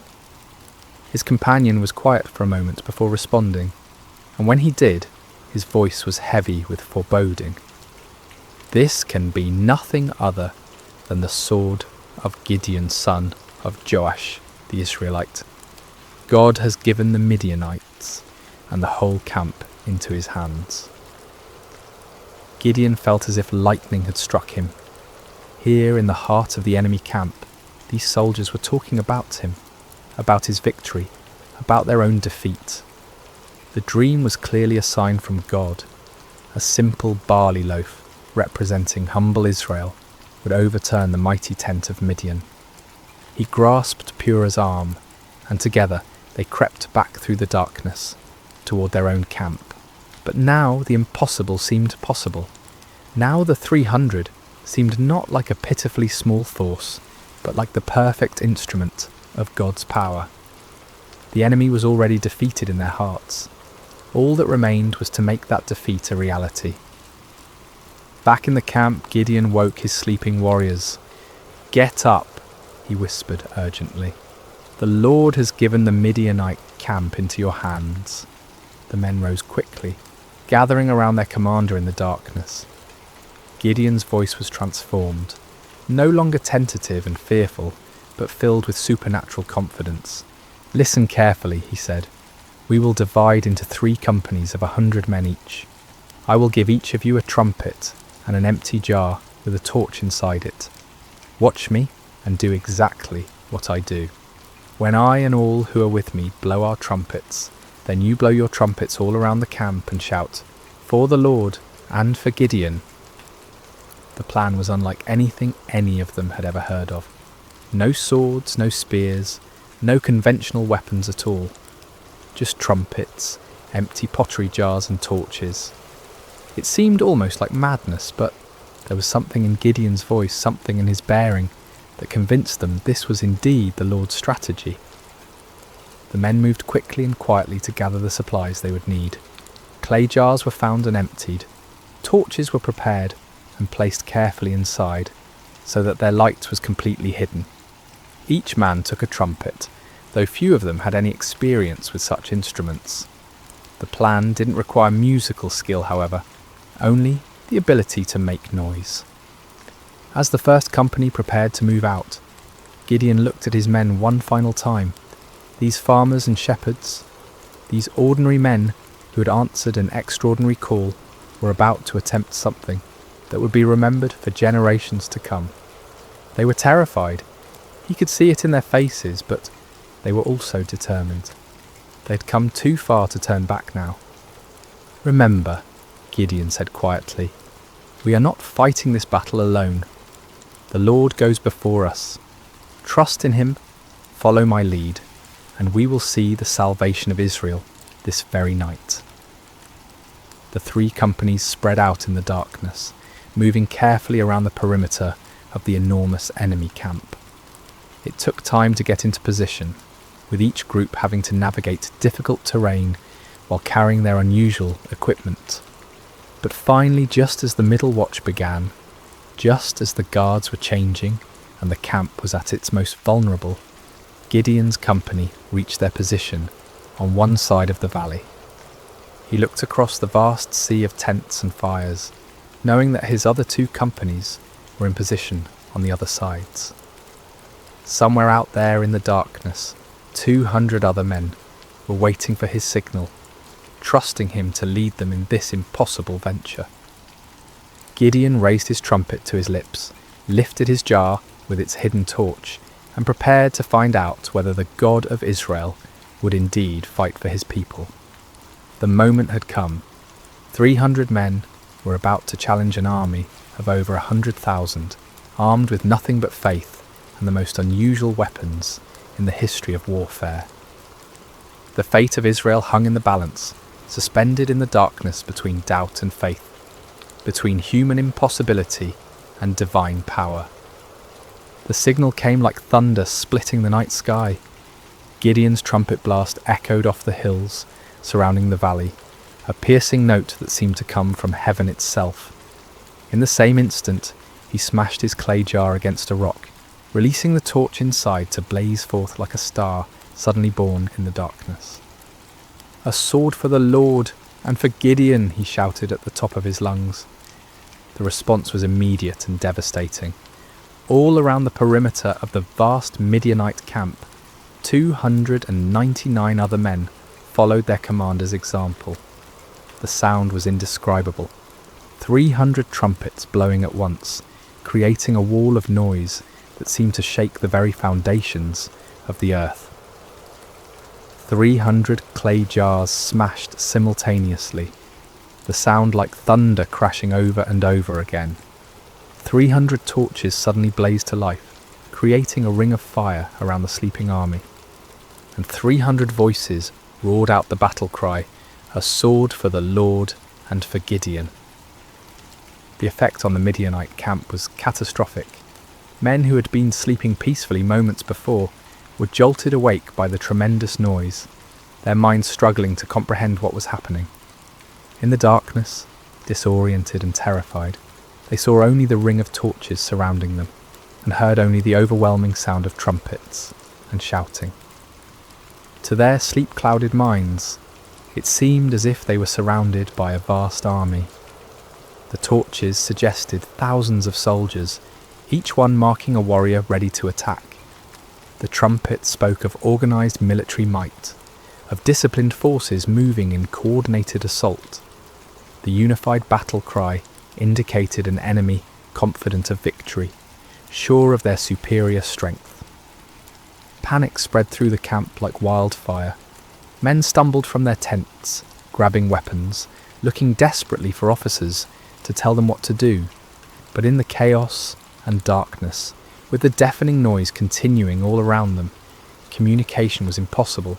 No one could hear orders over the sound of 300 trumpets. No one could see clearly through the confusion of flickering torches and deep shadows. "We're surrounded," someone screamed. "The whole Israeli army is here," shouted another. "We're all going to die," cried a third. The panic was contagious, spreading from tent to tent, from company to company, until the entire vast army was in the grip of terror. Men began running in all directions, some trying to escape what they perceived as encirclement, others attempting to mount some kind of defence against an enemy they couldn't see or understand. In their confusion and fear, the unthinkable began to happen. Midianite soldiers, unable to distinguish friend from foe in the chaos, began attacking each other. A man running through the darkness looked like an enemy soldier. A voice shouting commands in the confusion sounded like the voice of an Israeli warrior. Every shadow could be hiding an attacker. Swords were drawn not against the 300 Israelites on the perimeter, but against fellow Midianites. Spears were thrust not at the enemy, but at allies who had become indistinguishable from foes in the panic and darkness. The great army that had terrorized Israel for 7 years was turning on itself, destroying itself in its fear and confusion. Gideon and his men maintained their positions around the camp, continuing to blow their trumpets and brandish their torches, watching in amazement as their enemies did the work of destruction for them. It was the most extraordinary battle any of them had ever witnessed, a battle won without striking a single blow, a victory achieved through terror rather than traditional warfare. As the chaos in the camp intensified, the Midianites began a massive retreat. Those who could find their camels or horses fled toward the Jordan River and beyond. Others ran on foot, abandoning their weapons, their supplies, their wounded comrades, in their desperate attempt to escape what they believed was certain annihilation. But Gideon was not content to simply watch his enemies flee. As the first light of dawn began to creep over the eastern hills, he sent messengers throughout the hill country of Israel, calling on his countrymen to join the pursuit. "Come down against the Midianites," the messengers proclaimed, "and seize the waters of the Jordan ahead of them as far as Beth-barah." The response was immediate and enthusiastic.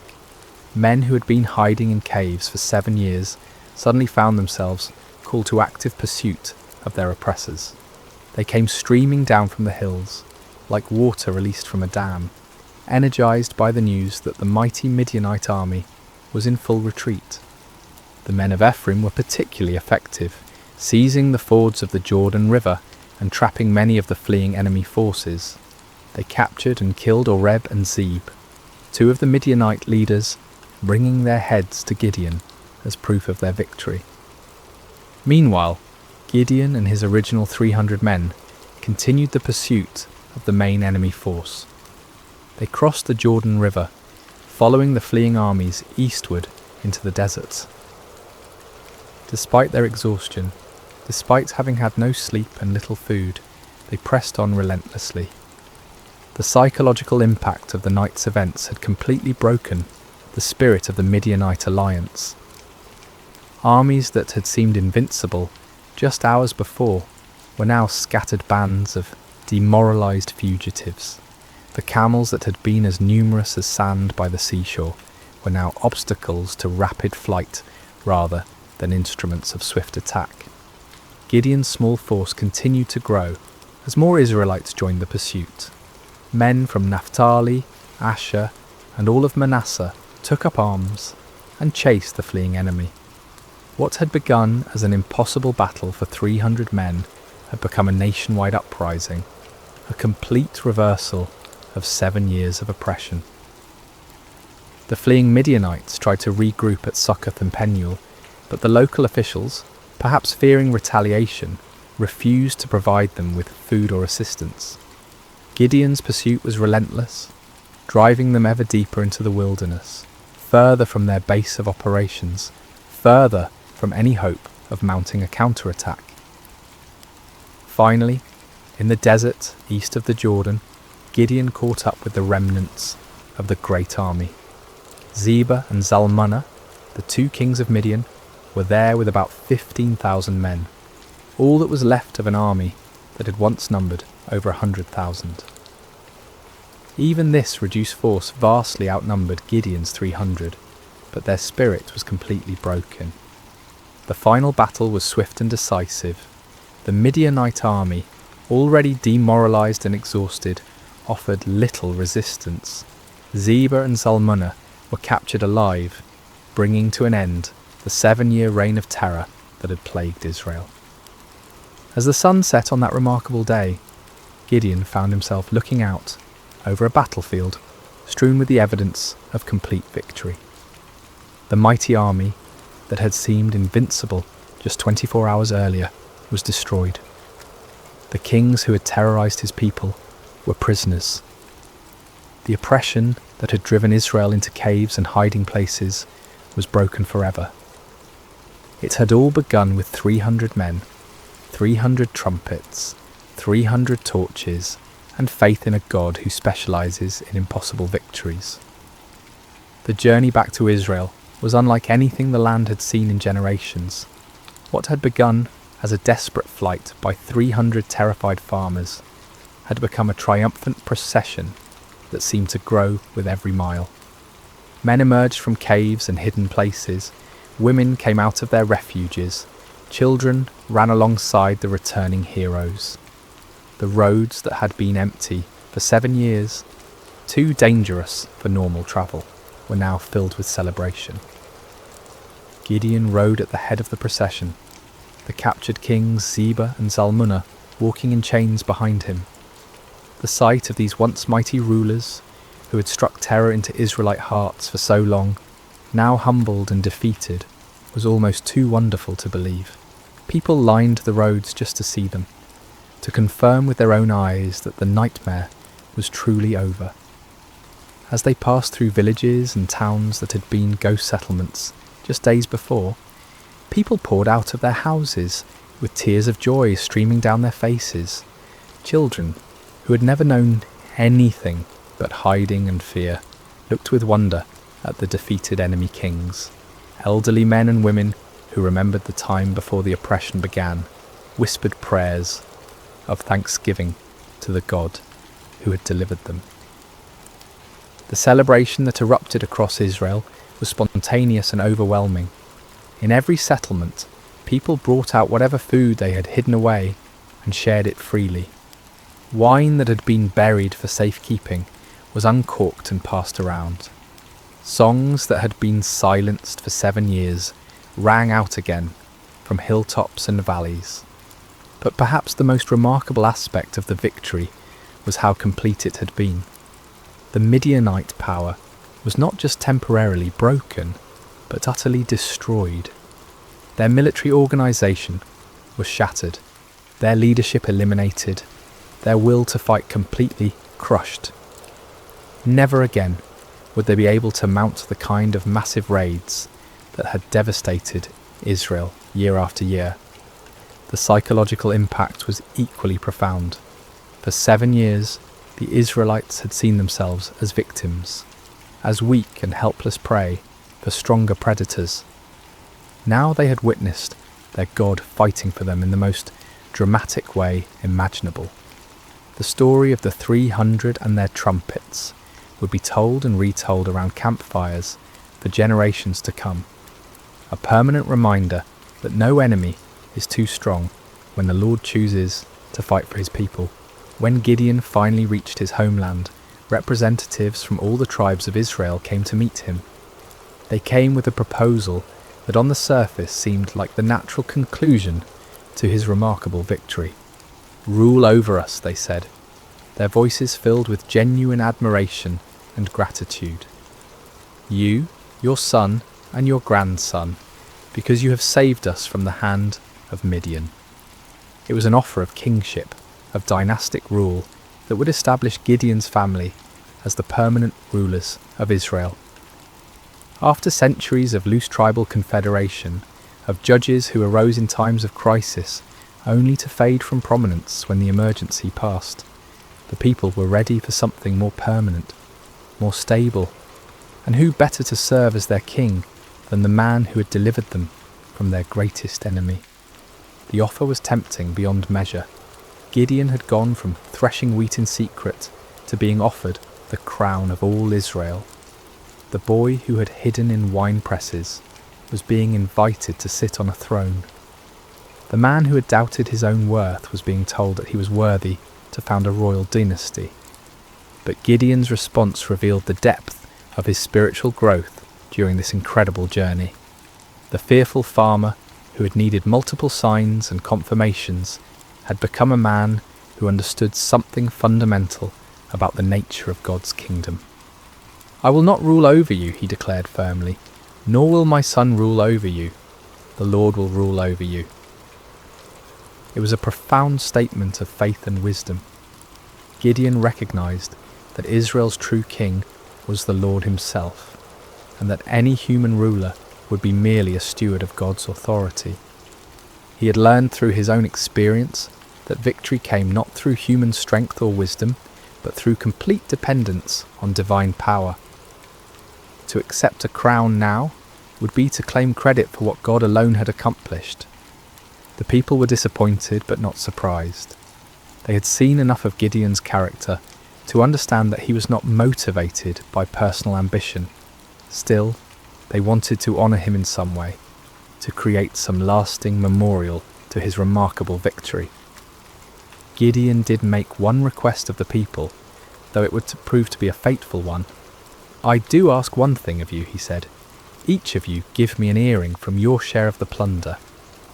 The Midianites, like many desert peoples, wore gold earrings, and the spoils of victory included a considerable amount of such jewellery.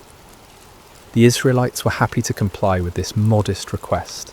They spread out a garment, and each man threw a gold earring onto it. When all the contributions were gathered, the weight of the gold was 1,700 shekels, an enormous fortune by the standards of the time. In addition to the earrings, there were ornaments, pendants, and purple garments worn by the Midianite kings, as well as chains from their camels' necks. With this gold, Gideon made an ephod, a ceremonial garment similar to what the high priest wore. His intentions may have been pure, perhaps wanting to create a memorial to God's victory or a way for the people to seek divine guidance. But the results were tragic. All Israel prostituted themselves by worshipping it there, and it became a snare to Gideon and his family.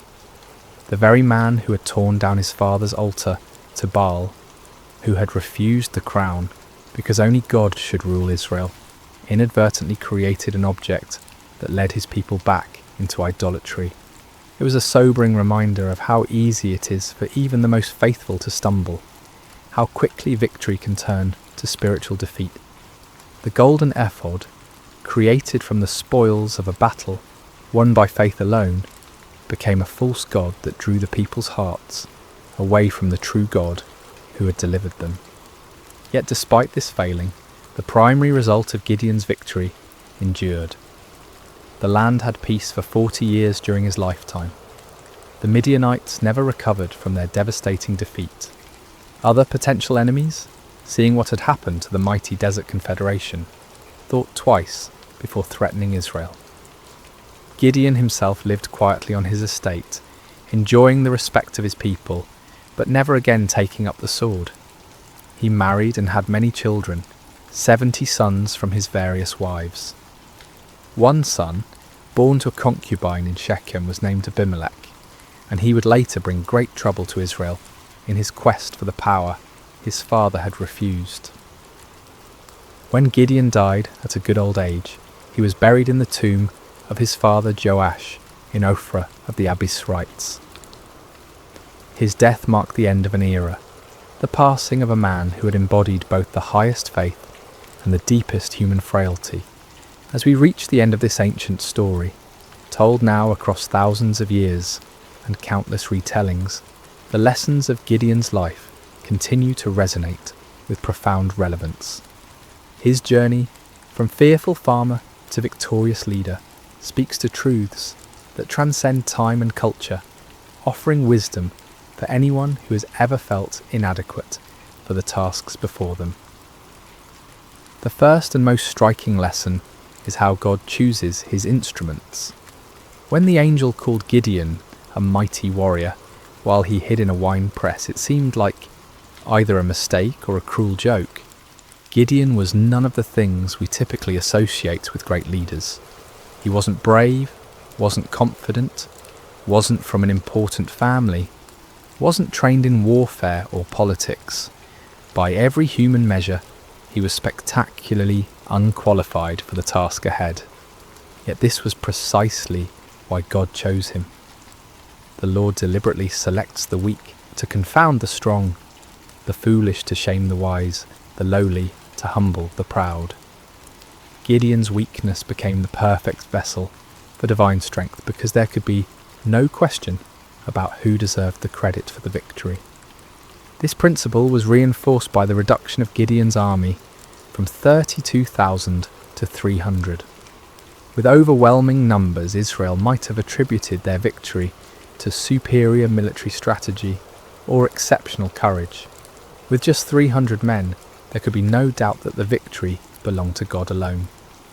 The method of the victory itself drove this point home with unmistakable clarity.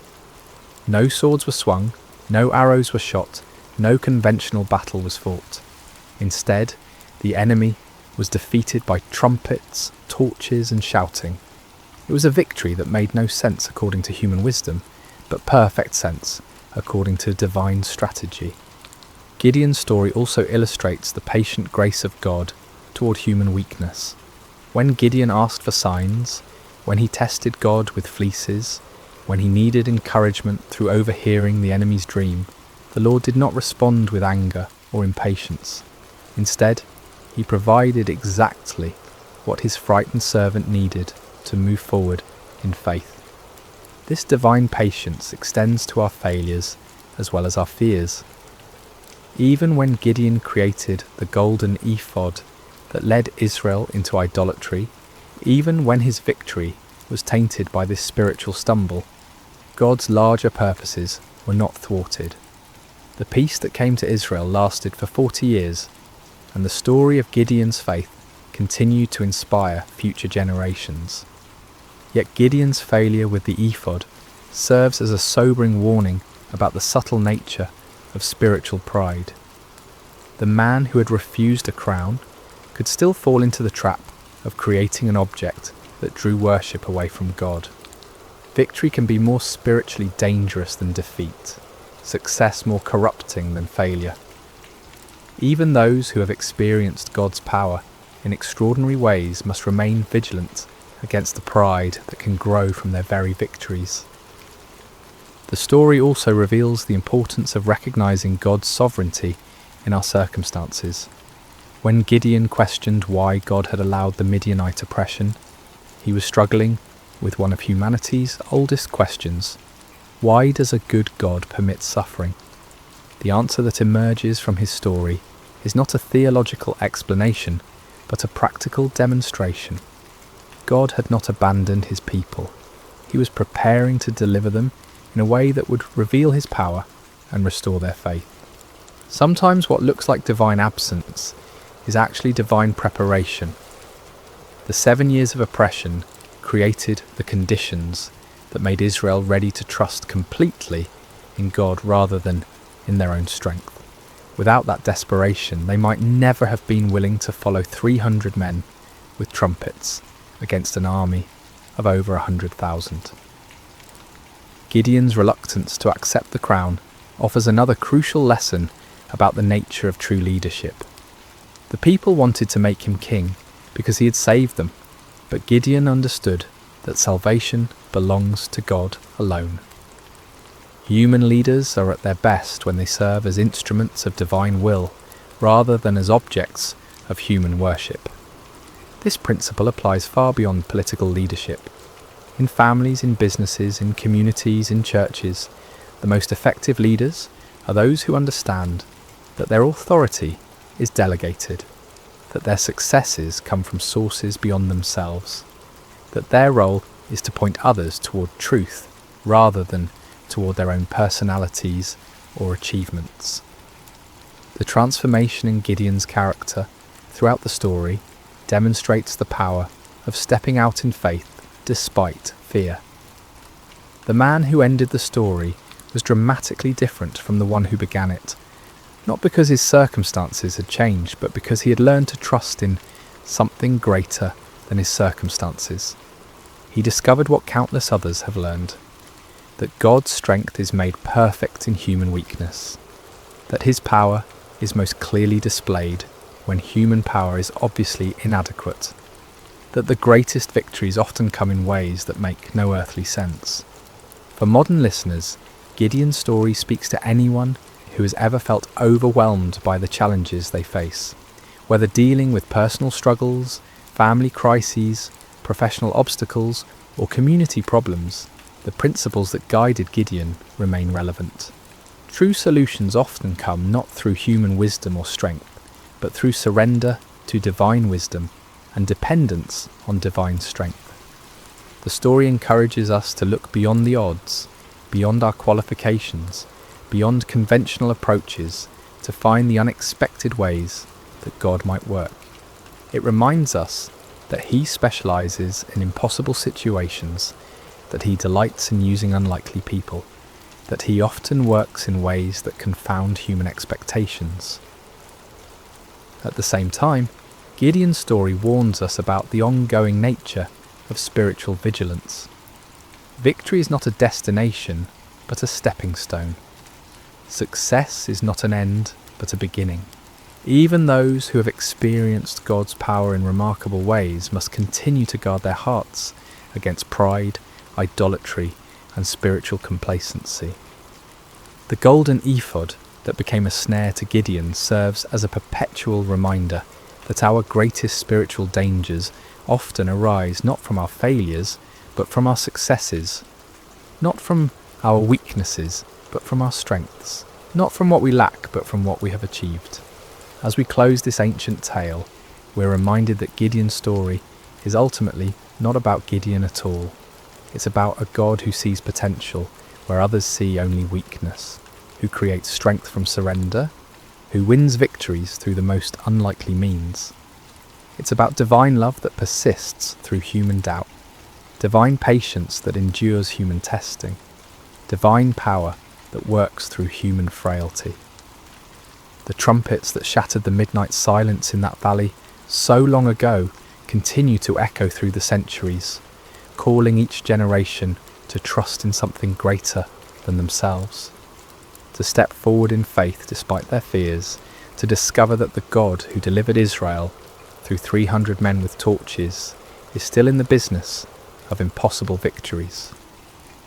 In our own valleys of challenge and oppression, surrounded by enemies that seem too numerous to count, Facing odds that appear insurmountable, Gideon's story whispers the same truth that changed a fearful farmer into a mighty warrior. The Lord is with you, and in him even the weakest can become strong. Even the smallest can achieve great things. Even the most unlikely can be used for extraordinary purposes. The battle belongs to the Lord, and in him victory is always possible. And so we end where we began, with a simple truth that transcends time and circumstance. When God chooses to fight for his people, no enemy can stand, no odds are too great, and no victory is impossible. The story of Gideon continues to unfold in every generation, in every heart that learns to trust, not in human strength, but in divine power, not in earthly wisdom, but in heavenly guidance, not in what we can see, but in what God can do. May this ancient story find new life in modern hearts. May its lessons take root in contemporary soil, and may its timeless truths continue to inspire faith, courage, and hope in all who hear it. For the God who called Gideon from his hiding place continues to call ordinary people to extraordinary purposes, continues to choose the weak to confound the strong, and continues to win impossible victories through the most unlikely means. The story of Gideon is, in the end, the story of all who learn to trust in something greater than themselves. It is the story of divine love that never gives up, divine power that never fails, and divine grace that transforms fearful hiding into mighty victory. This has been the story of Gideon and the battle against Midian, shared with you tonight through sacred slumber. May it bring you peace, may it strengthen your faith, and may it remind you that no challenge is too great when faced with divine help. Sleep well, dear listener, and may your dreams be filled with the trumpets of victory and the light of hope. What if I told you there's a Bible story where a piece of iron floated, not metaphorically, not symbolically, literally floated on water like a cork bobbing on the surface of a pond? You've heard of Moses parting the Red Sea. You know about David slaying Goliath. The story of Daniel in the lion's den rolls off your tongue, but tucked away in the pages of 2 Kings chapter 6 lies one of the most overlooked miracles in all of Scripture, a miracle so humble, so seemingly insignificant, that most people skip right over it without a second thought. Yet this brief narrative, comprising only 6 verses, contains profound truths about faith, responsibility, and the God who cares about the smallest details of our lives. During the prophetic ministry of Elisha, miracles often happened in ordinary, almost mundane situations. While his predecessor, Elijah, called down fire from heaven and raised the dead, Elisha's ministry was marked by intimate, practical interventions, healing bitter water, multiplying oil for a widow's debt, and yes, making iron float. This story is brief in scripture but rich in meaning, a testament to faith in small things, a reminder that no problem is too insignificant for divine intervention. In a world where we're conditioned to believe that God only shows up for the spectacular, the floating axe head whispers a different truth. Sometimes the most profound miracles happen in the most ordinary moments of our lives. The sun cast long shadows across the Jordan River Valley as another day began in the divided kingdom of Israel. It was a time of political turmoil and spiritual awakening, when the northern kingdom teetered between apostasy and revival, largely dependent on the influence of God's prophets. This was the era of Elisha's ministry, roughly 850 BC, decades after the dramatic departure of his mentor Elijah in a chariot of fire. The sons of the prophets, a community of disciples and spiritual students gathered around Elisha, had been growing steadily. These weren't prophets in the sense of fortune tellers or mystics, but rather men dedicated to learning God's ways, studying his word, and serving under the guidance of established prophets like Elisha. Think of them as a biblical seminary, a community of faith where young men came to deepen their understanding of the divine and prepare for ministry. Their current living situation had become cramped and inadequate. What had once been sufficient space for a handful of devoted followers was now bursting at the seams. The community was thriving, and with growth came practical challenges. They needed more room, more space to gather, to learn, to live together in their pursuit of spiritual wisdom. "The place where we dwell with you is too small for us," they told Elisha one morning, their voices carrying the respectful deference due their teacher, but also the practical urgency of their situation. It wasn't a complaint so much as an observation, a statement of fact that required action. Their solution was both practical and communal. They would go to the Jordan River region and gather timber to construct a larger dwelling place. The Jordan Valley was known for its trees, sycamores, willows, and other varieties that could provide the lumber they needed. It was honest work, the kind of labour that built both character and community as they worked side by side toward a common goal. "Let us go to the Jordan," they proposed, "and let every man take a beam from there, and let us make a place where we may dwell." The plan was simple, straightforward, and entirely reasonable. They weren't asking for a miracle or divine provision dropped from heaven. They were willing to work, to sweat, to use their hands and their backs to meet their need. Elisha, ever the encouraging leader, gave his blessing. Go. But their invitation touched his heart. "Please consent to go with your servants." They wanted their teacher among them, not just giving permission but participating in their labour. And Elisha, who could have remained comfortably behind while his students did the hard work, responded with characteristic humility, "I will go." So the small company set out for the Jordan, tools in hand, ready to transform their vision into reality. The Jordan River had witnessed countless biblical events. It was here that Joshua led the Israelites into the Promised Land, where the priests' feet touched the water and it parted just as the Red Sea had done for Moses. It was in these very waters that centuries later John the Baptist would immerse Jesus Christ himself. But on this particular day, there would be no grand procession, no miraculous river crossing.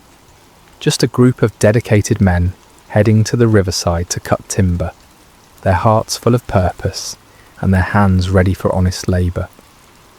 The Jordan Valley stretched before them, its banks lined with the trees they needed, its waters flowing steadily toward the Dead Sea, carrying with it the silt and sediment of the highlands above.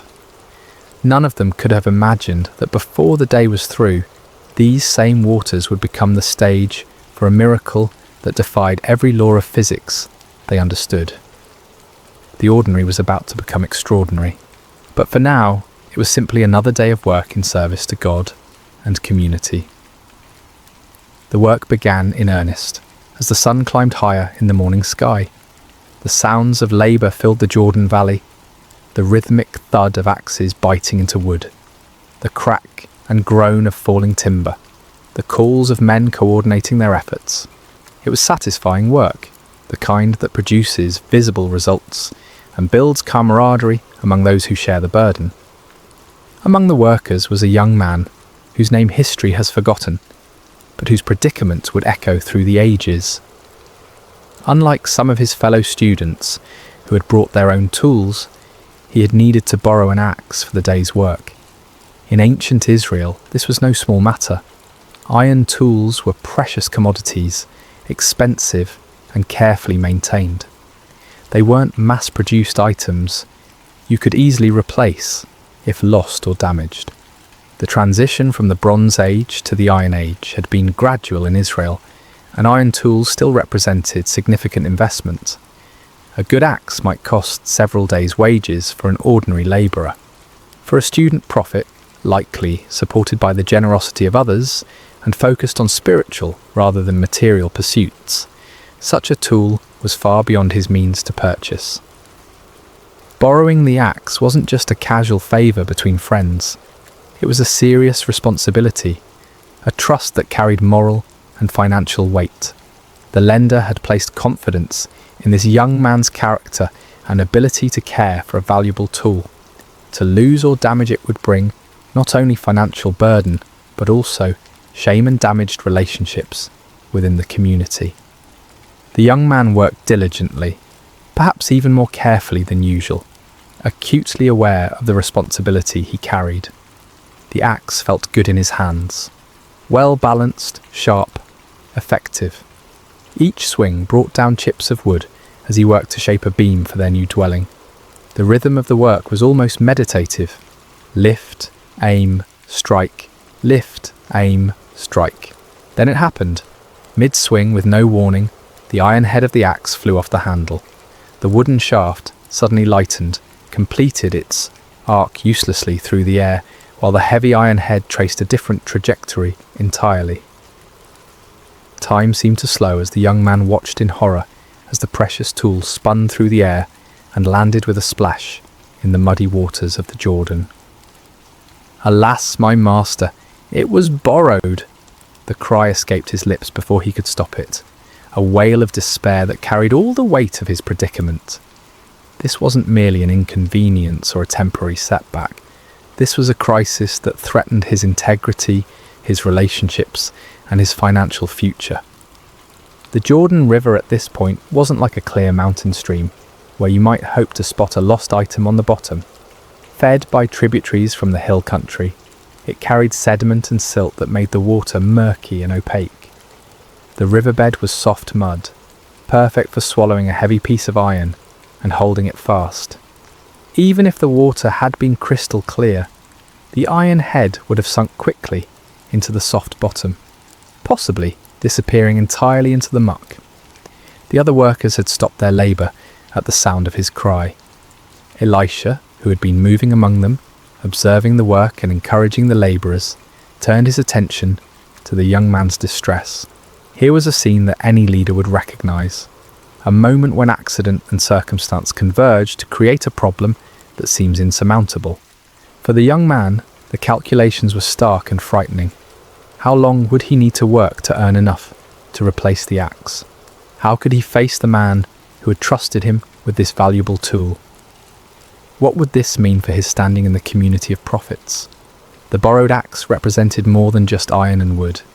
It was a symbol of trust, responsibility, and his place in the community. The irony wasn't lost on anyone present.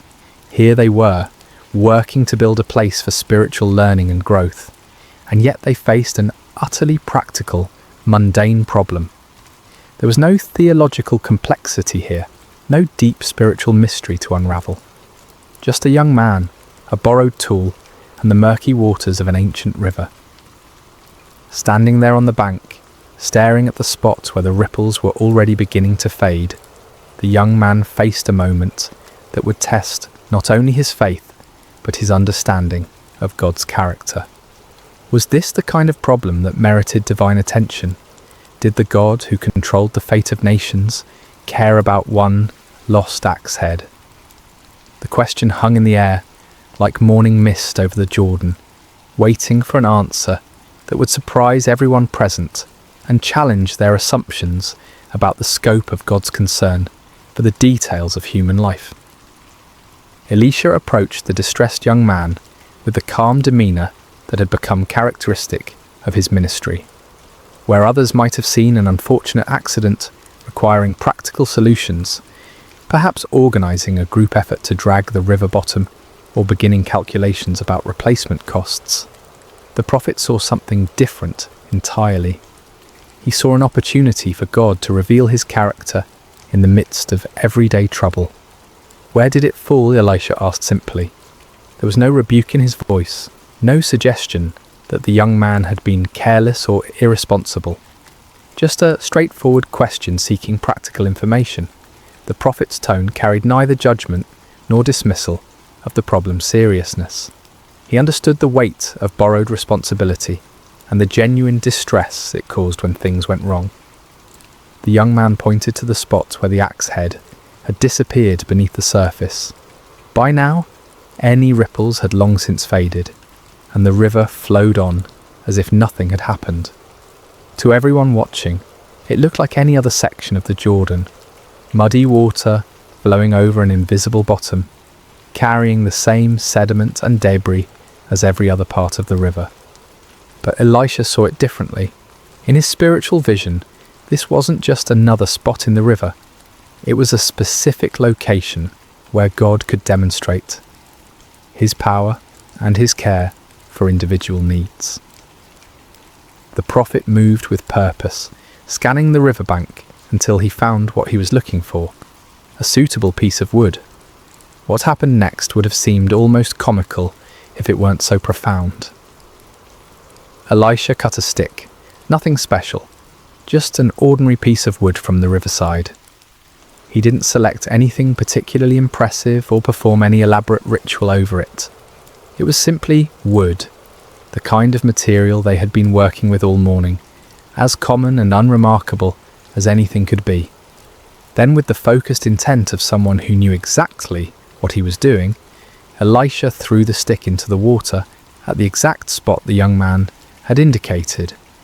To the observers, it must have seemed like an odd gesture, perhaps the first step in some complex retrieval process they didn't yet understand. But Elisha's action carried the quiet confidence of a man who had learned to cooperate with divine power in the most unexpected ways. What happened next violated every natural law the witnesses understood. The iron axe head, which should have been resting in the mud at the bottom of the river, began to rise. Not slowly, not gradually, but with the buoyant purpose of cork or wood designed to float. The heavy metal broke the surface of the water and bobbed there like a leaf, defying gravity, density, and everything they thought they knew about the natural world. The silence that followed was profound. Even the sounds of the river seemed muted as the group of prophets stared at the impossible sight before them. Iron doesn't float. Everyone knows that. It's one of those fundamental facts about the physical world that requires no explanation because it's so obviously true. Yet there it was, unmistakably iron, unmistakably floating, unmistakably real. Elisha's voice broke through their amazement with practical direction. Pick it up. There was no grand speech about the miracle they had just witnessed, no theological explanation of what had occurred, no demand for praise or recognition, just simple, practical instruction to complete the restoration. The young man reached out, his hand probably trembling with a mixture of relief and awe, and lifted the iron axe head from the water. It was solid, real, unchanged, except for its brief defiance of natural law. The crisis was over. The debt was avoided. The trust was preserved. The borrowed tool was restored to its owner's care. But something much more significant than problem solving had just occurred. In those few moments beside the Jordan River, God had revealed something crucial about his character and his relationship with his people. This wasn't a miracle performed for crowds or kings.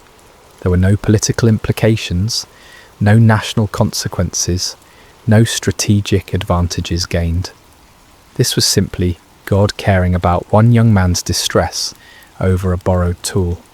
The miracle spoke to the heart of divine character, a God who notices when sparrows fall, who knows the number of hairs on each head, who cares about the details that seem insignificant to everyone else. The floating axe head declared that no genuine need is too small for divine attention, no honest trouble too mundane for miraculous intervention. As the young man hefted the restored tool, feeling its familiar weight and balance, the entire community of prophets had received a lesson they would never forget. They had come to the Jordan to cut timber for a building project. They were leaving with something far more valuable, a deeper understanding of the God they served and his intimate involvement in the practical details of their lives. The miracle of the floating axe head resonates through the centuries precisely because it speaks to truths that transcend its humble circumstances. In a world where we often compartmentalize the spiritual and the practical, this story demolishes the artificial barriers we create between sacred and secular concerns. The most striking aspect of this miracle is its ordinariness. God's intervention came not in response to a national crisis or a life-threatening emergency, but to solve an everyday problem that millions of people might face. The young prophet wasn't dying, wasn't facing persecution for his faith, wasn't even engaged in what we might consider particularly spiritual work. He was simply trying to help build a dormitory and had encountered the kind of mishap that makes any honest person's heart sink. This reveals something profound about God's character, his care for the complete range of human experience, not just the dramatic or spiritually significant moments. The God who controls the destiny of nations also notices when his children face embarrassment, financial stress, or the weight of broken trust. There's no problem too small, no concern too mundane, no worry too insignificant to merit his attention. The symbolism of Elisha's intervention method is equally meaningful. The prophet used a stick, one of the most common humble materials imaginable. He didn't employ exotic implements, rare metals, or elaborate ceremonies. Just wood thrown into water, the kind of action that in any other context would seem pointless or even foolish. This speaks to God's pattern of working through humble means to accomplish extraordinary purposes. Throughout Scripture, God consistently chooses the simple to confound the wise, the weak to overcome the strong, the ordinary to achieve the extraordinary. Moses had a staff, David had a sling, Gideon had clay pots and torches, and Elisha had a stick. The message is clear. God's power isn't dependent on impressive tools or elaborate methods. His strength is made perfect in weakness, his glory revealed through the most unlikely instruments. The miracle also serves as a powerful picture of restoration. What was lost was recovered. What seemed gone forever was returned. What threatened to bring shame and financial burden was transformed into a testimony of God's faithful care. This speaks to one of humanity's deepest needs, the longing for redemption, for second chances, for the restoration of what has been damaged or lost. In the broader context of human experience, we all have borrowed things that we've lost or damaged: trust, opportunities, relationships, innocence, time. We all face moments when we stare at the metaphorical muddy water where something precious has disappeared, feeling the weight of responsibility we can't fulfill. The floating axe head whispers hope into those moments, suggesting that restoration is possible, that what seems irretrievably lost can be recovered. The response required of the young man is also significant. When the miracle occurred, he still had to reach out and take the floating iron. God provided the supernatural intervention, but human cooperation was still necessary. The axe head floated, but it didn't jump back onto the handle by itself. This reflects the general pattern of divine human cooperation throughout Scripture. God provides what only He can provide, but humans must still act in faith to appropriate His provision. Faith in action is another crucial theme woven through this narrative. The young man's cry for help wasn't a formal prayer with proper theological language. It was a raw expression of distress that nevertheless carried implicit faith that his predicament mattered to God and to God's representative, Elisha. His willingness to point out exactly where the axe head fell demonstrated trust that something could be done, even when the situation looked hopeless. Elisha's calm confidence throughout the episode reveals the prophet's deep understanding of God's character and ways. He didn't hesitate, didn't doubt, didn't suggest alternative solutions. He simply asked where the iron fell, and then acted with the assurance of someone who knew he served a God of intimate concern and unlimited power. The miracle also highlights the value of community and leadership. The young man wasn't facing his crisis alone. He was surrounded by fellow believers and guided by a seasoned prophet.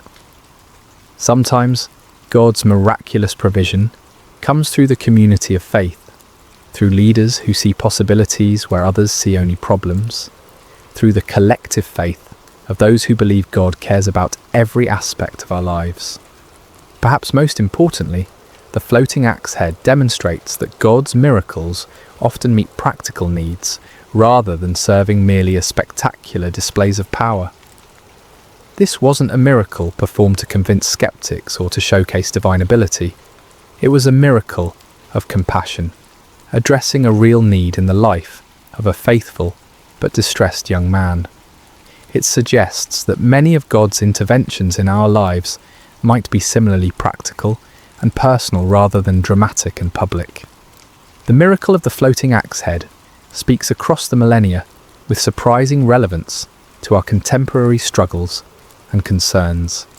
In our age of complex problems and global crises, this ancient story reminds us that faith begins with trusting God in the small things, the everyday challenges that rarely make headlines but profoundly impact our daily lives.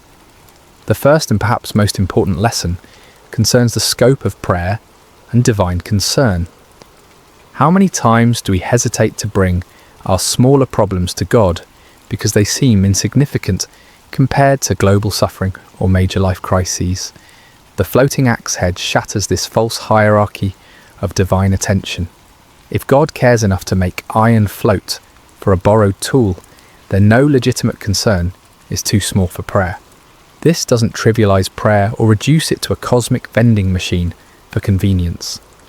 Rather, it reveals the intimate nature of our relationship with the divine.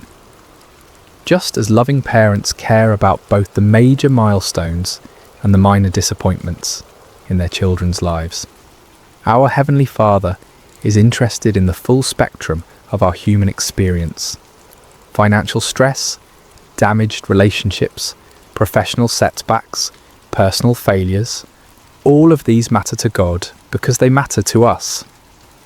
The principle of integrity and accountability that runs through this story remains powerfully relevant in our modern context. The young prophet's distress wasn't primarily about losing money, it was about failing to fulfill his responsibility to someone who had trusted him. In a culture where personal accountability is often diminished and broken commitments are easily rationalized away, the ancient prophet's anguish over a borrowed tool offers a compelling counterexample. When we borrow, we incur genuine responsibility. When we make commitments, we create legitimate expectations in others. When we fail to fulfill these obligations, we damage more than our own interests.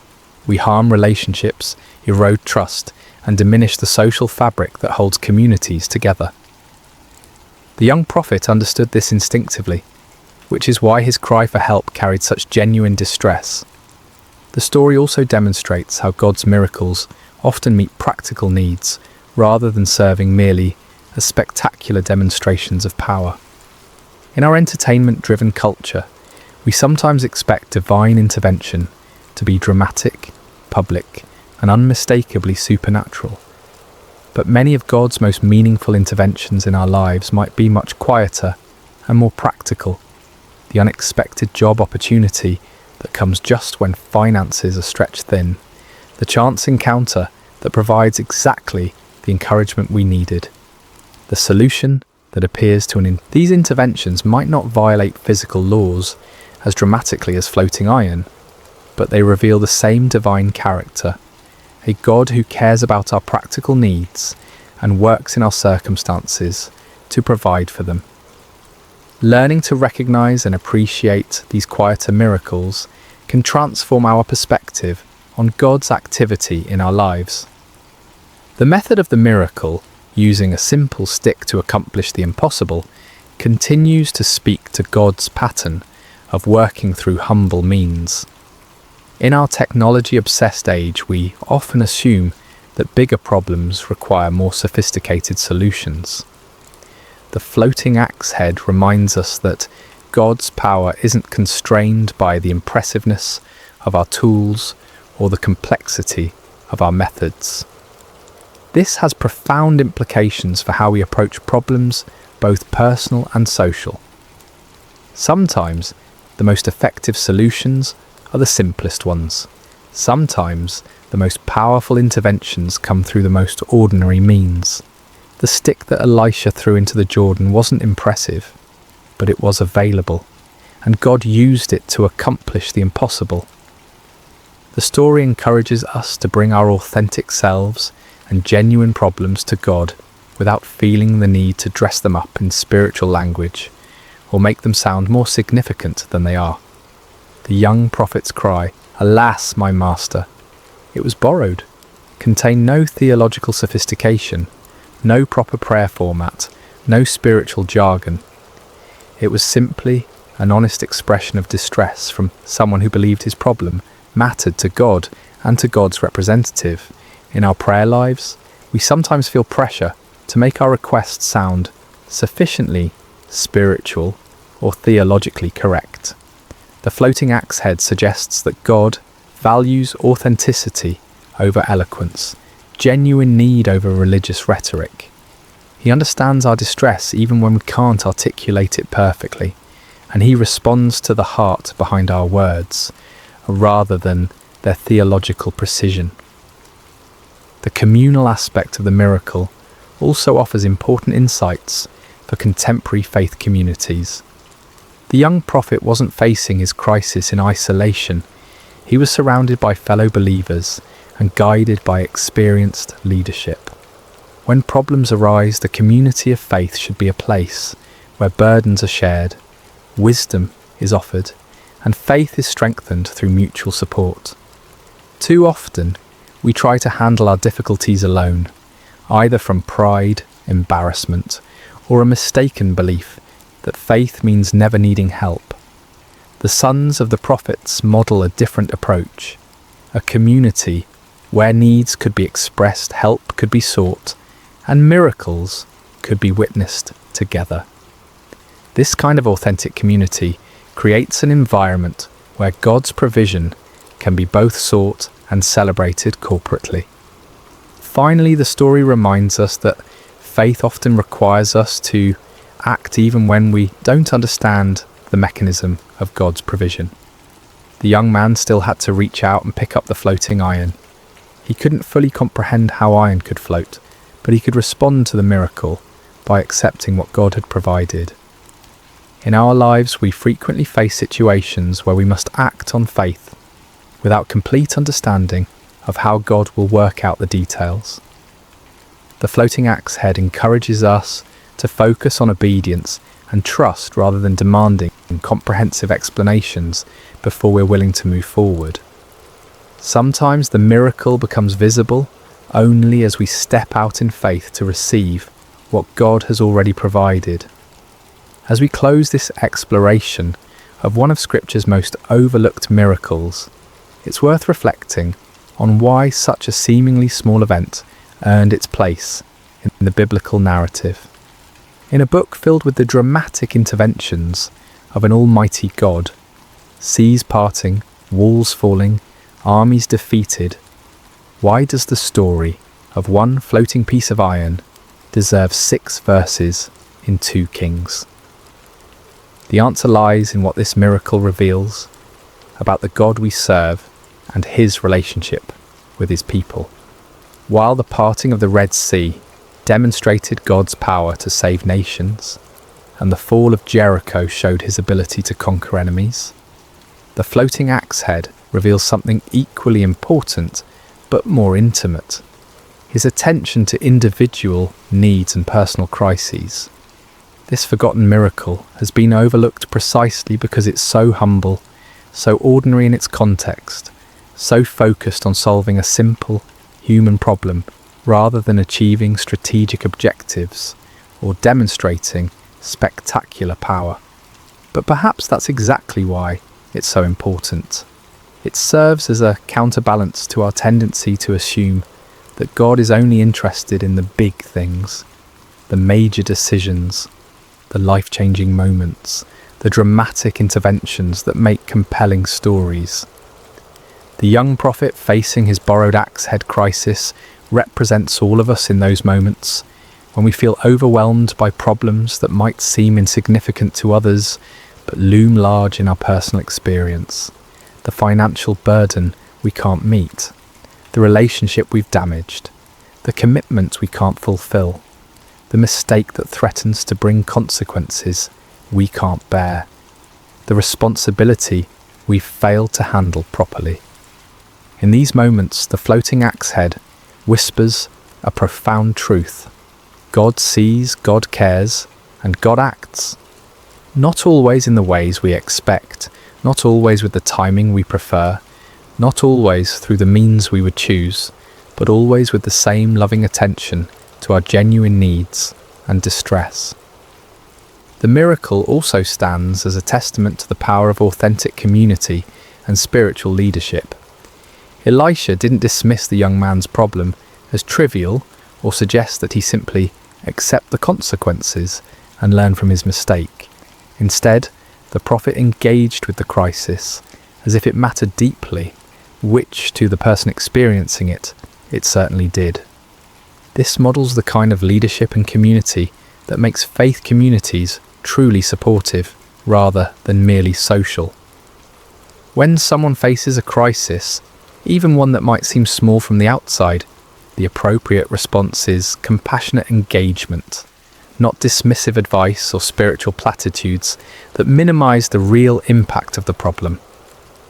The stick that Elisha threw into the Jordan has become across the centuries a symbol of God's willingness to work through the most ordinary means to accomplish extraordinary purposes. It reminds us that miracles don't always require impressive staging or elaborate preparation. Sometimes they happen through simple acts of faith, using whatever materials are at hand, in response to genuine need expressed with authentic desperation.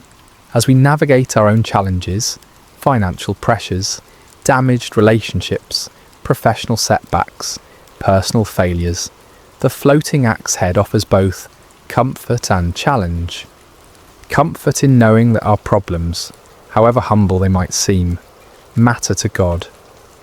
Challenge in trusting Him to work in ways we might not expect or understand, using means we might not have chosen, through community we might not have anticipated. The young prophet left the Jordan River that day with more than a recovered tool. He carried with him a testimony of God's intimate care, a story that would strengthen his faith through future challenges, and a deeper understanding of the God he served. His fellow students witnessed not just a miracle, but a revelation of divine character that would shape their own ministries and their own relationship with the Almighty. Perhaps most importantly, the floating axe head reminds us to pay attention to God's activity in the ordinary moments of our lives. If we're only looking for dramatic interventions and spectacular displays of power, we might miss the quieter miracles happening all around us, the practical provisions, the timely encouragements, the unexpected solutions to everyday problems. The iron that floated in the Jordan River that day has long since returned to dust, but the truth it demonstrated remains as solid as ever. God's care extends to every aspect of human experience. No genuine need is too small for His attention, and no problem is too ordinary for His miraculous intervention. In a world that often feels divided between the spiritual and the practical, the sacred and the secular, the significant and the trivial, the floating axe head bridges all these false divisions. It declares that the God who spoke the universe into existence also cares when His children lose borrowed tools, face financial embarrassment, or struggle with the weight of unfulfilled responsibility. If God can make iron float, what's truly impossible? The question echoes across the centuries, challenging our assumptions about divine limitation and inviting us to bring our authentic needs, however humble they might seem, to the one who specializes in doing the impossible through the most ordinary means. The miracle you've never heard of might just be the one you need most to hit. The fire on Mount Carmel, Elijah and the prophets of Baal. Hello everyone, and welcome to Sacred Slumber. Before we dive into today's powerful message, I want to connect with each of you personally. How has your day been treating you so far? Whether you're watching this in the early morning hours as the sun rises, during your lunch break, in the middle of a busy day, or perhaps late at night when the world has quieted down, I want you to know that this moment we're sharing together is sacred. I'm curious about where you're joining us from today. Are you listening from bustling New York City, the peaceful countryside of Iowa, the sunny beaches of California, or maybe you're tuning in from across the globe in London, Sydney, or somewhere in between? Wherever you are, whatever time it is in your corner of the world, you are exactly where God wants you to be right now. If this is your first time joining us, I want to extend a warm welcome to our Sacred Rest family. We're so grateful you're here. And if you've been walking this journey with us, thank you for your continued faithfulness and support. Before we begin today's incredible story, I encourage you to subscribe to Sacred Slumber if you haven't already. Hit that subscribe button and ring the notification bell so you never miss these life-changing messages that God has in store for us. Now let's prepare our hearts for what I believe will be one of the most dramatic, faith-building stories you'll hear. Today we're travelling back over 2,800 years to witness one of the most spectacular demonstrations of God's power ever recorded in human history. We're going to Mount Carmel in ancient Israel, where one man's faith stood against an entire nation's rebellion, where fire fell from heaven, and where hearts were turned back to the one true God. The fire on Mount Carmel, Elijah and the prophets of Baal. Chapter 1. A nation in spiritual freefall. Picture, if you will, the ancient kingdom of Israel during one of its darkest hours. This wasn't just a time of political upheaval or economic hardship, though both of those existed. This was a time of complete spiritual catastrophe, a moment when an entire nation had turned its back on the God who had delivered them from slavery in Egypt, who had parted the Red Sea, who had given them the Promised Land. King Ahab sat on the throne of Israel, and beside him ruled Queen Jezebel, a woman whose very name has become synonymous with wickedness and manipulation. Jezebel wasn't just content to worship false gods herself. She was determined to drag the entire nation of Israel down with her into the depths of idolatry and spiritual darkness.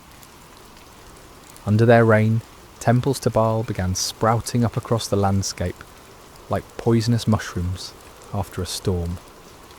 Baal was the Canaanite storm god, supposedly the controller of rain and fertility, the giver of crops and abundance.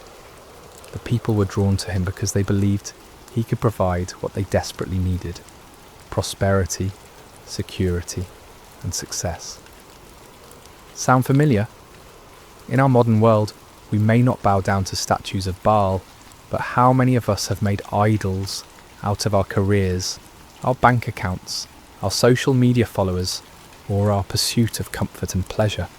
The heart of humanity hasn't changed much in nearly 3,000 years. But Jezebel wasn't satisfied with just building temples. She launched a systematic persecution campaign against the prophets of the Lord. These faithful men and women of God were hunted down like criminals. Some were executed, others were forced to hide in caves and secret places, living in constant fear for their lives. The word of God was being silenced, and darkness was spreading across the land like a plague. Can you imagine living in such a time, when speaking the truth about God could cost you your life, when the very foundations of faith that had sustained a nation for generations were being torn down brick by brick, when it seemed like evil had won and righteousness had fled? Yet in the midst of this spiritual holocaust, God had his man, His name was Elijah, and he was about to become the most famous prophet in Israel's history. Chapter 2. The Drought of Divine Judgment. Before we meet Elijah face to face, we need to understand the backdrop against which his ministry unfolded. For 3 long years, not a single drop of rain had fallen on the land of Israel. This wasn't just an inconvenient dry spell or a minor weather pattern. This was divine judgment, God's response to a nation that had forgotten him and chased after false gods. The drought was devastating in ways that are hard for us to fully comprehend in our modern world of grocery stores and water systems.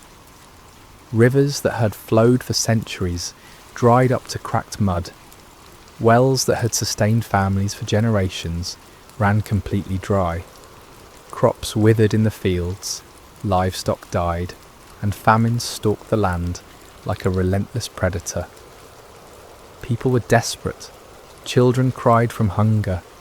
Farmers watched helplessly as their fields turned to dust. Merchants had nothing to sell, and families had nothing to eat. The very fabric of society was unravelling under the weight of this supernatural judgment. And yet, in their desperation, most of the people didn't turn back to the Lord. Instead, they cried out even more desperately to Baal, pleading with the storm god to send rain. They increased their sacrifices, intensified their rituals, and multiplied their prayers to deaf idols. They were convinced that if they just tried harder, if they just offered more, if they just believed with greater fervour, Baal would answer and the rains would come. But the skies remained as bronze hard and unyielding. Day after day, week after week, month after month, year after year, the sun blazed down mercilessly from a cloudless sky. The drought continued, and Baal remained silent. This is the world into which God sent his prophet Elijah.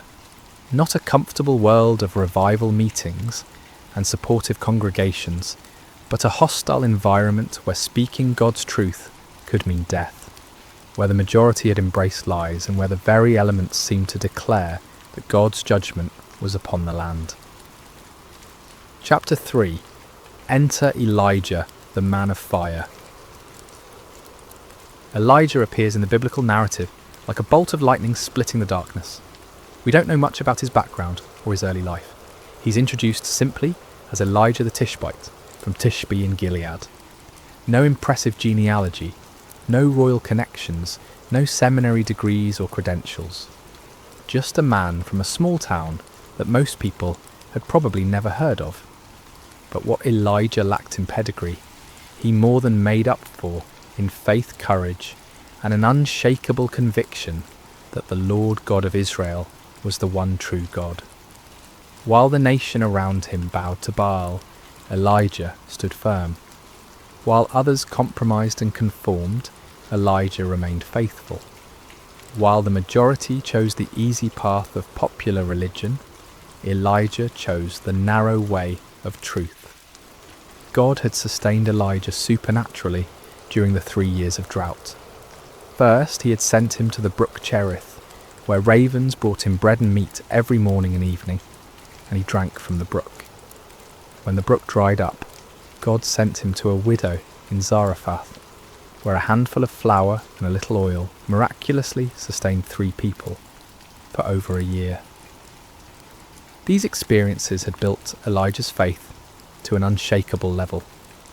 He had seen God's provision in impossible circumstances. He had witnessed miracles that defied natural law. He had learned to trust completely in God's power and faithfulness, even when everything around him suggested that God had forgotten or abandoned his people. Now, as the drought entered its 3rd year, God was ready to use his seasoned servant for the greatest demonstration of divine power Israel had seen since the days of Moses. The time had come for a showdown that would echo through the ages, a confrontation that would prove once and for all who was the true God and who were merely the inventions of human imagination. Chapter 4. The Divine Commission. the word of the Lord came to Elijah with crystal clarity. Go and present yourself to Ahab, and I will send rain on the land. It was time for the drought to end, but first there would be a reckoning. God wasn't just going to quietly restore the rain and let everyone go back to their lives as if nothing had happened. He was going to make a statement that would be impossible to ignore or explain away. Elijah set out to find King Ahab, but Ahab was already looking for him. The king had been searching throughout his own kingdom and in neighbouring nations, trying to find the prophet he blamed for the drought. When Ahab finally encountered Elijah, his greeting was filled with accusation and anger. Is that you troubler of Israel? Can you imagine the audacity? Here was a king who had led his nation into idolatry, who had allowed his wife to murder God's prophets, who had built temples to false gods throughout the land, and he had the nerve to call God's faithful prophet a troublemaker. It's a perfect example of how sin blinds us to our own responsibility and causes us to blame others for the consequences of our own choices. But Elijah didn't back down. With the boldness that comes from knowing you're standing on the side of truth, he fired back. I have not made trouble for Israel, but you and your father's family have. You have abandoned the Lord's commands and have followed the Baals. This wasn't just a theological debate or a polite disagreement about religious preferences. This was a confrontation between the kingdom of God and the kingdom of darkness, between truth and deception, between the power of the Almighty and the impotence of human-made idols. Chapter 5. The challenge issued. Elijah then issued a challenge that would go down in history as one of the most dramatic moments in all of Scripture. Now summon the people from all over Israel to meet me on Mount Carmel, and bring the 450 prophets of Baal and the 400 prophets of Asherah who eat at Jezebel's table. Mount Carmel was the perfect location for this showdown. Rising about 1,800 feet above sea level, it offered a commanding view of the surrounding countryside and could accommodate the massive crowd that would gather. More importantly, Mount Carmel was considered sacred to Baal worship. The Canaanites believed it was one of Baal's favourite dwelling places. By choosing this location, Elijah was essentially challenging Baal on his home turf. The terms of the contest were elegantly simple. Get 2 bulls for us. Let Baal's prophets choose one for themselves, and let them cut it into pieces and put it on the wood, but not set fire to it. I will prepare the other bull and put it on the wood, but not set fire to it. Then you call on the name of your God, and I will call on the name of the Lord. The God who answers by fire, he is God. It was brilliant in its simplicity. No complicated rituals, no ambiguous signs that could be interpreted different ways, no room for trickery or deception. Fire from heaven would be the ultimate proof. The God who could send fire to consume the sacrifice would be proven to be the true God. The people's response revealed both their spiritual confusion and their deep hunger for truth. What you say is good. They were tired of the uncertainty, tired of not knowing which God to trust, tired of the drought and the suffering. They wanted a clear answer, and Elijah's challenge offered exactly that. Chapter 6. The prophets of Baal take the stage. As dawn broke over Mount Carmel, an incredible scene began to unfold. Hundreds of prophets of Baal gathered around their altar, dressed in their ceremonial robes, carrying their ritual instruments, confident in their God's ability to answer their call.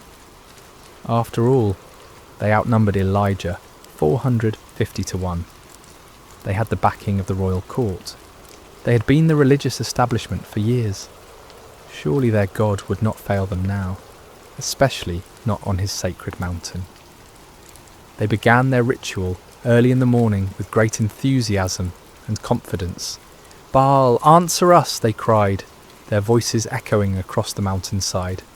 They danced around their altar with wild abandon, their movements becoming more and more frenzied as they worked themselves into a religious fervour.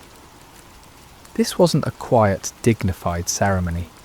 This was raw, primal religion at its most intense. They leaped and shouted, they waved their arms and beat their chests. They called upon their God with every fibre of their being. The sound of their voices, the pounding of their feet, the clashing of their instruments created a cacophony that could be heard for miles around. But as the morning wore on and became noon, something became increasingly obvious. Nobody was answering. The sky remained clear and cloudless. No fire fell from heaven. No voice spoke from the heavens. The altar remained cold and lifeless, despite all their passionate pleading. You have to understand, these weren't insincere men going through empty motions. These prophets genuinely believed in Baal. They had devoted their lives to serving him. They had staked their reputations, their careers, and their very identities on the belief that he was real and powerful. The failure of their God to respond wasn't just embarrassing, it was devastating to everything they had built their lives upon. Chapter 7. Elijah's Divine Sarcasm.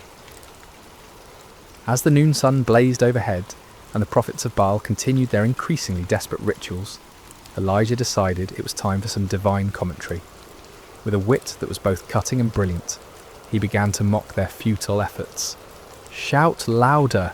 Surely he is a god.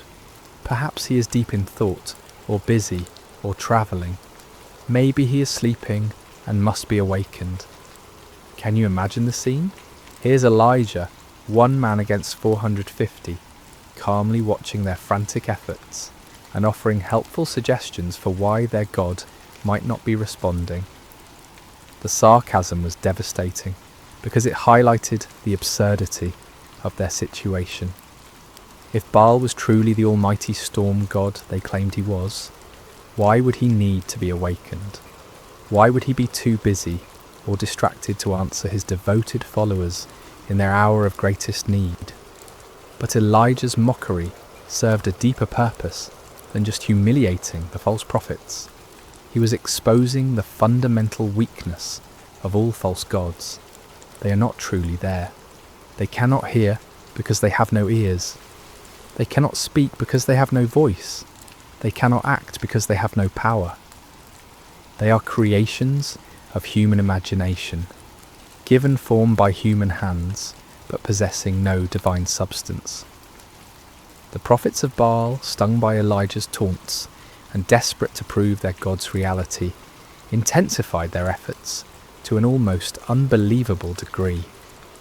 They began to cut themselves with swords and spears, following their religious traditions until their blood flowed freely. This wasn't just symbolic, this was literal self-mutilation in the name of religious devotion. From noon until evening, they continued this horrific display, their voices growing hoarse from shouting, their bodies weakened by loss of blood, their spirits crushed by the growing realization that their God was not going to answer. The contrast couldn't have been more stark. On one side, frantic activity and desperate self-harm producing nothing. On the other side, one man waiting calmly for his turn, confident in his God's ability to act. Chapter 8. Elijah prepares his altar. As evening approached and the prophets of Baal finally exhausted themselves in defeat, Elijah stepped forward to take his turn. But before he called upon the Lord, he had some important work to do. "Come here to me," he called to all the people. This wasn't going to be a private ceremony or a mystical ritual performed in secret. Everything Elijah was about to do would be in full view of hundreds or perhaps thousands of witnesses. There would be no opportunity for trickery, no possibility of deception, no room for doubt about what actually happened. The first thing Elijah did was repair the altar of the Lord that had been torn down. This altar represented the nation's covenant relationship with God. a relationship that had been broken by years of idolatry and rebellion. By repairing it, Elijah was symbolically calling the nation back to their true identity as God's chosen people. He took 12 stones, one for each of the tribes of Israel, even though the kingdom had been divided for generations. In God's eyes, his people were still one nation, still his chosen ones, still the objects of his covenant love, despite their unfaithfulness. Each stone was a reminder of God's promises to Abraham, Isaac and Jacob, promises that remained in effect despite the people's rebellion. With these 12 stones, Elijah built an altar in the name of the Lord. Then he dug a trench around it, large enough to hold about 15 litres of water. This wasn't just for dramatic effect, it was about to serve a very important purpose in demonstrating that what was about to happen could only be attributed to divine intervention. Chapter 9. The Ultimate Act of Faith. What Elijah did next was so audacious, so seemingly foolish, that it takes your breath away. Remember, this was in the 3rd year of a devastating drought. Water was more precious than gold. People were dying of thirst. Every drop was carefully conserved and rationed. And Elijah ordered 4 large jars to be filled with water and poured over the offering and the wood. Can you imagine the gasps from the crowd? Can you picture the shock on people's faces as they watched precious, life-giving water being poured out lavishly over an altar? Some in the crowd probably thought Elijah had lost his mind. Others might have been angry at what seemed like a wasteful display. But Elijah wasn't finished. "Do it again," he said. And they did it a second time, pouring out 4 more jars of precious water over the sacrifice and the wood. "Do it a 3rd time," Elijah commanded. And a 3rd time they soaked the altar until the water ran down around it and filled the trench he had dug. 12 jars of water in total. Everything was completely saturated. The wood was soaked through. The sacrifice was drenched. The stones were wet. Even the ground around the altar was muddy with water. If anyone had been planning to suggest that Elijah had somehow hidden fire or used trickery to ignite his altar, that possibility was now completely eliminated. This act of faith was staggering. Elijah was so confident in God's power that he was willing to make the miracle as difficult as possible. He wasn't just asking God to light dry wood. He was asking him to consume a sacrifice that was literally underwater. He was putting his reputation, his ministry, and his very life on the line, betting everything on God's ability to do the impossible. Chapter 10. The Prayer that Shook Heaven and Earth. As evening approached and the time for the evening sacrifice arrived, Elijah stepped up to the altar he had prepared. The moment had come. Everything led to this point. The drought, the confrontation with Ahab, the challenge to the prophets of Baal, the repair of the altar, the soaking with water, all of it was preparation for this moment when one man would call upon the name of the Lord. But notice what Elijah didn't do. He didn't scream and shout like the prophets of Baal. He didn't dance wildly, or cut himself, or work himself into a frenzy. He didn't perform elaborate rituals, or recite complicated incantations. He simply prayed, and his prayer was a model of faith, simplicity, and complete dependence upon God. "Lord, the God of Abraham, Isaac, and Israel," he began, immediately identifying the God he served not as a local deity or a tribal God, but as the God of the covenant, the God who had made promises to the patriarchs and had been faithful to those promises for generations. "Let it be known today that you are God in Israel, and that I am your servant and have done all these things at your command." This wasn't about Elijah's reputation or glory. This wasn't about proving his own power or wisdom. This was about demonstrating to a watching world that the Lord alone is God, and that Elijah was merely his obedient servant. Answer me, Lord, answer me, so these people will know that you, Lord, are God, and that you are turning their hearts back again. The purpose of the miracle wasn't to show off, or to defeat enemies, but to turn hearts back to God. This was an act of divine love, a desperate attempt to rescue a nation from the spiritual destruction they had brought upon themselves. The prayer was short, simple, and powerful. No theatrical performance, no manipulation of emotions, no attempt to work up faith through human effort. Just a straightforward request from a faithful servant to his all-powerful God. Chapter 11. Fire falls from heaven. What happened next has never been equalled in human history. The response to Elijah's prayer was immediate, dramatic, and absolutely unmistakable. Fire fell from heaven. Not a small flame that gradually grew, not a spark that ignited the wood, not a natural phenomenon that could be explained by meteorology or chemistry. This was supernatural fire, divine fire, holy fire that blazed down from the throne of God himself. And this fire didn't just consume the sacrifice, it didn't just burn up the wood, it consumed everything. The offering was instantly vaporized. The wood disappeared in a flash. The 12 stones that Elijah had so carefully arranged were completely consumed. Even the soil around the altar was burned up. The water in the trench, all those precious gallons that had been poured out, was licked up by the divine flames as if it had never been there. The heat must have been incredible. The light must have been blinding. The sound must have been like thunder echoing across the mountainside. Everyone watching would have felt the power of God in a way that shook them to their very core.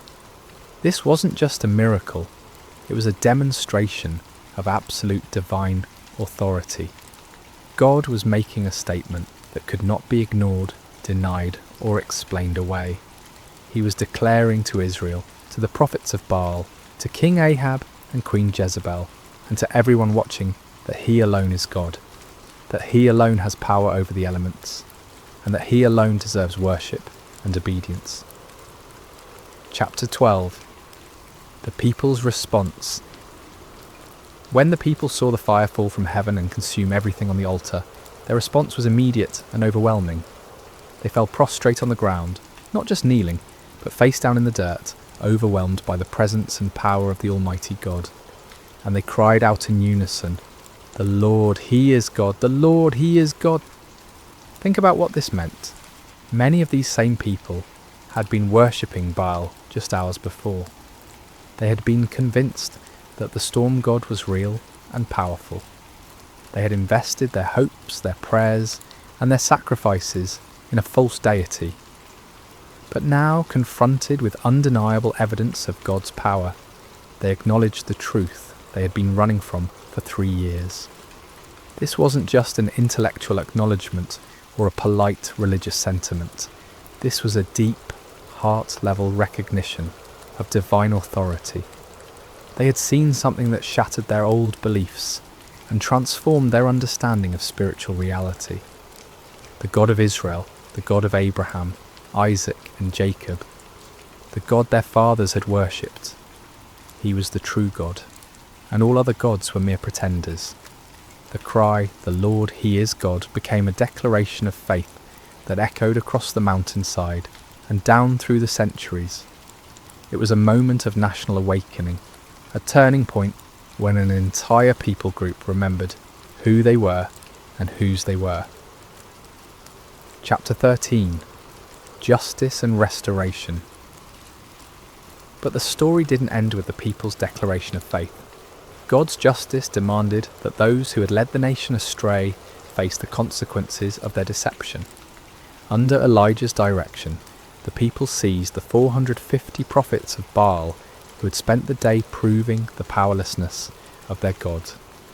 This might seem harsh to our modern sensibilities, but we need to understand the context. These men, had been leading an entire nation away from the true God. They had been accomplices in the persecution and murder of God's true prophets. They had been teaching lies in the name of religion, deceiving people who were desperately seeking spiritual truth. Their deception had contributed to the spiritual darkness that had brought God's judgment upon the land. Justice was swift and final. All 450 prophets of Baal were executed, removing the source of false teaching that had poisoned the nation's spiritual life. With the false prophets dealt with and the people's hearts turned back to God, it was time for the next phase of God's plan, the restoration of his blessing upon the land. Chapter 14. The sound of abundant rain. Elijah said to Ahab, "Go, eat and drink, for there is the sound of a heavy rain." This statement is remarkable for several reasons. First, there wasn't a cloud in the sky. The weather conditions were identical to what they had been for 3 years. Hot, dry, and utterly cloudless. But Elijah had the faith to hear the sound of rain that existed only in the promise of God. This is the kind of faith that sees the invisible and hears the inaudible. Elijah wasn't looking at circumstances or relying on weather forecasts. He was trusting in the word of God, who had promised to send rain upon the land.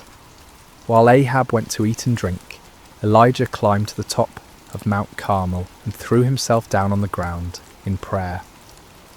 This wasn't a casual request or a polite religious ritual.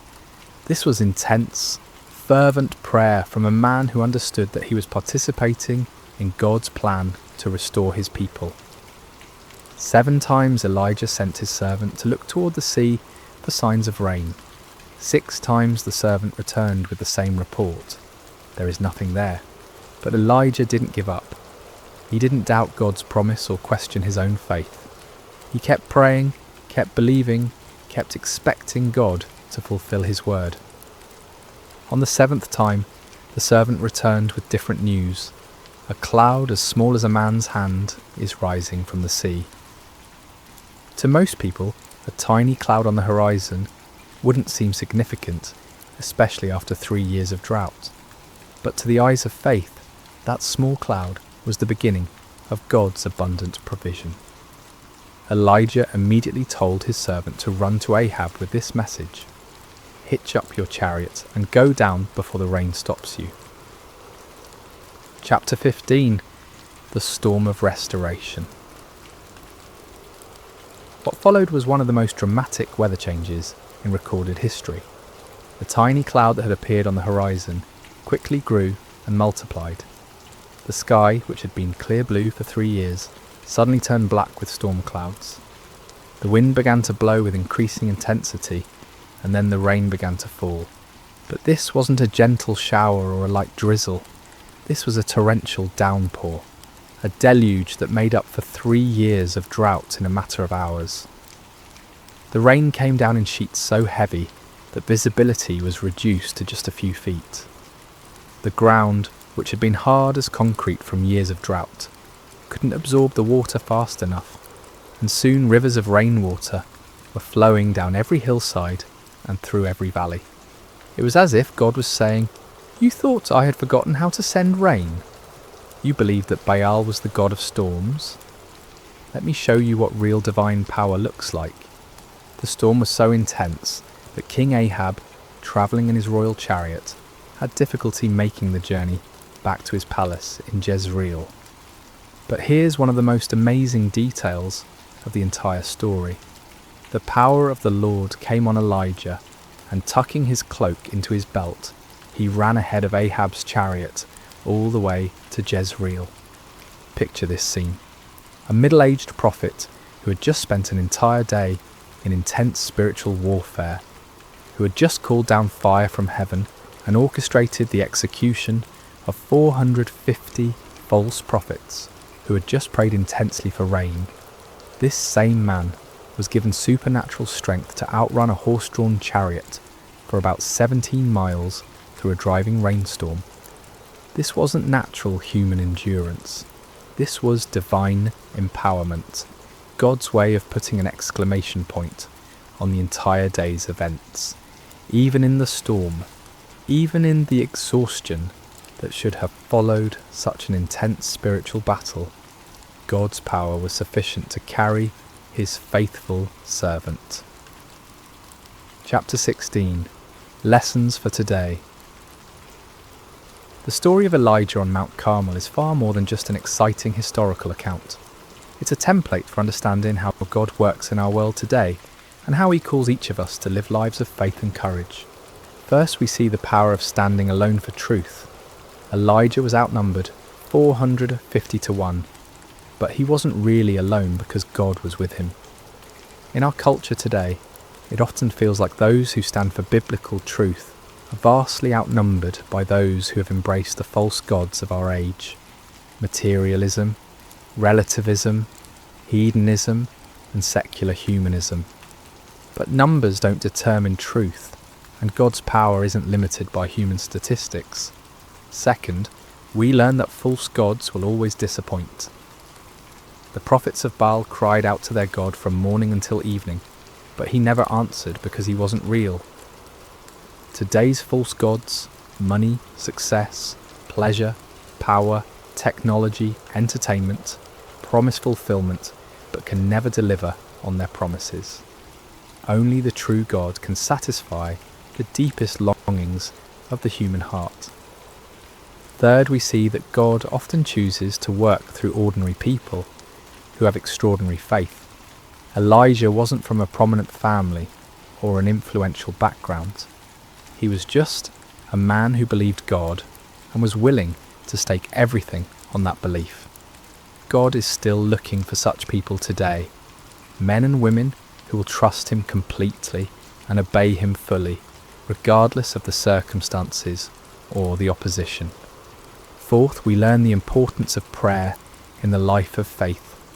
Elijah's prayer was simple but powerful because it was offered in complete faith and alignment with God's will. He wasn't trying to manipulate God or impress people. He was simply communicating with his heavenly Father and trusting him to act according to his promises. Fifth, we see that God's miracles often come after periods of preparation and testing. The 3 years of drought weren't just punishment for sin, they were preparation for a miracle. God was setting the stage for a demonstration of his power that would be undeniable and unforgettable. Sometimes what looks like delay in our lives is actually divine preparation for something greater than we could imagine. Conclusion. Where is your Mount Carmel? As we conclude this incredible story, I want to ask you a personal question. Where is your Mount Carmel? What situation in your life is calling for a clear demonstration of God's power and faithfulness? What false gods have you been trusting instead of the one true God? What impossible circumstance are you facing that only divine intervention can resolve? Maybe you're facing a financial crisis that seems hopeless and you need God to provide for your needs in supernatural ways. Perhaps you're dealing with a health challenge that has left doctors puzzled, and you need the great physician to demonstrate his healing power. It could be that you're struggling with a relationship that seems beyond repair, and you need the God of restoration to work a miracle in your marriage or family. Or maybe your Mount Carmel is more internal. Maybe you've been worshipping the false gods of success, approval, comfort, or control, and you need to experience the reality of God's presence and power in a fresh way. Maybe you've been trying to live the Christian life in your own strength, and you need to discover what it means to depend completely on God's power rather than your own abilities. The same God who answered Elijah's prayer with fire from heaven is still on the throne today. He still hears the prayers of his people. He still demonstrates his power in impossible situations. He still turns hearts back to himself and brings restoration where there has been devastation. But like Elijah, we must be willing to stake everything on God's faithfulness. We must be prepared to stand alone if necessary, to trust when circumstances seem impossible, to pray with faith rather than doubt, and to give God the opportunity to show his power in ways that will leave no doubt about his reality and love. The fire that fell on Mount Carmel that day wasn't just about proving that the Lord is God, though it certainly did that. It was about a loving father reaching out to his wayward children, demonstrating his power not to destroy them but to draw them back to himself. It was about restoration, redemption, and the kind of love that will go to any lengths to rescue those who are precious to him. That same love is reaching out to you today. That same power is available to you in your situation. That same God who answered Elijah is waiting to answer your prayers and demonstrate his faithfulness in your life. The question isn't whether God is able. The question is whether you're willing to trust him completely, to step out in faith even when the odds seem impossible, and to give him the opportunity to show his power in your Mount Carmel moment. So I challenge you today, don't settle for the false gods of our culture. Don't be satisfied with a powerless religion that looks good on the surface but lacks the reality of divine presence. Cry out like the people on Mount Carmel, "The Lord, he is God. The Lord, he is God." And then watch as the fire of his presence transforms your impossible situation into a testimony of his faithfulness and power. The same God who sent fire from heaven is ready to move in your life today. Are you ready to trust him completely and see what he will do? Remember to subscribe to Sacred Rest for more life-changing messages like this one. Until next time, may you know the reality of God's presence and power in every area of your life. Picture this: a young widow standing at a crossroads, dust swirling around her feet as she faces the most important decision of her life. Behind her lies everything familiar: her homeland, her people, her gods. Ahead stretches an uncertain path toward a foreign land with a grieving mother-in-law who has nothing left to offer but heartache. Most would choose the safety of the familiar. But Ruth, she chose love over security, loyalty over convenience, and in that single moment of breathtaking faithfulness, she stepped into a story that would echo through eternity. What if I told you that in the midst of hardship, one small act of kindness could change the course of history?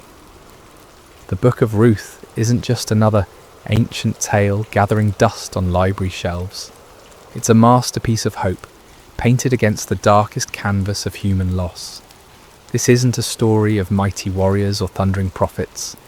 There are no plagues here, no walls crumbling at the sound of trumpets.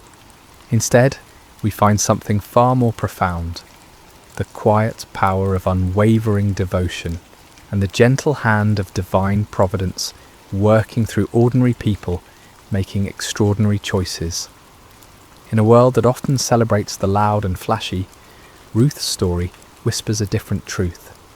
It tells us that loyalty can triumph over loss, that kindness can overcome cruelty, and that sometimes the most powerful force in the universe isn't found in earthquake or fire, but in the still, small voice of love, choosing to stay when everything else falls apart.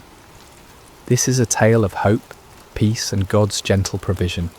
A story that begins with death and ends with life, starts with emptiness and concludes with abundance, opens with despair and closes with joy so profound it reverberates through generations.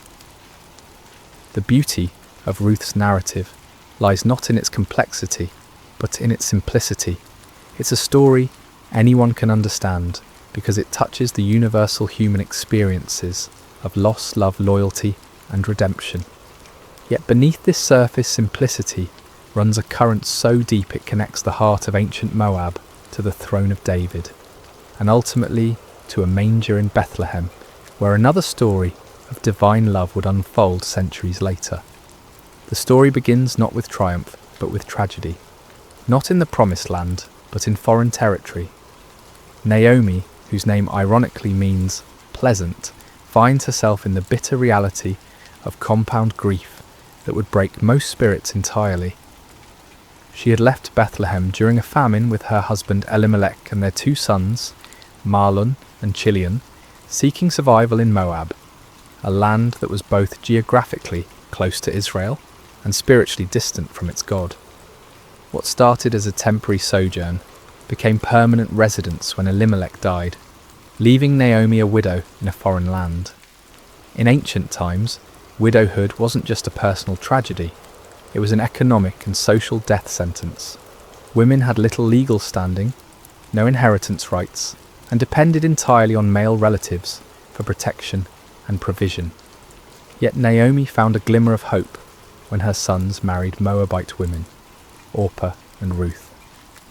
These marriages, while controversial by Israelite standards, brought companionship and the promise of grandchildren who would carry on the family name. But hope proved fleeting. After about 10 years in Moab, both sons died, leaving 3 widows to face an uncertain future together. The Hebrew text doesn't elaborate on how they died.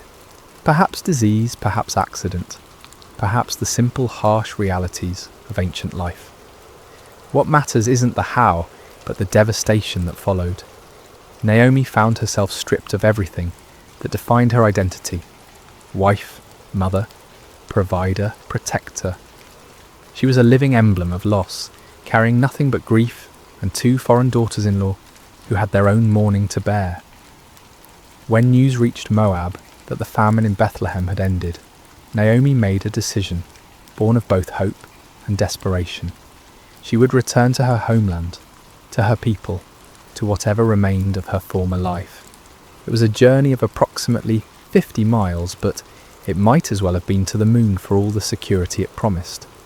She was returning not as the confident woman who had left with her family, but as a broken widow with empty hands and an empty room, carrying nothing but memories of better days. The moment of truth came when it was time to say goodbye. Standing at the border between Moab and Israel, Naomi turned to her daughters-in-law with words that revealed both her love for them and her own despair. "Go back," she urged them, "each of you to your mother's house. May the Lord show kindness to you, as you have shown to your dead and to me."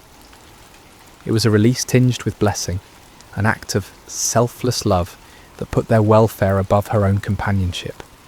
Orpah, after much weeping and embracing, made the practical choice. She kissed Naomi goodbye and returned to her people and her gods.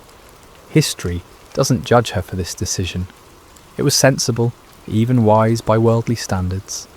She was young enough to remarry, to find security and happiness in familiar surroundings.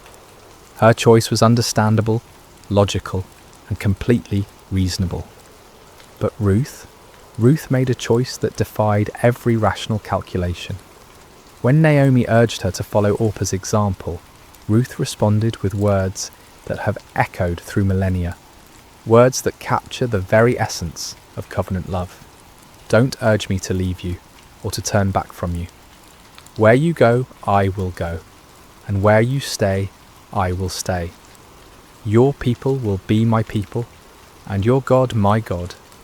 Where you die, I will die, and there I will be buried. May the Lord deal with me, be it ever so severely, if even death separates you and me." This wasn't a momentary burst of emotion. It was a deliberate, irrevocable commitment. Ruth wasn't just choosing to accompany Naomi. She was choosing to abandon everything familiar for everything unknown.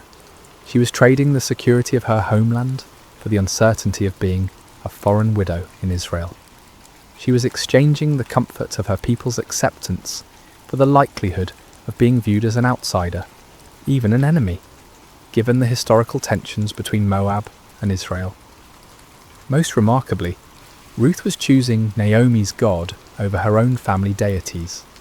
In the ancient world, this wasn't merely a personal preference, it was a complete transformation of identity, worldview, and destiny.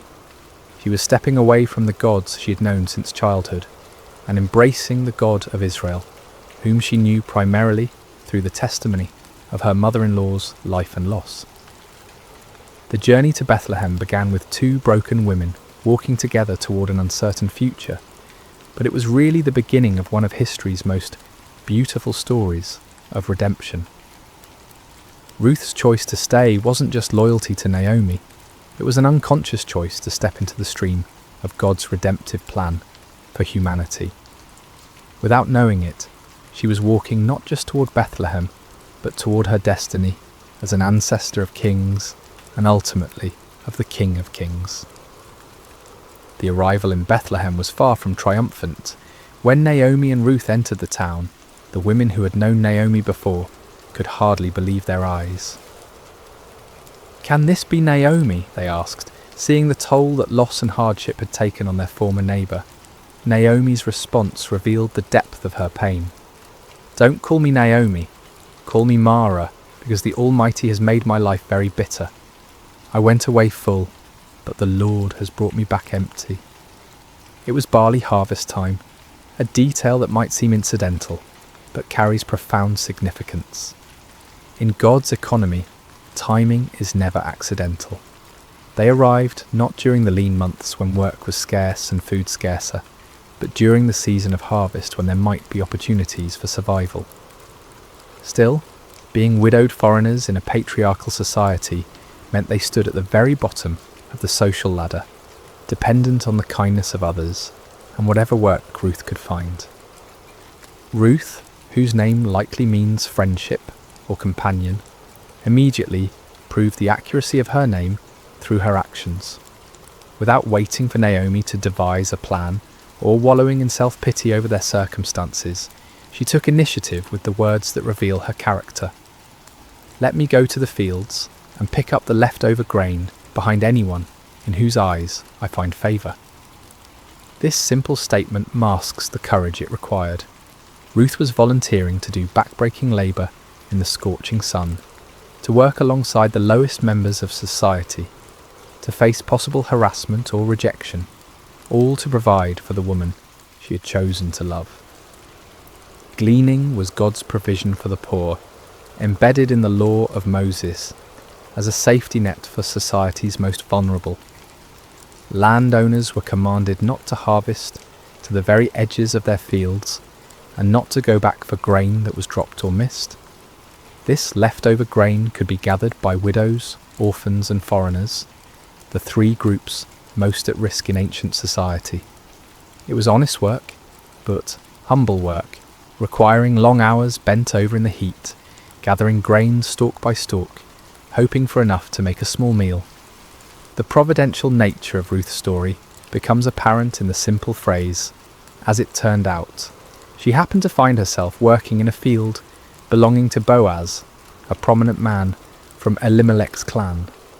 But in God's story, there are no coincidences, only the invisible hand of providence, orchestrating circumstances for purposes beyond human understanding. Boaz first noticed Ruth there through his foreman's report. When he asked about the young woman working diligently in his field, he learned her identity. She is the Moabite who came back from Moab with Naomi. That description carried weight. Moabites were not generally welcomed in Israelite society. They were descendants of Lot through an incestuous relationship, and their nation had historically been hostile to Israel. For Ruth to be identified first by her nationality rather than her name suggests the social barriers she faced. Yet when Boaz observed Ruth personally, he saw beyond her foreign origins to her character. He watched her work with steady dedication, saw her respectful interaction with his workers, and most importantly, he had heard of her kindness to Naomi. In a society that valued family loyalty above almost all other virtues, Ruth's devotion to her mother-in-law had become legendary. Word had spread throughout Bethlehem of the young Moabite woman who had abandoned everything to care for her husband's mother. Boaz's first words to Ruth were revolutionary for their kindness. "My daughter, listen to me. Don't go and glean in another field and don't go away from here. Stay here with the women who work for me." He was offering her protection, stability, and dignity. In ancient times, young women working in fields were vulnerable to harassment and worse. By placing her under his personal protection and encouraging her to work alongside his regular female employees rather than as a desperate outsider, Boaz was treating Ruth not as a foreign charity case, but as a valued person worthy of respect. But his kindness went further. He instructed his workers to let her drink from their water jars when she was thirsty, in a time and place where clean water was precious. He told her to eat with his harvesting crew, sharing in the roasted grain and vinegar that sustained the workers. Most remarkably, he quietly instructed his harvesters to pull out some stalks for her from the bundles and leave them for her to pick up, and don't rebuke her. Ruth's response to this unexpected kindness reveals both her humility and her wisdom. She fell prostrate before Boaz, asking, "Why have I found such favour in your eyes that you notice me, a foreigner?" Her question acknowledges her outsider status while expressing genuine gratitude for treatment she neither expected nor felt she deserved. Boaz's answer illuminates the reputation Ruth had already built in Bethlehem. "I've been told all about what you have done for your mother-in-law since the death of your husband, how you left your father and mother and your homeland and came to live with a people you did not know before. May the Lord repay you for what you have done. May you be richly rewarded by the Lord, the God of Israel, under whose wings you have come to take refuge." These words are more than polite conversation. They're a blessing that recognizes Ruth's choice to trust in Israel's God. The image of taking refuge under God's wings evokes the protective presence of the Almighty, like a bird sheltering its young. Boaz was acknowledging that Ruth's kindness to Naomi was really an act of faith, a stepping into the covenant community of Israel despite her foreign birth. That day Ruth gathered approximately an ephah of barley, about half a bushel, far more than a typical gleaner could hope to gather. When she returned home and showed Naomi her extraordinary harvest, along with the leftover food from the workers' meal, Naomi immediately recognized God's hand in these events.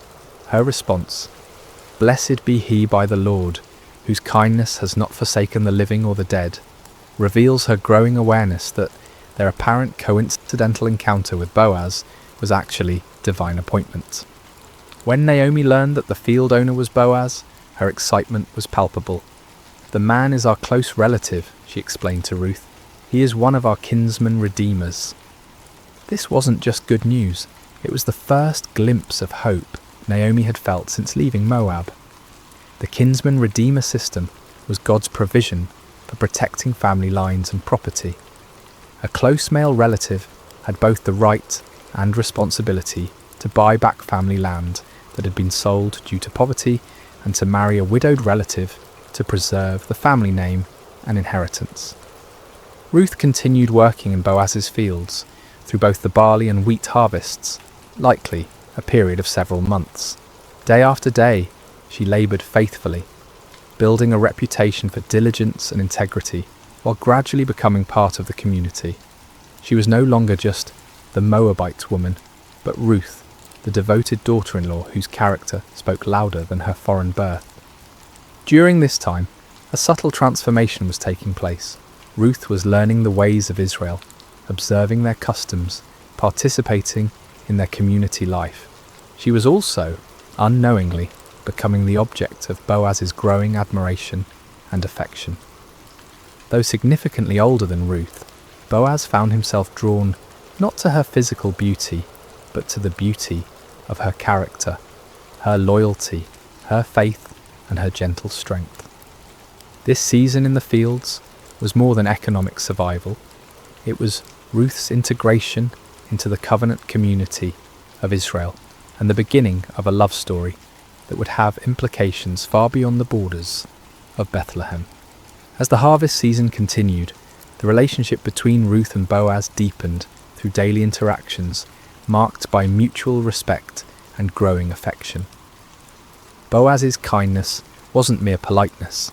It was the recognition of extraordinary character in someone society might easily overlook. Every morning when Ruth arrived in his fields, every conversation they shared, every protective gesture he made, was weaving a tapestry of love, built on a foundation of honour and integrity. Naomi, meanwhile, was experiencing her own transformation. The bitterness that had defined her return to Bethlehem was gradually giving way to something she hadn't felt in years: hope. Watching Ruth's faithful service and witnessing Boaz's unprecedented kindness toward her daughter-in-law, Naomi began to see the hand of God moving in their circumstances. The woman who had declared herself empty was beginning to see the possibility of fullness once again. It was Naomi who first recognized what Ruth, in her humility and focus on daily survival, might have missed. Boaz's interest was more than benevolent concern for a hard-working gleaner. His protection of Ruth, his generous provisions, his public praise of her character, all pointed to something deeper. In a culture where marriages were often arranged for economic and social advantage, here was a man of standing choosing to honour a foreign widow, not for what she could bring him, but for who she was. The harvest season was also a time of community celebration. The successful gathering of crops meant survival for another year, and the people of Bethlehem marked these occasions with festivals and gatherings. During these celebrations, Ruth would have had opportunities to observe Israelite customs, to learn their songs and stories, to better understand the God she had chosen to follow. She was becoming not just a resident of Bethlehem, but a true daughter of Israel. Boaz's generosity during this time went far beyond legal requirements or social expectations.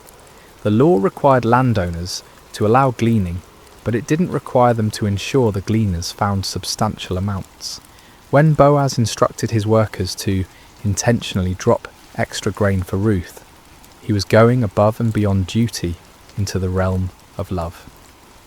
When he invited her to share meals with his workers, he was treating her as family rather than charity case. The other workers in the field would have noticed this special treatment. In small communities, nothing goes unobserved, and Boaz's obvious favour toward Ruth would have been the subject of much discussion. Yet the narrative suggests this talk was positive rather than scandalous. Ruth's reputation for integrity and Boaz's character as a righteous man meant their growing relationship was viewed with approval rather than suspicion. During these months, Ruth was also learning about the God of Israel through observation and experience. She saw how the law protected the vulnerable, how the community cared for its members, how even foreigners could find acceptance when they showed faithfulness. The God she had committed to following in her pledge to Naomi was revealing himself to be trustworthy through the kindness of his people.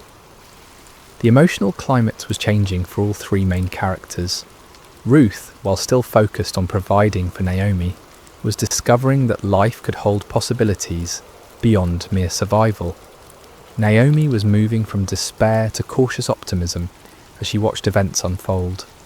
And Boaz, a man who might have remained unmarried and childless, was finding his heart stirred by a woman whose character exemplified everything he valued.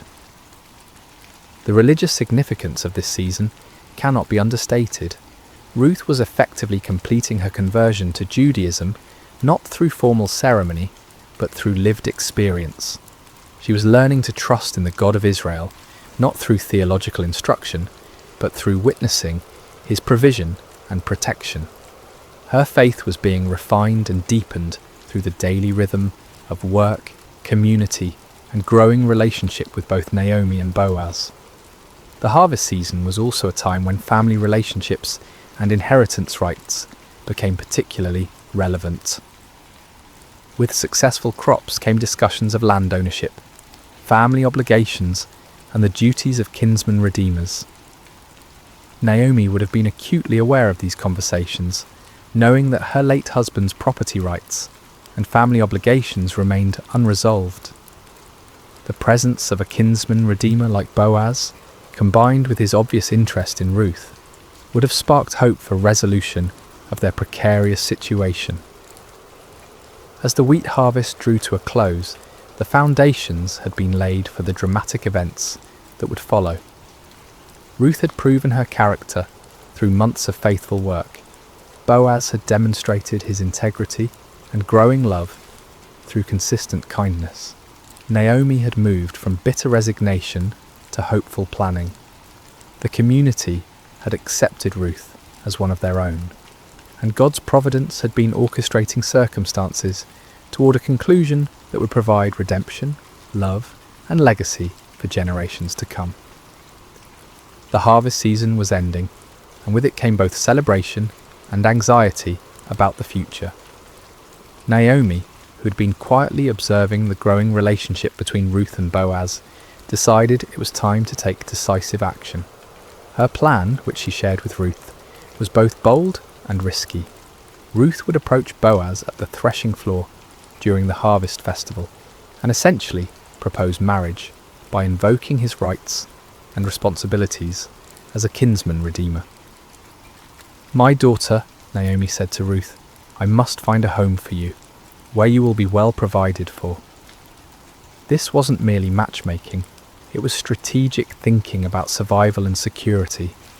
Naomi understood that while Boaz's kindness during harvest season had been extraordinary, the relationship needed to move beyond casual benevolence to formal commitment if it were to provide lasting security for both women. The plan required enormous courage from Ruth. She would need to bathe, perfume herself, put on her best clothes, and go to the threshing floor where Boaz would be winnowing barley. After he had eaten and drunk and was sleeping beside the grain pile, she was to uncover his feet and lie down. When he woke and asked what she wanted, she was to say, "Spread the corner of your garment over me, since you're a kinsman redeemer." This might sound forward by modern standards, but it was actually a proper, though bold, way for a woman to request marriage from a kinsman redeemer. The act of lying at his feet was a gesture of submission and trust. The request to spread his garment over her was asking him to take her under his protection as his wife. The same imagery Boaz had used earlier when he spoke of Ruth taking refuge under God's wings. Ruth's response to this plan reveals the depth of her trust in Naomi. "I will do whatever you say." She didn't question the wisdom of the approach or worry about the potential for misunderstanding or rejection. She had committed herself to following Naomi's guidance, and she would do so even in this most vulnerable moment. The night at the threshing floor was a pivotal moment in the story. Ruth followed Naomi's instructions precisely, approaching quietly and lying at Boaz's feet after he had fallen asleep. Around midnight, Boaz stirred and discovered someone at his feet. "Who are you?" he asked in the darkness. Ruth's answer was direct and humble. "I am your servant Ruth. Spread the corner of your garment over me, since you're a kinsman redeemer." She was formally requesting that he fulfill his family obligations by marrying her, thereby providing security for both her and Naomi, and potentially redeeming Elimelech's family property. Boaz's response exceeded Ruth's hopes. "The Lord bless you, my daughter," he said. "This kindness is greater than that which you showed earlier. You have not run after the younger men, whether rich or poor." He was acknowledging that Ruth's approach to him wasn't born of desperation or opportunism, but of faithfulness to family obligations and trust in God's provision. However, Boaz revealed a complication Ruth hadn't known about. There was another kinsman redeemer who had a closer family relationship and therefore first rights to redeem Elimelech's property and marry Ruth. "Although it is true that I am near of kin," Boaz explained, "there is a kinsman redeemer nearer than I." This was devastating news, but Boaz assured Ruth that the matter would be resolved properly according to law and custom. Boaz's handling of this delicate situation reveals his character perfectly. He could have taken advantage of Ruth's vulnerable position, but instead he protected her reputation and committed himself to resolving the legal complications honourably. He told Ruth to stay until morning, but leave before anyone could recognise her, protecting her from potential scandal.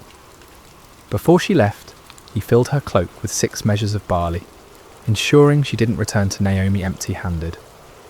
When Ruth returned home and reported everything to Naomi, the older woman's response was confident.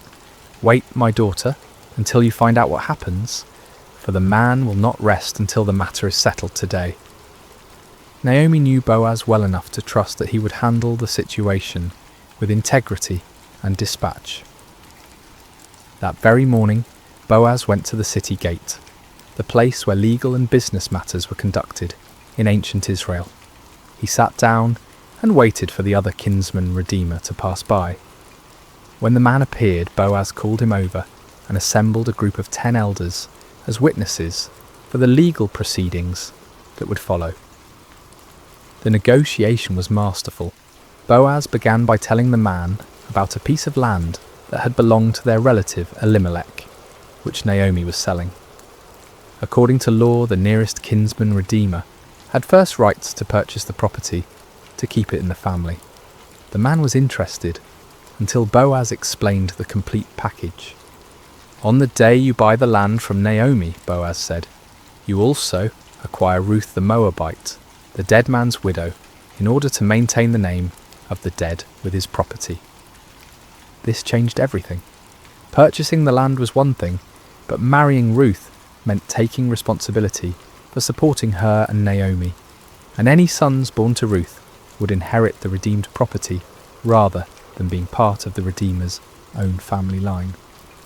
The closer kinsman declined. "Then I cannot redeem it because I might endanger my own estate. You redeem it yourself. I cannot do it." His refusal, while disappointing for him personally, was providential for Ruth and Boaz. To formalise the transaction, the man took off his sandal and gave it to Boaz, the customary way of transferring rights in Israel. Boaz then made a public declaration before the assembled witnesses. "Today you are witnesses that I have bought from Naomi all the property of Elimelech, Kilion, and Mahlon. I have also acquired Ruth the Moabite, Mahlon's widow, as my wife, in order to maintain the name of the dead with his property, so that his name will not disappear from among his family or from his hometown." The witnesses responded with a beautiful blessing. "We are witnesses. May the Lord make the woman who is coming into your home like Rachel and Leah, who together built up the house of Israel. May you have standing in Ephrathah and be famous in Bethlehem. Through the offspring the Lord gives you by this young woman, may your family be like that of Perez, whom Tamar bore to Judah." This blessing was prophetic in ways the speakers couldn't imagine. They were comparing Ruth to the matriarchs of Israel and expressing hope for the continuation of significant family lines. Their mention of Perez was particularly significant, as Perez was an ancestor of Boaz and would be an ancestor of David and ultimately Jesus. The marriage between Ruth and Boaz was celebrated throughout Bethlehem. Here was a love story that had captured the community's imagination. The virtuous foreign woman and the honourable landowner, brought together by providence and confirmed by their own choices of faithfulness and integrity. Their wedding was not just a personal celebration, but a community affirmation of God's goodness and the power of loyal love. Ruth, who had come to Bethlehem as a destitute foreign widow, was now the wife of one of the town's most respected men. Naomi, who had returned empty, was now provided for and honoured as the mother-in-law of a prominent family. Boaz, who might have remained childless, was married to a woman whose character and beauty had won his heart. The redemption was complete, financially, socially, emotionally, and spiritually. The marriage of Ruth and Boaz represented more than the happy ending to a beautiful love story. It was the beginning of a legacy that would reshape history. Their union produced a son named Obed, whose birth brought completion to the themes of redemption and restoration that had woven throughout the narrative. When the women of Bethlehem saw Naomi holding her grandson, they declared, "Naomi has a son," acknowledging that through Ruth's faithfulness, Naomi's line would continue. The birth of Obed was celebrated as divine vindication of Ruth's loyalty and God's faithfulness to his people. The same women who had witnessed Naomi's bitter return to Bethlehem now rejoiced with her in this ultimate reversal of fortune. "Praise be to the Lord, who this day has not left you without a kinsman redeemer," they told Naomi. "May he become famous throughout Israel. He will renew your life and sustain you in your old age. For your daughter-in-law, who loves you, and who's better to you than 7 sons, has given him birth." The significance of being better than 7 sons cannot be overstated in a culture that prized male heirs above all other blessings. 7 was the number of completeness and perfection, so to say Ruth was better than 7 sons was to declare her the ultimate blessing, a foreign woman who had proven more valuable than the greatest treasure a family could hope for. But the story of Ruth and Boaz was part of a much larger narrative that wouldn't be fully revealed for generations. Their son Obed became the father of Jesse, who became the father of David, the shepherd boy who would become Israel's greatest king. Through their lineage, Ruth, the Moabite widow, became the great-grandmother of the man after God's own heart, whose dynasty would rule Israel and whose throne God promised would endure forever. The genealogy that concludes the book of Ruth traces the line from Perez, son of Judah and Tamar, through Boaz and Ruth to David, showing how Ruth's faithfulness became part of the messianic line. What began as a simple act of loyalty to a grieving mother-in-law ultimately contributed to God's plan for redeeming all humanity. Ruth's decision to stay with Naomi and adopt Israel's God placed her squarely in the centre of salvation history.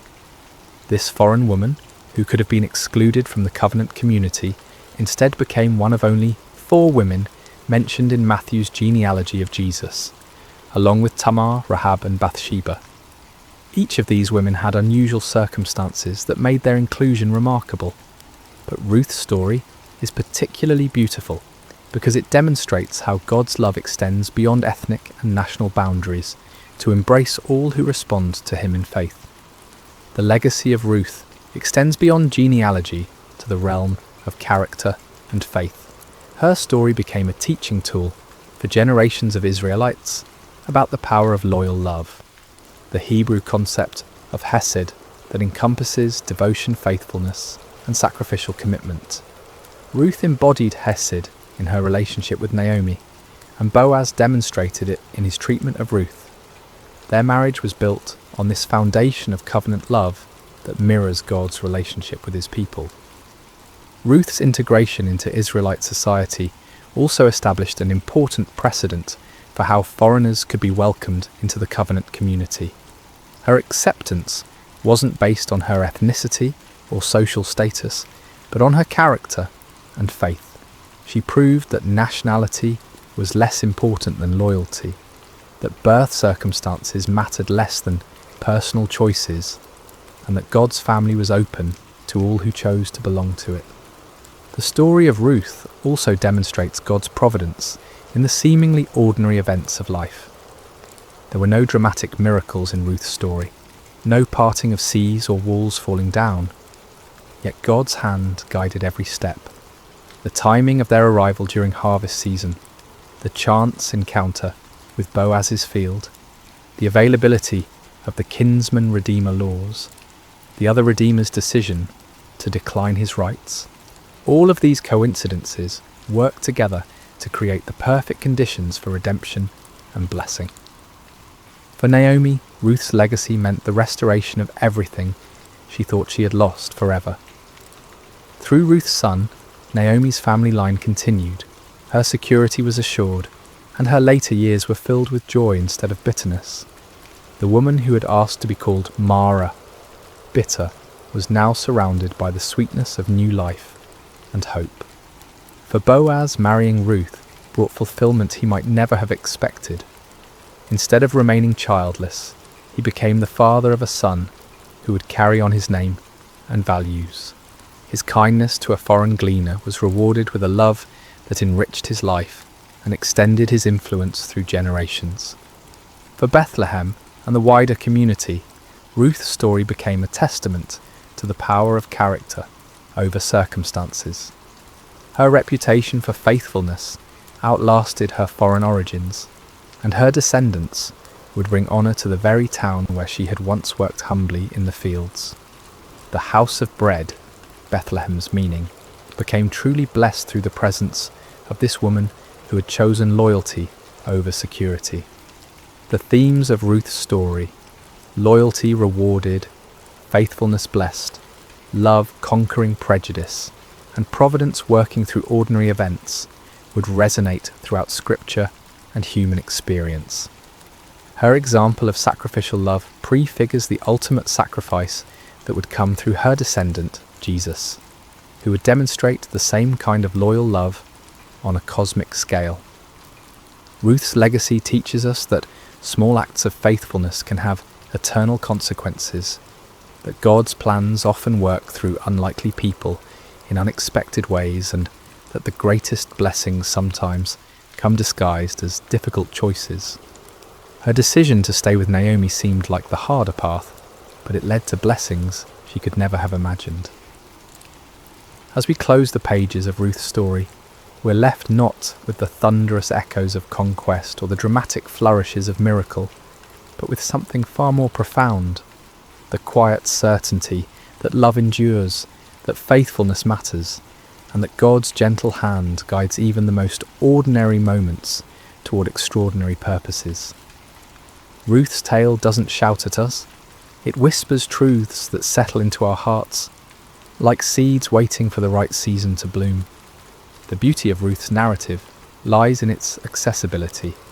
We may never face exile in a foreign land or need to glean in harvest fields, but we all encounter crossroads where we must choose between security and loyalty, between what's easy and what's right. Ruth's story reminds us that these moments, when we choose love over convenience, faithfulness over comfort, are the building blocks of legacy. In our contemporary world, where relationships are often disposable and commitment is seen as restriction rather than strength, Ruth's devotion to Naomi offers a counter-narrative. Her famous words, "Where you go, I will go, and where you stay, I will stay," weren't just poetry. They were a life philosophy that valued connection over independence, loyalty over self-preservation. In an age of radical individualism, Ruth models radical commitment. Her story also speaks to anyone who has ever felt like an outsider. Ruth was foreign by birth, widowed by circumstance, and poor by necessity. 3 strikes that should have kept her on society's margins. Yet through character and faith, she moved from the periphery to the centre of God's plan. Her journey from Moabite stranger to beloved ancestor of kings offers hope to everyone who has wondered if their background, circumstances, or mistakes disqualify them from significance. The gentleness of God's providence in Ruth's story offers comfort to those who wonder if their lives matter in the grand scheme of things. There were no burning bushes or angelic visitations in Ruth's experience, just the quiet orchestration of ordinary events toward extraordinary outcomes. Her story suggests that God is just as present in the mundane moments as in the miraculous ones, working through harvest seasons and chance encounters to weave tapestries of grace. For those experiencing seasons of loss like Naomi, Ruth's story offers hope without minimizing pain. Naomi's bitterness was real and justified. She had lost everything that mattered to her. Yet through Ruth's faithfulness and God's providence, her empty hands were filled again. The story doesn't suggest that loss isn't real, or that pain isn't valid, but it does promise that emptiness isn't the end of the story. Boaz represents the power of kindness and integrity in a world that often seems harsh and selfish. His treatment of Ruth demonstrates how one person's compassion can transform another's entire trajectory.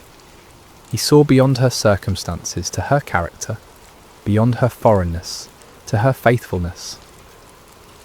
In doing so, he models how we might approach the marginalised and struggling people in our own communities.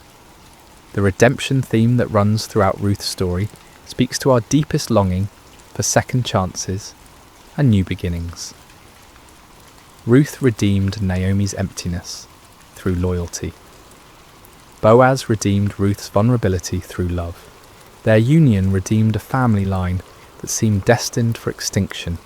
This pattern of redemption points toward the ultimate Redeemer, who would come through their lineage, offering restoration to all who are broken, lost, or forgotten.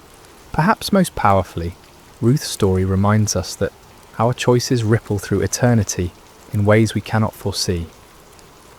When Ruth chose to stay with Naomi, she had no idea she was choosing to become the great-grandmother of King David or an ancestor of Jesus. She simply chose love.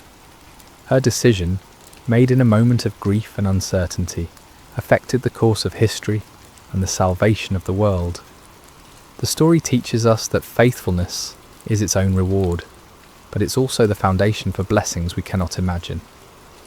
Ruth's loyalty to Naomi brought her love with Boaz. Her willingness to work humbly brought her honour. Her choice to embrace Israel's God brought her into the centre of his redemptive plan. As we reflect on Ruth's journey from foreign widow to beloved ancestor, we're reminded that God delights in using the unlikely and the overlooked.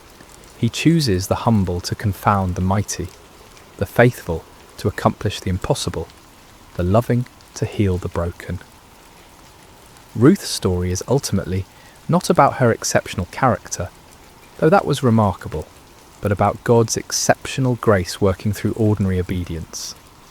In a world that often feels chaotic and uncertain, Ruth's story offers the gentle assurance that someone is writing a larger story, weaving together our small acts of faithfulness into a tapestry of purpose and beauty. Every choice to love instead of abandon, to stay instead of leave, to serve instead of demand, becomes part of a narrative larger than ourselves. The final truth Ruth's story whispers to our hearts is perhaps the most beautiful of all. Sometimes the smallest acts of love carry the weight of eternity. A foreign woman's decision to care for her grieving mother-in-law became part of the story that leads to Christmas morning and the cross of Calvary. Her simple faithfulness participated in God's plan to redeem not just a family, but a world. Ruth's legacy lives on not only in the genealogies of Scripture, but in every act of sacrificial love, every choice of loyalty over convenience, every decision to stay when leaving would be easier. Her story continues in our stories when we choose, as she did, to let love be our guide and faithfulness be our strength. In the end, Ruth teaches us that we don't need to be heroes to be heroic. We don't need to be perfect to be used by God. And we don't need to see the whole staircase to take the next step of faith. Sometimes, all that's required is the courage to say, like Ruth, "Where you go, I will go," and trust that the God who guided her steps will guide ours as well. The gentle hope of Ruth's story rests in this beautiful truth. In God's economy, no act of love is ever wasted, no gesture of faithfulness ever forgotten, and no choice to follow him ever in vain. Sometimes the smallest acts of love carry the weight of eternity, echoing through generations and touching the very heart of God's redemptive plan.